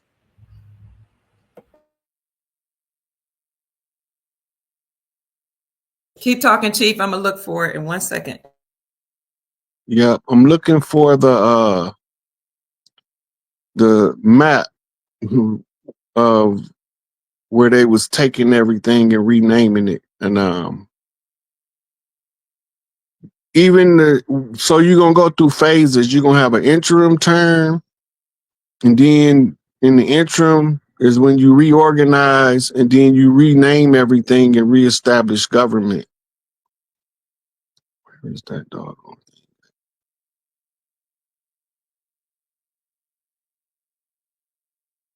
Okay. Did you send it to me, T? Well, I'm still looking for it. Okay. Might be in the wrong. I might not have it on this phone. Family, if you are enjoying this and you'd like to send Chief a blessing, you can send him a cash app to $SIKAPE. That's $SIK8. And then somebody's one of the final questions is if you can address med beds. That's going to be released at the World's Fair. I think it's going to be the Iowa World Fair.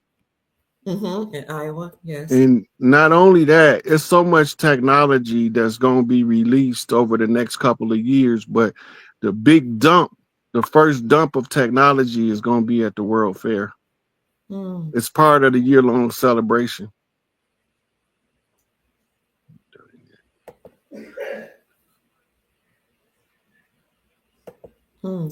Trump had court about our tribes questioning citizen and jurisdiction.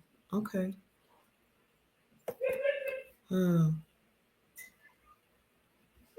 Blowing me away, brother. You remember when Trump was talking about buying Greenland? Yes. Greenland was already a part of us. Remember you talking about buying Canada? Yes. That's because Canada has the same QSIP number as America. Oh. So it was always a part of this area. Yeah. But in order for the crown to hold its control, they had to keep us from organizing clear across the land from furthest north to furthest south. Long as they kept us divided and bickering amongst each other, like, my tribe was here first. My tribe was here first. Yes. They don't give a damn who tribe was here first. Oh. The oldest tribe on the land is the old Mississippians. They call them Olmecs, Incas, Mayas, Aztecs. They all the same people. Mm. They lived all the way around what you call today the Gulf, but the Gulf wasn't always there. That's a crater from a meteor. Wow. Okay. They say it was a meteor. I think it was a bomb. Mm.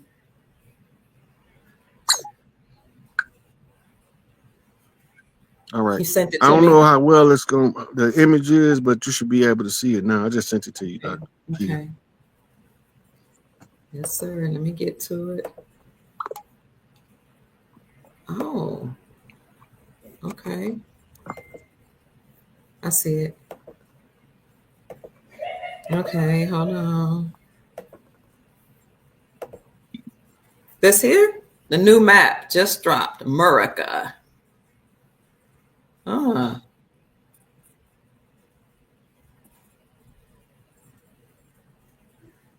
Comerica? Never heard of that. That's what Canada at. That's Canada. Okay. And then America. Gulf of America. Comerica, American Republic. Wow. America? Is that Brazil? Yeah. Okay. Because all this is a part of this whole. That's the whole of Turtle Island that you're looking at. Oh, American Ocean. So when we ousted the colonizers, this is what they gave us back. Wait, when we did what to the colonizers? Ousted them. Oh, so they already have been ousted. Yeah, it was just cleaning up their little cronies is the cleanup. Okay. Guatemala, Costa America. That's Costa Rica. Mm-hmm. Nica America, is that Nicaragua? Yeah. Get out. Jamaica. Yeah, it was Jamaica. Jamaica. What's so all of this is the interim names of all of the territories before because the local people have to have a say in the name of their new country. Oh. So under the Republic, everything that's owned by America has to be tied back to America. Even the Atlantic Ocean becomes the American Ocean. Wow. So now I thought it was kind of cute because this is how Trump be doing stuff, right? Uh-huh. Like this how his mind works. We ain't gonna have Canada no more. It's gonna be Comerica. It ain't gonna be Jamaica. It's gonna be Jamaica. That's just how he is. He just, that's his idiosyncrasy. Yes. Yeah. Right. So when you see something like that, you look at it and you be like, oh, that's some Trump shit here. So what was America called before? I know people say it was Turtle Island. What was the land mass of the whole empire? Well, the word America comes from Amaru, Inca. Okay. Inca. Oh, okay. They just anglicized the term and made it into one compound word, America. But it's Amur Inca. Wow. The Amur or Amaru is the people. Okay. And Inca is the land. When we sent people to the motherland, we sent the people afar. Okay. So the people of the afar became the Afar Inca. Right? The Afar tribe is originally American. They've been over in Africa so long that they know where they from. They're going to tell you they from the cradle. From the cradle of civilization. The cradle of civilization is the Fertile Crescent around the Gulf of Mexico. So you start at the Mississippi River in North America, you go west and south, and all the way down till you go back till you coming back east and you run into the Amazon basin. Right? When you get, that's the whole Fertile Crescent that man originate from. When they tell us the Out of Africa story, they're telling us history in reverse. We ain't from out of Africa. We went into Africa. Okay. When our people got to Africa, the ones who was already there was called Twa. You know them today as San and Pygmy. Mm-hmm. The big tribes, anybody over there that's over 5 feet tall is not from them original tribes. Mm. Those are what they call protectorate tribes. They were sent there to serve as protection for the little people, the ancient ones. Over here, our equivalent to the Twa and the San was absorbed by marriage into what we know as the Mississippian clans. So the old Mississippians ranged everywhere from 4 foot to 7 foot from that intermingling. So now you got a family, you got one brother that's 5'5" and another one that's 6'8", and they got the same mama and daddy. Yeah. Because it's in the DNA. Genetics don't lie. No. But they can lie on genetics with their fake DNA tests. Like the what is it? 21-3andMe and those genetic tests? Yeah. Well, you know the Henry Louis Gates. If you go watch him talking about Oprah declaring herself Zulu, yes. Mm-hmm. He tell you we making it up as we go along anyway. So make her Zulu. Dang. He telling you. And he's one of the foremost DNA specialists according to their systems. And he telling you they making it up as they go. Go on TikTok and say my dog or my lizard or my bird, right? DNA test results. Okay. Why your lizard is part Senegalese and part Anglo-Saxon and one part Chinese in America. Well, they're not testing no DNA. They're making that shit up.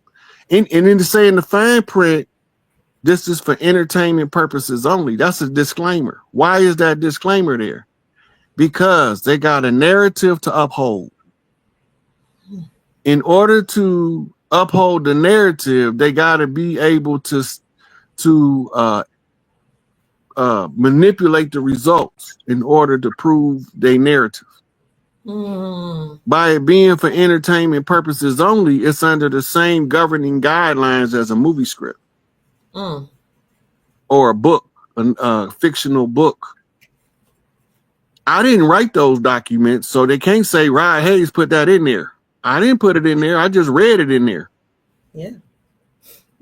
I told you them lying liars that lied about the lies they lied about signed their names to the lies that they lied about. Everything was told us upside down and backwards. As long as we don't know that, we can't never flip it around and make it look right. So you're going to either have to accept a known lie and deny a truth that you can't see. Or you're going to have to wake up. You don't got no other options. What about, thank you. What about the some of those tests are owned by the Mormons, and I always wondered what their role was in any of these because they have the word more in their name. They own some of these ancestry type of things. Is there a connection? It might be, but I know this. In the Book of Mormon, they tell you about the tribe of Zephaniah as the cursed, dark-skinned people. Talk about the dirty Moors. Then Bobby Hemmett said they've been here since the beginning. That means they got to look like us. Paleface wasn't here in the beginning. Paleface was on the genome, but it hadn't been enough births for them to manifest yet for a couple thousand years, a couple 100,000 years, probably a couple million years. Right. So not until the genetic manipulations in the laboratory do you start seeing large groups of them appear as albinos.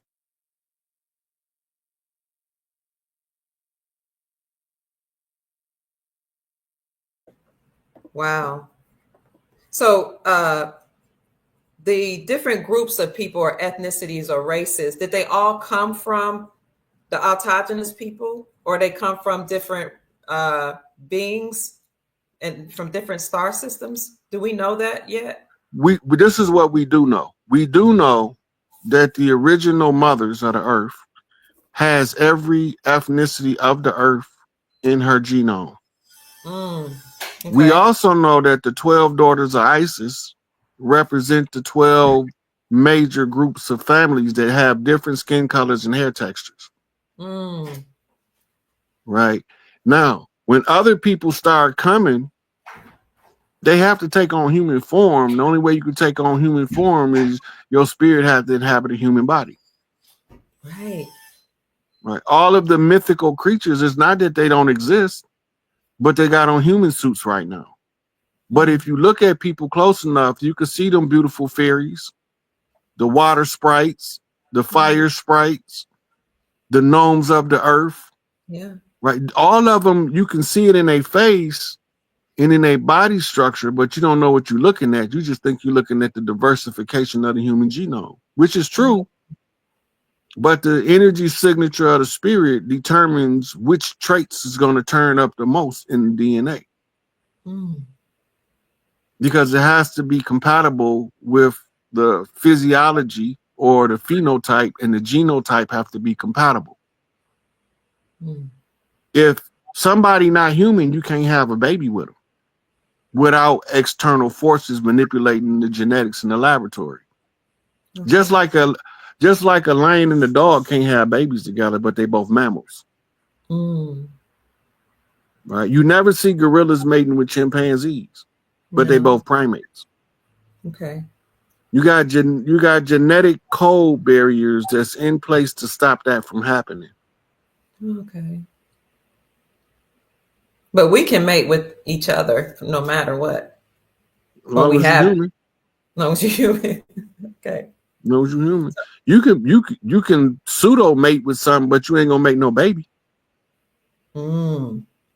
They call it bestiality. I didn't heard of a whole lot of ladies sleeping with donkeys, but I ain't never heard now one of them getting pregnant from one. That's gross. Amongst other things that they do. Yeah. So we've been talking about the systematic takedown of the deep state and those powers that had enslaved humanity, and how we are in transition between that corporation being defunct and the republic, and then turned all over to the autogenous peoples on the land. Jeffrey Short wants to know, well, what is the military's role in all of this? They the overseers. You got to read the FEMA document for continuity of government, but make sure you see the face of the document. The face of the document tell you who all involved. What we call the book cover. You can pull it up. FEMA continuity of government. Go to images and you'll see the document.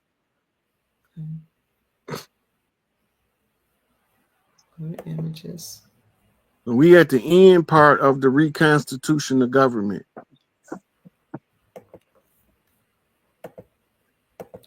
Okay, I'm here. And let's see. This is what I see here on the images. Should I go to this first one or just I think it's the second one right there. We look like the state building on it. Yes. Yeah, that one. Click that one. I think that's it. Guide to the Constitution. Now at the bottom of it, you see what that line say? For state, local, tribal, and territorial governments. We done went through this whole book and ain't but a few people read it. We done followed all of the steps in the continuity of government in this book. And now we at the part now where the transition is almost complete. Wow. I didn't write it. I'm just telling you where the information at.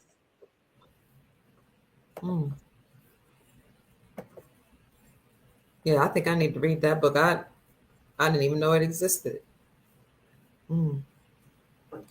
Marquis wanted to know, are Hollywood stars human? Not all of them. And the ones that are, half of them is inverts. Ooh-wee. Transformers, like. Yep. But Kim Kardashian not human. She the queen of the damned. She come from a mirrorverse. Hmm. Her and Harvey I know Weinstein the same thing. Her rank just higher than he is. That's why she look more female than he do. Wow. Queen of the Damned? She's from another parallel universe or something? Wow. So how did she mate with Kanye? Them test you never tube know. babies. Okay. Okay.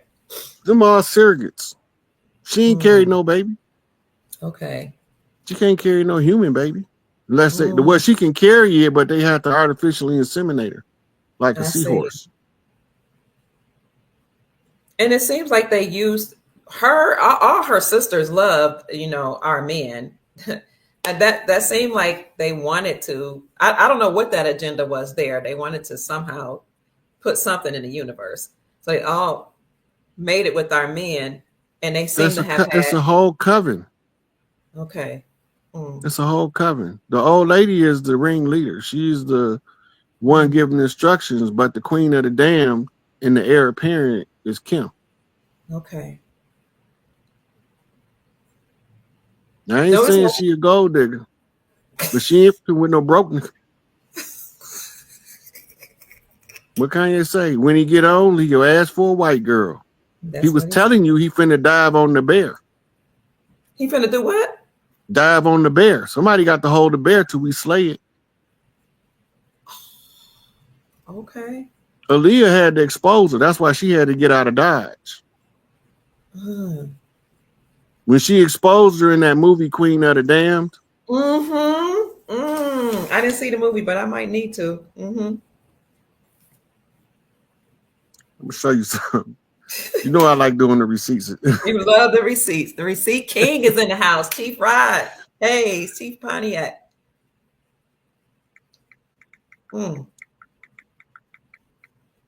Queen of the Damned. I noticed that she had done the Brazilian butt lift and all these different augments to her body. And then our women started mimicking that. And then she took them out like just recently. And I'm like, now what does that mean for all the women who went and followed her and some of the other women in Hollywood?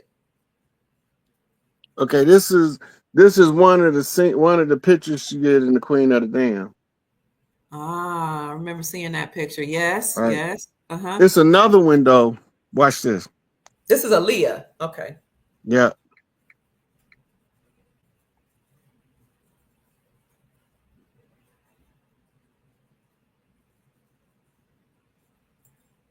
Wait, he went away. Okay, when you look at these. Yes. This Aaliyah. Okay. And that's Kim. Oh. Okay, hold on, because we ain't done yet.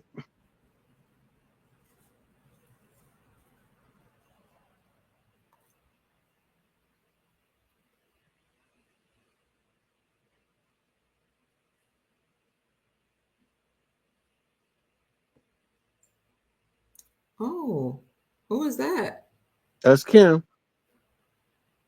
This the character, Queen of the Damned, that Aaliyah is playing. Okay. Oh. But the one that tell it all is the red carpet picture.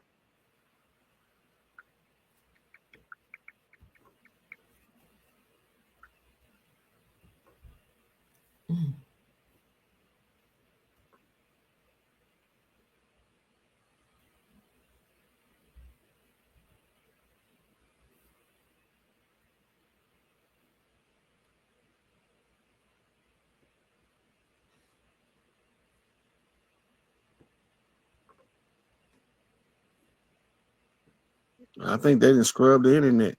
Oh, they do that very, very often. They say you cooking, Chief.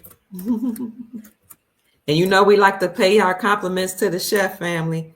So if you want to pay your compliments to the chef monetarily, Please kindly send them a Cash App blessing. And I'm sure you all have been anyway, and we greatly appreciate you. His Cash App is $SIKAPE. That's $SIK8. And I also want to thank you all so much that have been blessing me while this live is going on. I really appreciate you, and pray that the Most High return it to you 100-fold. Thank you so much. Let's see. Oh, yeah, they say you got the receipts and you are amazing. Thank you for saying that. Sarah saying you're amazing, Chief. I appreciate that. They ain't doing them trying to make me blush. I'm trying to act like I don't hear it. And Love Being Nubian, who's our moderator, our chat moderating, and said he sure is cooking and always on fire. This is a picture of Kim Kardashian. I can't find it right now, but she got on a gold dress. It's the same one that Aaliyah was wearing in the Queen of the Dam, but she on the red carpet. And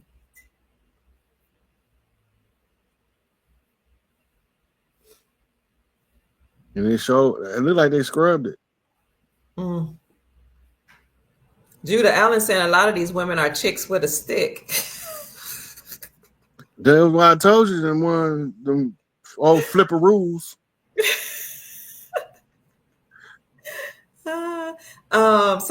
Q Ashanti says, Rod Hayes, I love you, and Dr. Kia Pruitt.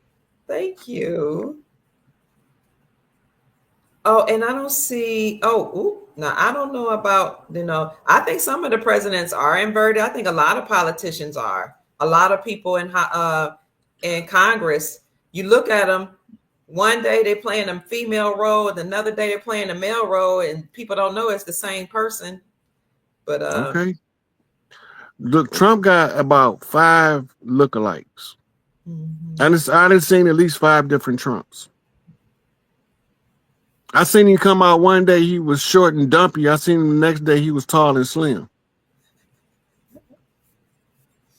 Right? Yes. Now, the reason they do that is to thwart an assassin. Right? I also know JFK had several doubles, lookalikes. Right? Yes. And a lot of people believe in the intelligence community that he's the one controlling the white hats behind the scene, telling them who it was, all of the conspirators to round up and where to look for the information, and that he's real instrumental in bringing down the deep state. But I don't know if that's true. I have been able to find him standing in the White House with his lookalike, though. The only difference is they like a couple of inches in height difference.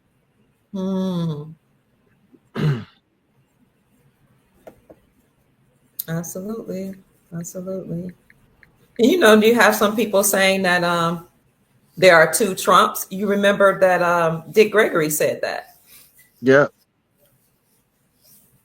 And who else said that? Ben Carson said that as well. One with the red tie, one with the blue tie. Oh, Judah Allen or Chief Mack says JFK became Jimmy Carter. Huh. Which you mean the senior? Interesting. I know Jimmy Carter died at least 3 times. He sure did. I just want to know, can we resurrect George and kill him a couple more times? Because he needs more than one death. Jeffrey Short said the real Trump is in Cheyenne Mountain. That's a strong probability. Strong probability. And you can say real in quotation marks. So there are several people that said that one of the Trumps died in 1989, whether it was the real one or not. People go back and forth about that. But the Trump that we know as the president is hidden out, according to Jeffrey, in Cheyenne Mountain. And then Chief Mack is saying that Elvis Presley became Donald Trump. They also says that there's a pastor that is supposedly Elvis Presley. Can't think. Elvis Presley been working as the groundskeeper of Graceland for 45 years. Or however many they say he been dead. He growed a beard, got old working as the groundskeeper. That was smart. Well, he just wanted to go off the scene? He had an assassination plot. Oh. They found out he was passing. And they say too many of these little snow faces love him. If they find out that he's a Negro, that might cause the whole... He looked like a Negro when you think about it. He's dark. His mama was an octoroon. Oh, okay. She was a real big mama. She just was a light one. Okay. a lot of them people that was winning awards, they wasn't winning awards for the movies they made. They was winning awards for successfully passing without nobody having a clue. Ooh-wee. That's why the Oscar looked like Ty.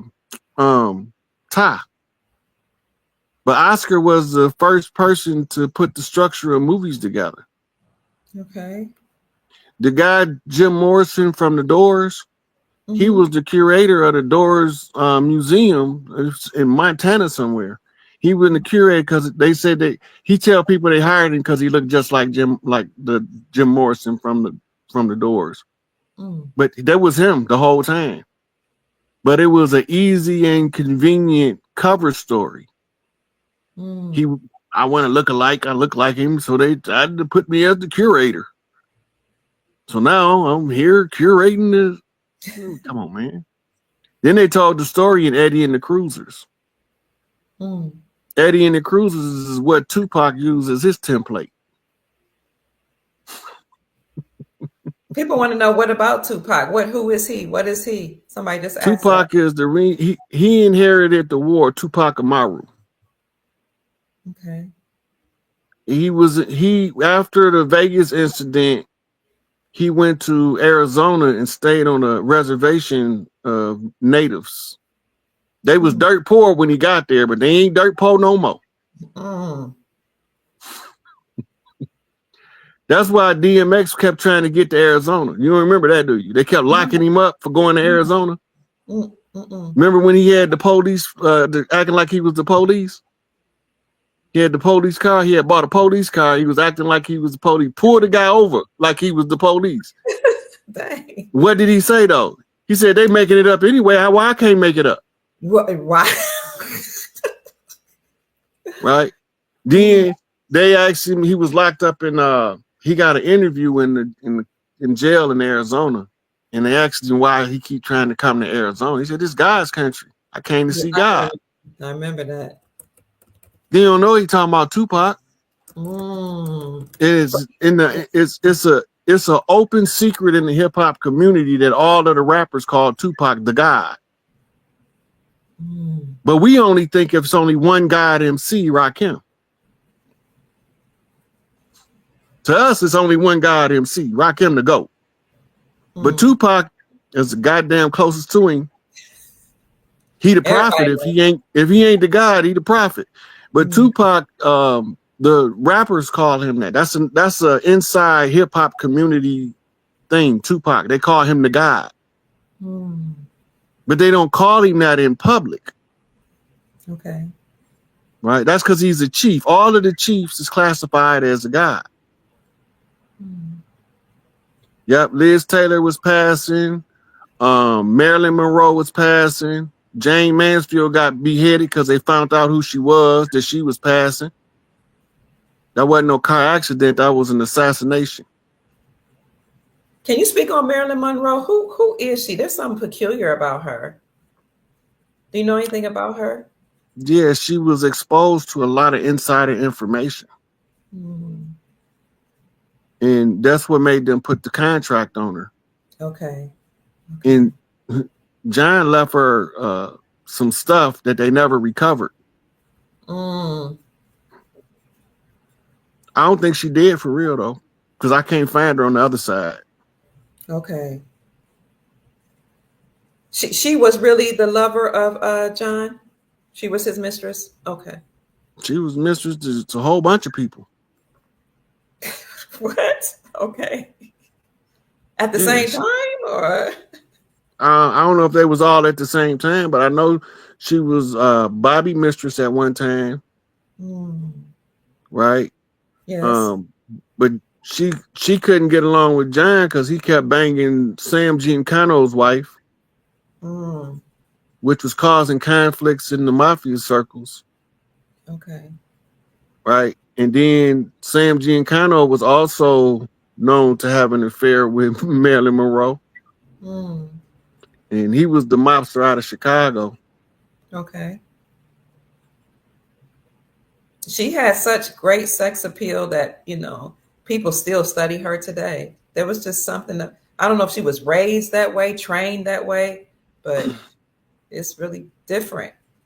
The feminine that's energy. Yeah. So she was studying under a yoni priest or a geisha. Ah, a geisha. Oh, okay. Okay. Because she couldn't sing a lick singing happy birthday to the president. But she sure made it sound seductive. Yes, she did. Yes, she did. And in all honesty, like what I found from talking to men and listening to men is they really appreciate femininity. They really appreciate that what we call seduction, that air about a feminine, soft woman that's, moves gracefully, kind of sings with her body. Men seem to love that. So I can see why they were enchanted by Marilyn Monroe. Yeah. And that they have found Jane Mansfield was supposed to replace her. Oh, okay. Right. But they found out she was passing too. So they went on and slammed the car into the back of a truck and decapitated her. Why would they have a problem with their passing? I don't. It's not that they got a problem with them passing. They don't want nobody to know. Oh. If your history spill out, you got to remember, COINTELPRO was written by a nigga passing. J. Edgar Hoover.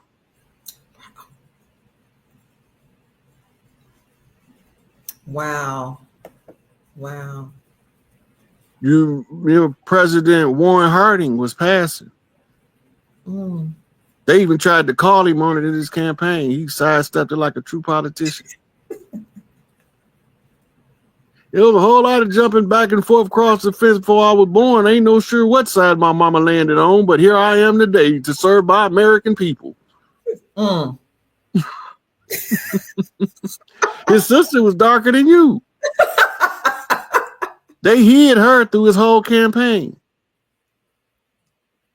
Why is it that they don't want people to know who the true American is or the original American? That blows my mind. Like they can't steal your birthright. You got to surrender it or abandon it. They trying to control the narrative to make us surrender or abandon our birthright to the land. They can't do that because I'm here. Okay. In the immortal words of Heavy D, Heavy's at the door, so there'll be no bum rushing. You ain't getting past me on that BS.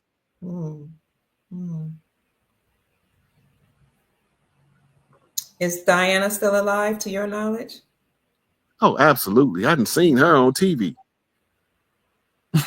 Okay. Yeah. So what happened with her is that you had two warring factions of intelligence agents, MI5 and MI6. One of them was assigned to protect her. The other one was assigned to get rid of her. Okay. And the ones that came to get rid of her, they put her in the car and they switched the cars out before they ever even knew. So when they ran the car off the road, she wasn't in there. She wasn't in that car. They had already switched her out of the vehicle, so they end up trailing the wrong vehicle. Dang. The plane crash, they say John died in. Wasn't nobody on that plane. Everybody jumped out with parachutes. They was extracted out of the water by naval intelligence. And Trump knew about it before, during, and after, and he wasn't even sure if he was going to be in the presidential race at the time. But the reason he had to get out of the picture is because George Magazine exposed too many secrets. There's codes all over the cover of every George magazine cover. Yeah. Every article was strategically placed. The magazine was a straight up exposure of secret intelligence that we ain't supposed to be privy to. But he kept it coded, but he told it. All this stuff, it's like they just want to keep us confused while they run rampant across us and do what they want to do. And we done with that. We are done. Absolutely. Sarah says, Chief Rod, you are seriously funny, unlike so many so-called comedians. It took me a long time to develop a sense of humor, because from the time I was a shorty till I was in my 20s, I was extra serious. Yeah. Because you're about a lot of business. When you got to take care of business, sometimes you don't know what there is to joke about. I think that's one of my flaws. They say, what are your flaws? Can you name 3 flaws? I think one of my flaws is that I have a tendency to be too serious. People tell me sometimes, lighten up. Look, this is what I did. I had like 3 different old guys. They old. One was a wino, one worked behind the bar, and the other one was just some dude I met on the train. But they all said the same thing to me, slightly different wording, but it was pretty much this. Okay. Why you so serious, youngster? You ain't got to be that serious all the time. You know what you need to do? You need to go home and watch Comedy Central till you get a sense of humor. I watch Comedy Central, Uptown Comedy Club, all of it. Def Comedy Jam. I stayed in the comedy arena until I developed the timing of humor. Because like people be cracking jokes. That shit don't be funny to me. You got too much serious stuff going on. Cracking a joke for. But if you take everything so serious, you will wear yourself out without even trying to. That's so true. Absolutely. Yeah. Hey, Saint Remy says, hey, Auntie. Hey, darling. Why do they call Beyonce the Queen Bee? That was Marquitas's question. Because her first initial is B. And she got the blood for the land. She ain't the only one, though. Right? So hers is called the Bay Hive. Drop the hive and tell me what you hear.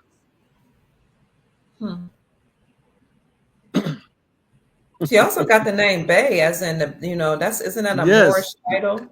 That's why I say if you drop the hive off Bay Hive, what do you got left? Oh, okay. See, remember, in the secret society, it's called the War of the Bays and the L's. Bays versus the L's. Okay. But in the public, they are the same thing. Right? But the Bays are the chiefs from the land, and they have to bump the L's for affairs by erudition and information. Then you become a Bay L. If you come up a L and you knock the Bay for his fares, you become an L Bay. Right? The goal is to get it to where somebody is one or the other, but they can see the separation in the two. The easiest way to figure it out is ask, where's the flag of the Bays?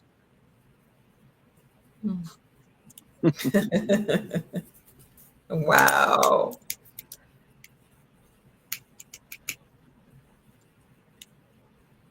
Somebody want to know who was Robert F. Kennedy Jr. That's John's brother. So they put the hit on him because he declared war against La Cosa Nostra, La Familia. He went against the family. His father made deals. His brother sicked him on the allies that turned them into enemies. Remember, he was the attorney general, the highest prosecutor on the land. Yes. He was going after all of the dirty players, no matter if they was family, friend, or foe. Right? No big eyes, no little U's. You get the dirty dealers out the game and you can play a game straight up. They just didn't know how deep the swamp was. Right. Earlier, you were talking about comedians, and somebody said that they missed. Oh, he said Bernie. Robert Kennedy Jr. Oh, Junior. Yeah, sorry. Let me get back to that. Yeah, He said Junior. Robert Kennedy Jr. yeah. So Robert Kennedy have a gripe with the medical establishment for some stuff they did to his family. That B is also the number 13 Queen Mother seal. The Queen Mother is the mother of the king. Okay. Oh, the mother of the king. Okay. Bernie Mac. Somebody Enchanted Healer said they unalive Bernie Mac, the comedian. That speak for itself. Sure does. There was a gentleman, I can't think of his name, but he had a YouTube channel, and he came on YouTube once and he said that he was a survivor of ritualistic abuse. And he said Bernie Mac was unalive because he tried to stop it. He actually saw it happen and he tried to help people and he tried to stop it. So they had to get rid of him. You remember the dude that used to play Freddie Boom Boom Washington on Welcome Back, Kotter? He played the father on the family special, on the Jackson family special. Yes. Telling the story of the Jackson. He was blackballed because he spoke up out against it in they circles. So he couldn't even get an acting gig. That's why Michael Jackson picked him to play Joe Jackson in that VH1 special. Okay. Right, because he wanted them to know that they was fighting against this Hollywood pedophile cult. And most people don't know what happened to the, I forgot what his real name is. Freddie. But the character, yep, there you go. His name is Lawrence Hilton Jacobs. Yep. He got blackballed for a number of years for going against the pedophile cult. Okay. So he just dropped out of sight. He don't come back up into that Jackson VH1 special. You know who Henry Winkler is? Yes, Fonzie. Yeah. The Fonz. Yeah. He almost lost his career trying to protect that girl from Poltergeist. Oh, Drew Barrymore? She was from Firestarter. No, that's not her. The girl from Poltergeist, they call her Carol Ann in the movie. Okay. And the lady that you ain't never heard from since Happy Days that played Pinky Tuscadero. Yes. Both of them was trying to save that little girl, and he almost lost his career. She lost hers. I cannot think of that little girl's name. I see her right here. Let me show you.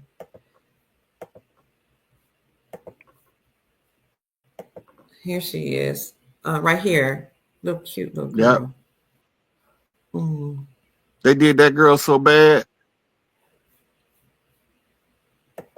If I'd have been grown like I am now, I knew what they was doing to her, I'd have caught a flight to LA. And I'd have did some John Wick to LA. They did that little girl bad.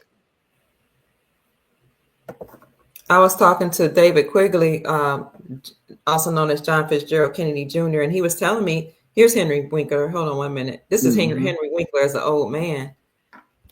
But he looked like he was Italian, or maybe he could pass. He was kind of an olive complexion, and he had dark hair in his younger days. What was that girl name? Did you see her name? Let me get back to her. I didn't see her name. What is her name? Poltergeist. That's her. Let me see if I can show character's name. What is this? Star of Prayer? Poltergeist. But JFK was telling me that a lot of stuff you see in the movies is real.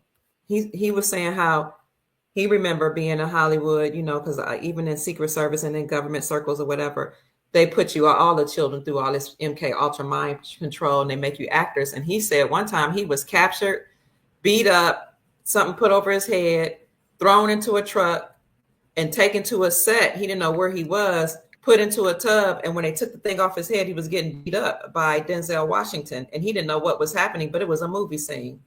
He's like, stuff like that happens all the time where kids you think it's just a movie. You think it's just a show, but people are really getting beat up and traumatized in front of the camera for our entertainment.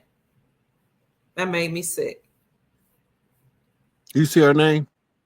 Carol Ann was her name there, right? Yeah, that's the character. Okay. What was her real name? What happened to the cast of Poltergeist? Why won't they show me her name? I'm looking it up. Let's see Carol Ann's real name.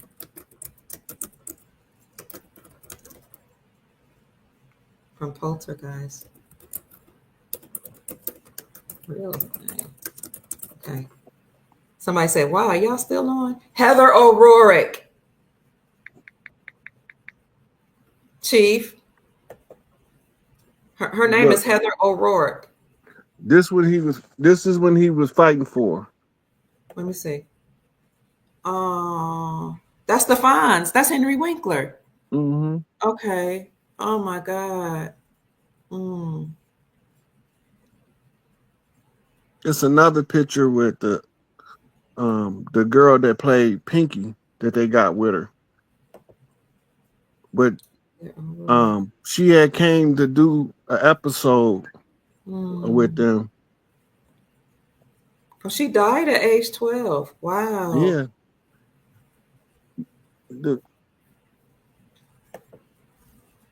Hold on, let me get this off of here, please. Oh, she was on the show? Okay. Yeah, season 10. So, you know what go ahead. No. They was like passing her around like she was a grown ass woman. He did not like that at all. And it was his managers that told him he was going to lose his career and then nothing he could do to help that little girl. And he said, somebody got to say something. And then they told him, you say something, not only will you lose your career, you might lose your life. Jeez. But the lady that played Pinky wouldn't shut up. She never worked. I don't know nothing else she did after Happy Days. That story reminds me of another little girl. Let's see if I can show you who it is. This one right here. Remember this one right here? John Bonet. Oh, yeah. You know, John Podesta was at that party. John and his brother and Ghislaine Maxwell, they was all at that party. That's a sad story right there because her mother was told that if she told on them, that they would do the rest of her kids worse. And this is John Bonet Ramsey. Okay. So the mother, what was she going to do? Dang. They sat down and held her at gunpoint and made her write that letter. And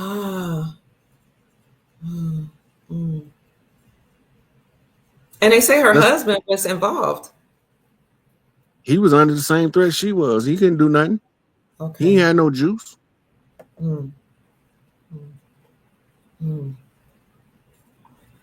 See, you gotta remember, these trafficked children is generational.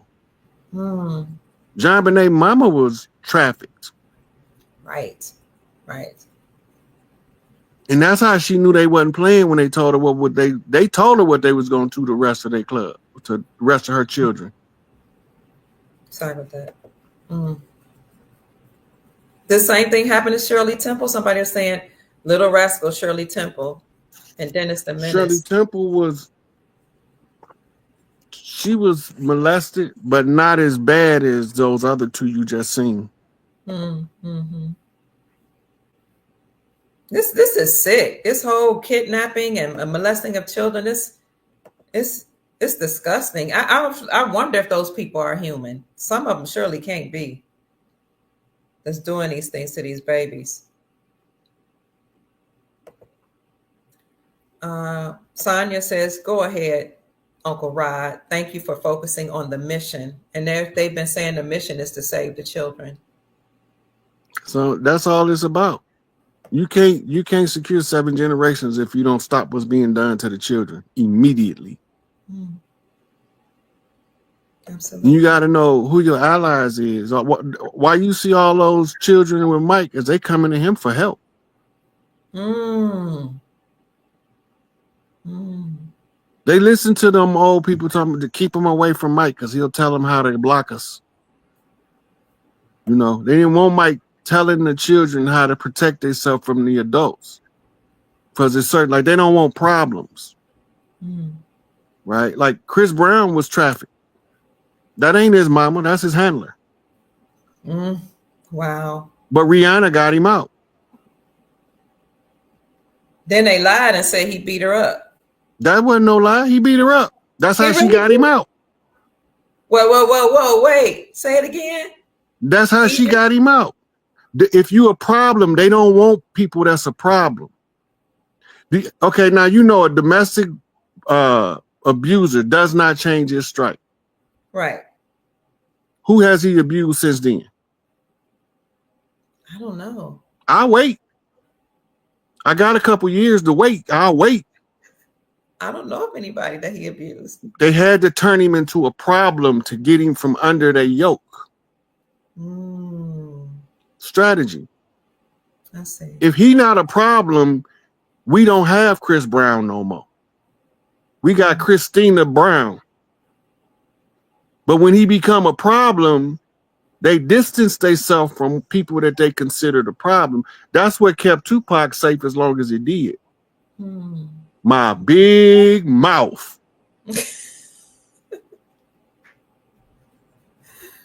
He'll tell you. A lot of those child stars did bad. Especially the further you go back, the worse they was doing them.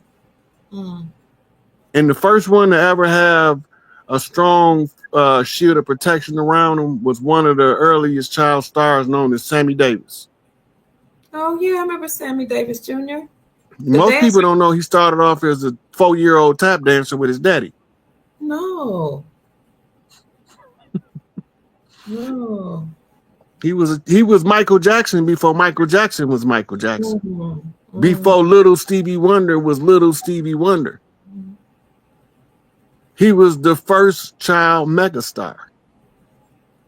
He didn't start with Candyman. He was the decline of his career when Candyman came out. Who can take the sunrise, dip it in the stream? Candyman can, the Candyman can. That was the twilight of his career. It was past his prime. He had lit the scene up for 20 years, 30 years before that.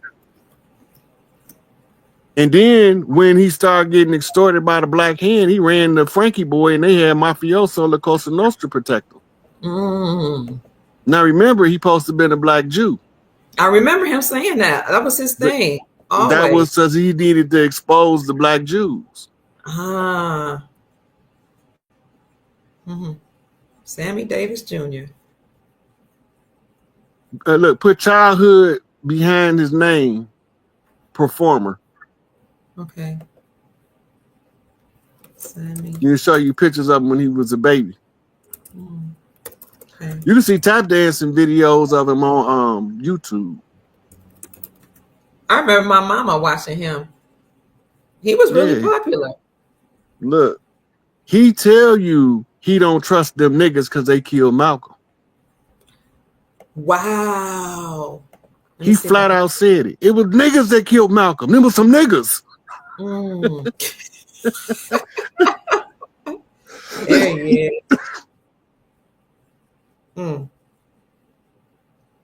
Very, very cute child. Wow.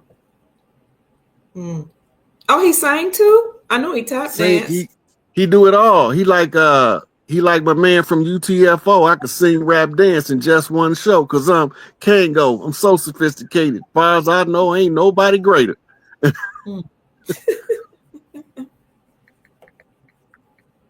Now, what about, since we're on this thing, what about Little Richard? Because I remember one time Little Richard saying, they stole my shine and they won't give me any credit. I was before a lot of these people and nobody wants to give me credit. You know anything about Little Richard?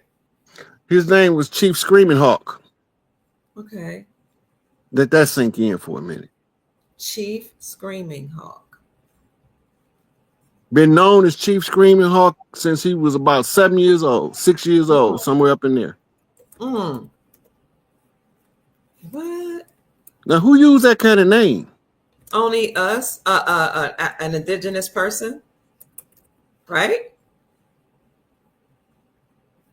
Most of those entertainers was chiefs, but because of the strange fruit phenomenon, they didn't feel like dangling from trees. So they coded their music and their movies with codes to talk to each other in the open without nobody knowing. It's called wind talking. Mm. Mm. So was it true that he was a precursor? Or he was one of the ones, the first ones, that they just wouldn't give accolades to? He would say it often. He was one of the founders of rock and roll. Okay. It was him, Chuck Berry. It was Chuck Berry, Little Richard, and Fats Domino was the founders of what we call rock and roll. Hmm. When he's screaming about not being given his just due, because they don't ever associate him with rock and roll. Okay. Little Richard. I remember him. Okay.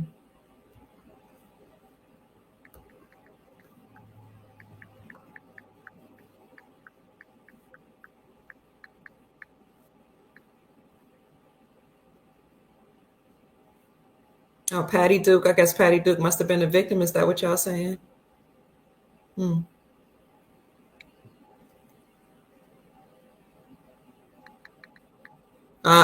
Somebody asked, why did Cat Williams say that MJ was a pedo? He did say that, messing with children. I don't know why he said that. Yeah, that was all part of probably one of his comedy skit, because Mike was protecting them babies. That's why they kept trying to accuse him of that. Right? You notice none of the charges stuck. Read his FBI file. That'll help you better than anything else.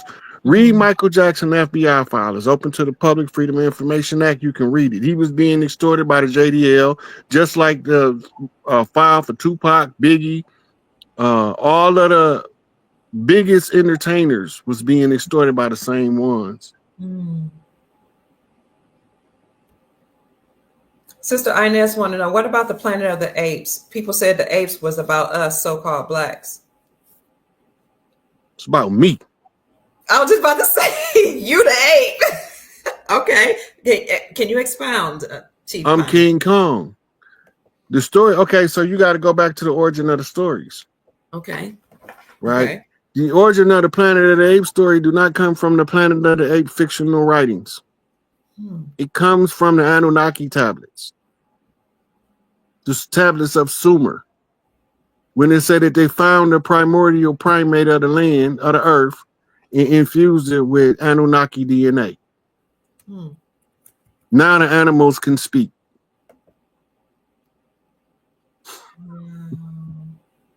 Okay. They won't use telepathy now. They'll verbalize. And so how is this about you? The whole leadership of the Planet of the Apes ties to tribal totems. They wanted us to, the same way the term Nagas became nigger and derogatory, and they told us it was Spanish for negro, which means black, or which actually means dead because it comes from Greek, not Latin. And it's necro in Greek. It's negro in Latin. Oh, yeah. Necro means dead. Oh, no. Right. So the totem system, my actual totem animal is the gorilla, the king of the gorillas, the king of the apes. The other lesser apes are still my totems. The chimpanzee, the simians, they're still my totem. The innate character that develops in the individual who is following his totem system becomes his defining traits as an adult once he take on his own personality. And as a totem animal, firstborn of the earthborn, parthogenic son of the great mother, right? First incarnation gives me the totem animal of the primate. The primate is a code. The prime mate is the best male for the women to choose from. Ah. Right. Okay. So the father symbol is the gorilla. The mother symbol is the bear. In tribal totems, equal but opposite, balancing out the energy. The mama bear is twice as ferocious fighting a full-grown male bear about her babies.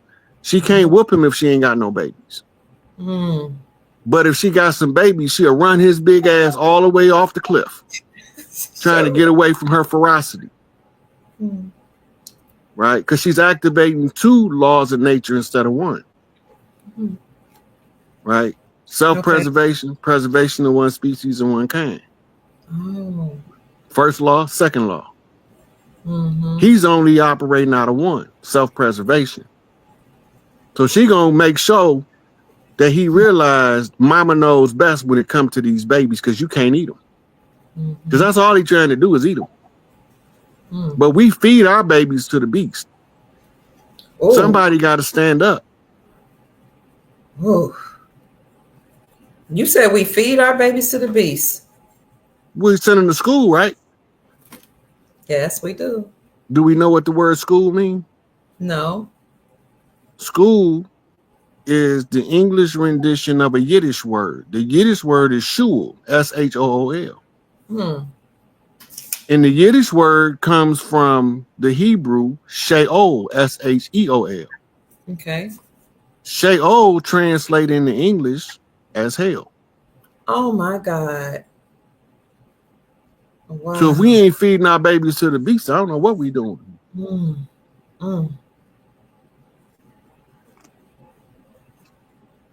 I can hear people saying, all right, but we got to work. The reason why you got to work is so that you have to be forced to send your babies to school. And your husbands and your fathers to prison. They got a place for all of us.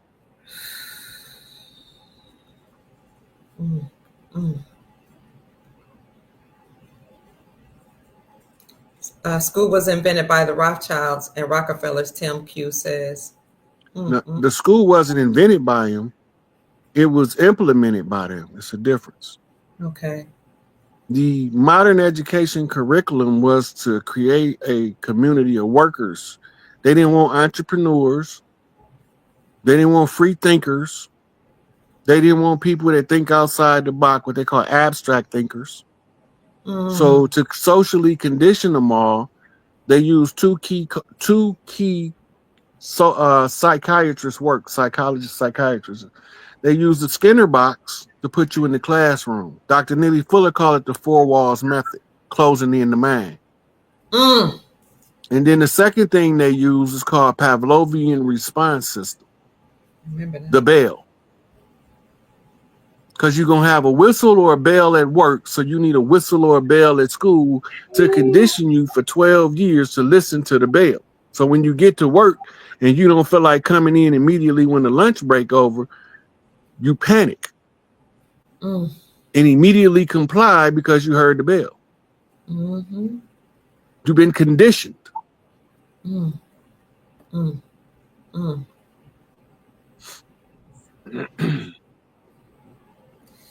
Feed our babies to the beast, never feel remorse. Obstacles in my past alter my course, but I'm gonna put it down, even using force. Got the spirits of the ancestors from a harsh past, saying never give in, nigga, never kiss ass. Who sung that? Me. Oh. Somebody says we are living in hell, Babylon. It's only hell until the women get the earth back, because it was heaven before it was hell. When they took the word from the women, they turned heaven into hell. Remember, the war in heaven landed on earth. Yes. They had no concept of a hell until the war landed here. So now you have to adjust for it in the psyche to explain to the people why everybody's suffering for no good reason, because everybody's supposed to have a place to be, a plate to eat, and covering over their back. Food, clothing, shelter. In the revolutionary world, we say beans and bullets. Beans and bullets, beans and bullets. What that mean? Feed the people, protect the people. Mm. Use the beans to feed the people, the bullets to protect the people. Mm. Women are more than just wives. Every woman ain't supposed to be a wife, and they still trying to make that normalized. Just like every man ain't supposed to be a husband. Okay. First of all, you calling yourself a husband and you ain't got no farm, you lying to yourself. Mm. If you don't know what I'm talking about, look up the art and science of husbandry, and it's going to tell you how to run a farm. So if you don't got no farm and you think you a husband, nope, you just a man filling the position that a husband belong in. Mm. Mm. So if every woman's not supposed to be a wife, that's a sister said or was alluding to. Thank you. What are some of the other roles for these people that aren't married, wives or women? It's so much stuff a woman can do that don't require her to have to be glued to tethered to the house. Mm-hmm. Most of the wives are tethered to the house. Yeah. But you got nomads. You got the ones that go and learn different tribal traditions. They don't ever have time to get married because they on the go so much. Mm. Right? Then you have the ones that's priestesses that's doing priestly duties, and sometimes the men get in the way. Mm. He don't want you having company on Saturday night. That's his night. But that's the ascribed night for you to do your woman's rituals. Mm-hmm. Stuff like that. Conflicts that emerge that don't even need to be there. Mm. This is because they teach us how to be selfish, greedy, entitled, self-centered, and victims. The victim role is the enforcement of the rest of them. Because you're supposed to have been born wealthy, but you don't know where your money at. Right. Your subconscious keep telling you this ain't my life. This ain't how I'm supposed to live, but you won't listen to that. Mm-hmm. So you try to fit in and keep up with the Joneses. Mm. And that's how you get stuck on the Jones plantation. You see that that clip, Jones plantation? No, I didn't. Go to YouTube, type in Jones plantation. Okay. This one gonna carry us out the door, Dr. Key. We're gonna let that play and then mic drop after that. I'm gonna show you which one it is. Okay. This is how they tricked us on the family farm became the plantation, and only thing that's missing is the structure. Right. So you can remember Django when you listening, and the guy that's sitting back watching the smooth talking handler read that one right there, the black and white. Okay. You want me? I can wait till you finish talking. You want me, or do you want me to click? So in Django, remember the pale face come out like he was running things. Okay. But the one that's really running the show talking about who that nigga on that neck? Who that nigga on that neck? Mm-hmm. Right? Because this is out of context to his rulership. Mm. He was the one who married Big Mama and poisoned her. Then he hired these pale faces in order to get the family to work for him when they refused. Mm. That's why we didn't like the house nigga. Because the only time he associated with us is when his hired hands took over the house. And we ain't talking about butlers and maids. We talking about pale faces in suits that realize that, wait a minute, all them kids out there don't know this nigga's the one who running the show. Oh, we finna take this nigga power. Mm. Let it play. You'll see what I'm talking about. Okay. Thank you for dropping all these jewels. All right, this is the one you said. Is this it? It was that black and white one that you seen. That was this is the it says Jones Plantation. It just has Yep, that's it. And many slaves One day he was talking to the owner of the plantation next to his, and Mr. Jones was lamenting the fact that times were tough. He was having to work his slaves harder than ever and was having trouble with some of them being disobedient or trying to run away. The other plantation owner said he knew someone who could help. Day 1. One day, Mr. Jones called his slaves together so a man named Mr. Smith could talk to them. Before beginning, Mr. Smith whispered to Mr. Jones, "Whatever I say, do not contradict me or interfere, and I promise you your slave troubles will end." "My name is Mr. Smith," he said to the slaves, "and this may be the happiest day of your lives. From today forward, you will no longer be slaves, but free men." Mr. Jones was so shocked he started to step forward, but Mr. Smith gestured for him to remain silent. He did, only because the other plantation owner had spoken so highly of Mr. Smith's skills. "You are no longer the property of Mr. Jones," Mr. Smith continued. "You are free. No more would you be forced to labor for the benefit of Mr. Jones. Now you can work for yourselves." Now the slaves were all murmuring and looking at each other. Many were smiling, many were looking puzzled. "In fact, you are now free to leave the plantation whenever you want," Mr. Smith said. "However, since we are surrounded by other plantations, if you leave, some other plantation owner will likely claim you as his own the moment you set foot on his property. So I urge you not to risk your newfound freedom by doing something so foolish. Instead, I suggest that you stay here, no longer as slaves, but as willing participants and part owners of this plantation. Yes, this is now your plantation."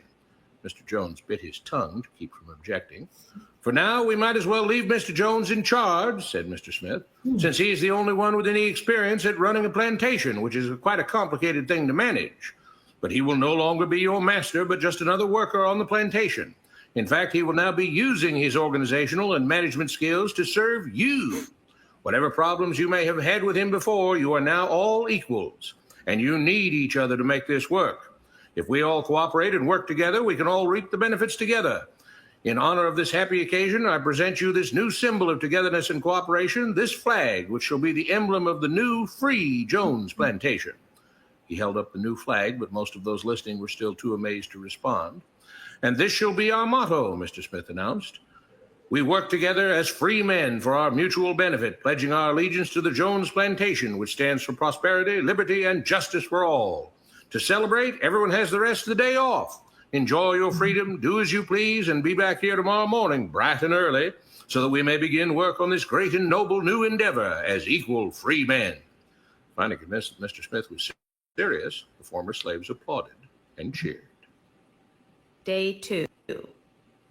"We all want this plantation to do well," Mr. Smith said at the beginning of the next meeting, "so we can all share in the benefits.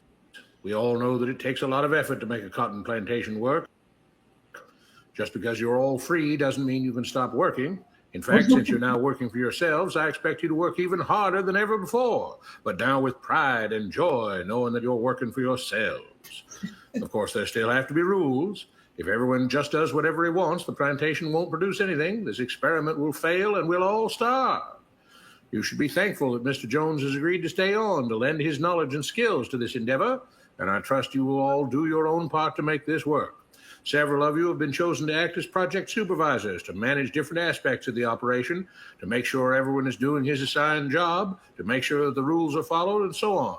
The rest of you may head out to the fields to start your first day of work as free men." Day 3. The next morning, Mr. Smith had a grim expression on his face as the daily meeting began. "I have an unpleasant duty to do today," he said. "Yesterday, Charles was caught keeping some of the cotton he picked, presumably to sell for his own personal profit. That is against the rules. That is stealing. For that, Charles must be punished."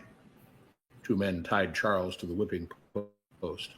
"I take no joy in this," Mr. Smith continued, "but you must understand, if we do not maintain order, if we do not have rules that we all abide by, then the plantation will fail and we will all suffer." The whip cracked against Charles' back.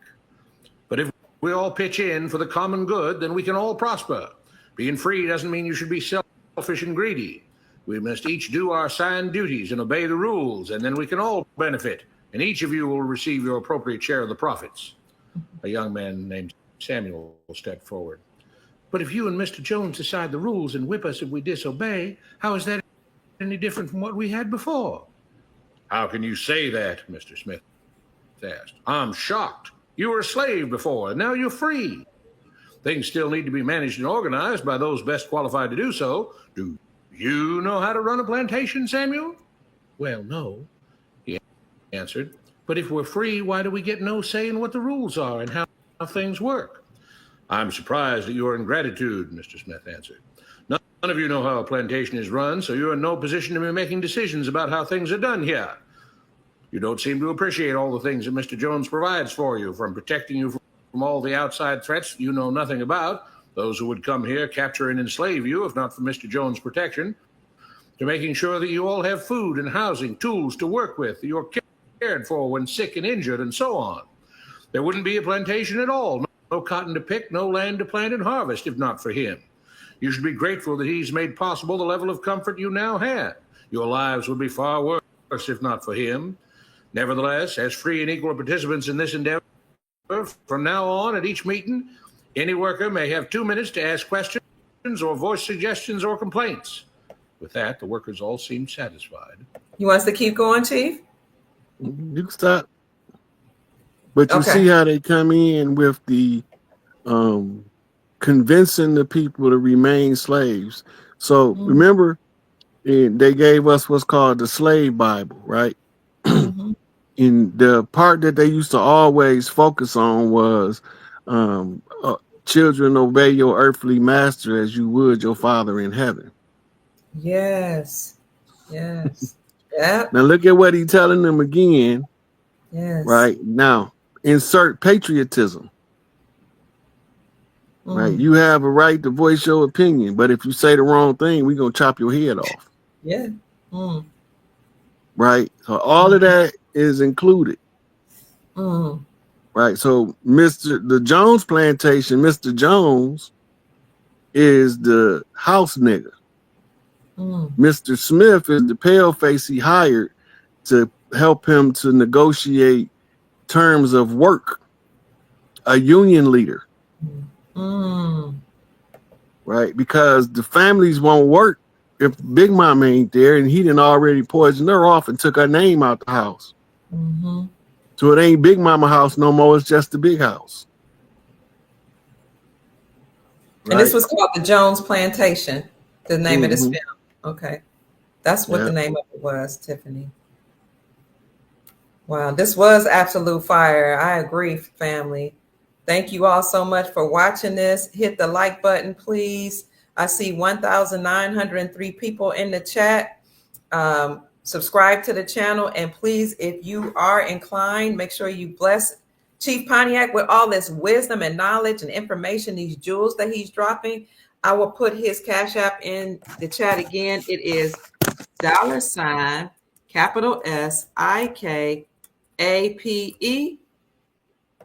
And having said all that, I'm going to ask Chief to please give us his final words. Just believe the real, don't follow the fake. And you'll see them. They separate themselves by quality information. And sometimes quantity if they drop enough receipts.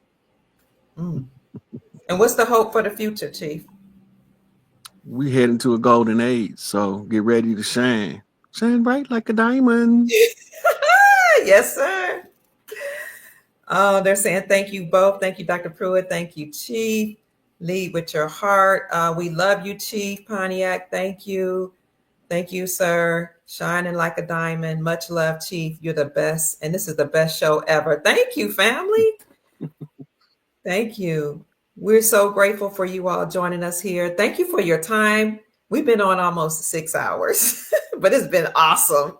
It don't even seem like that long.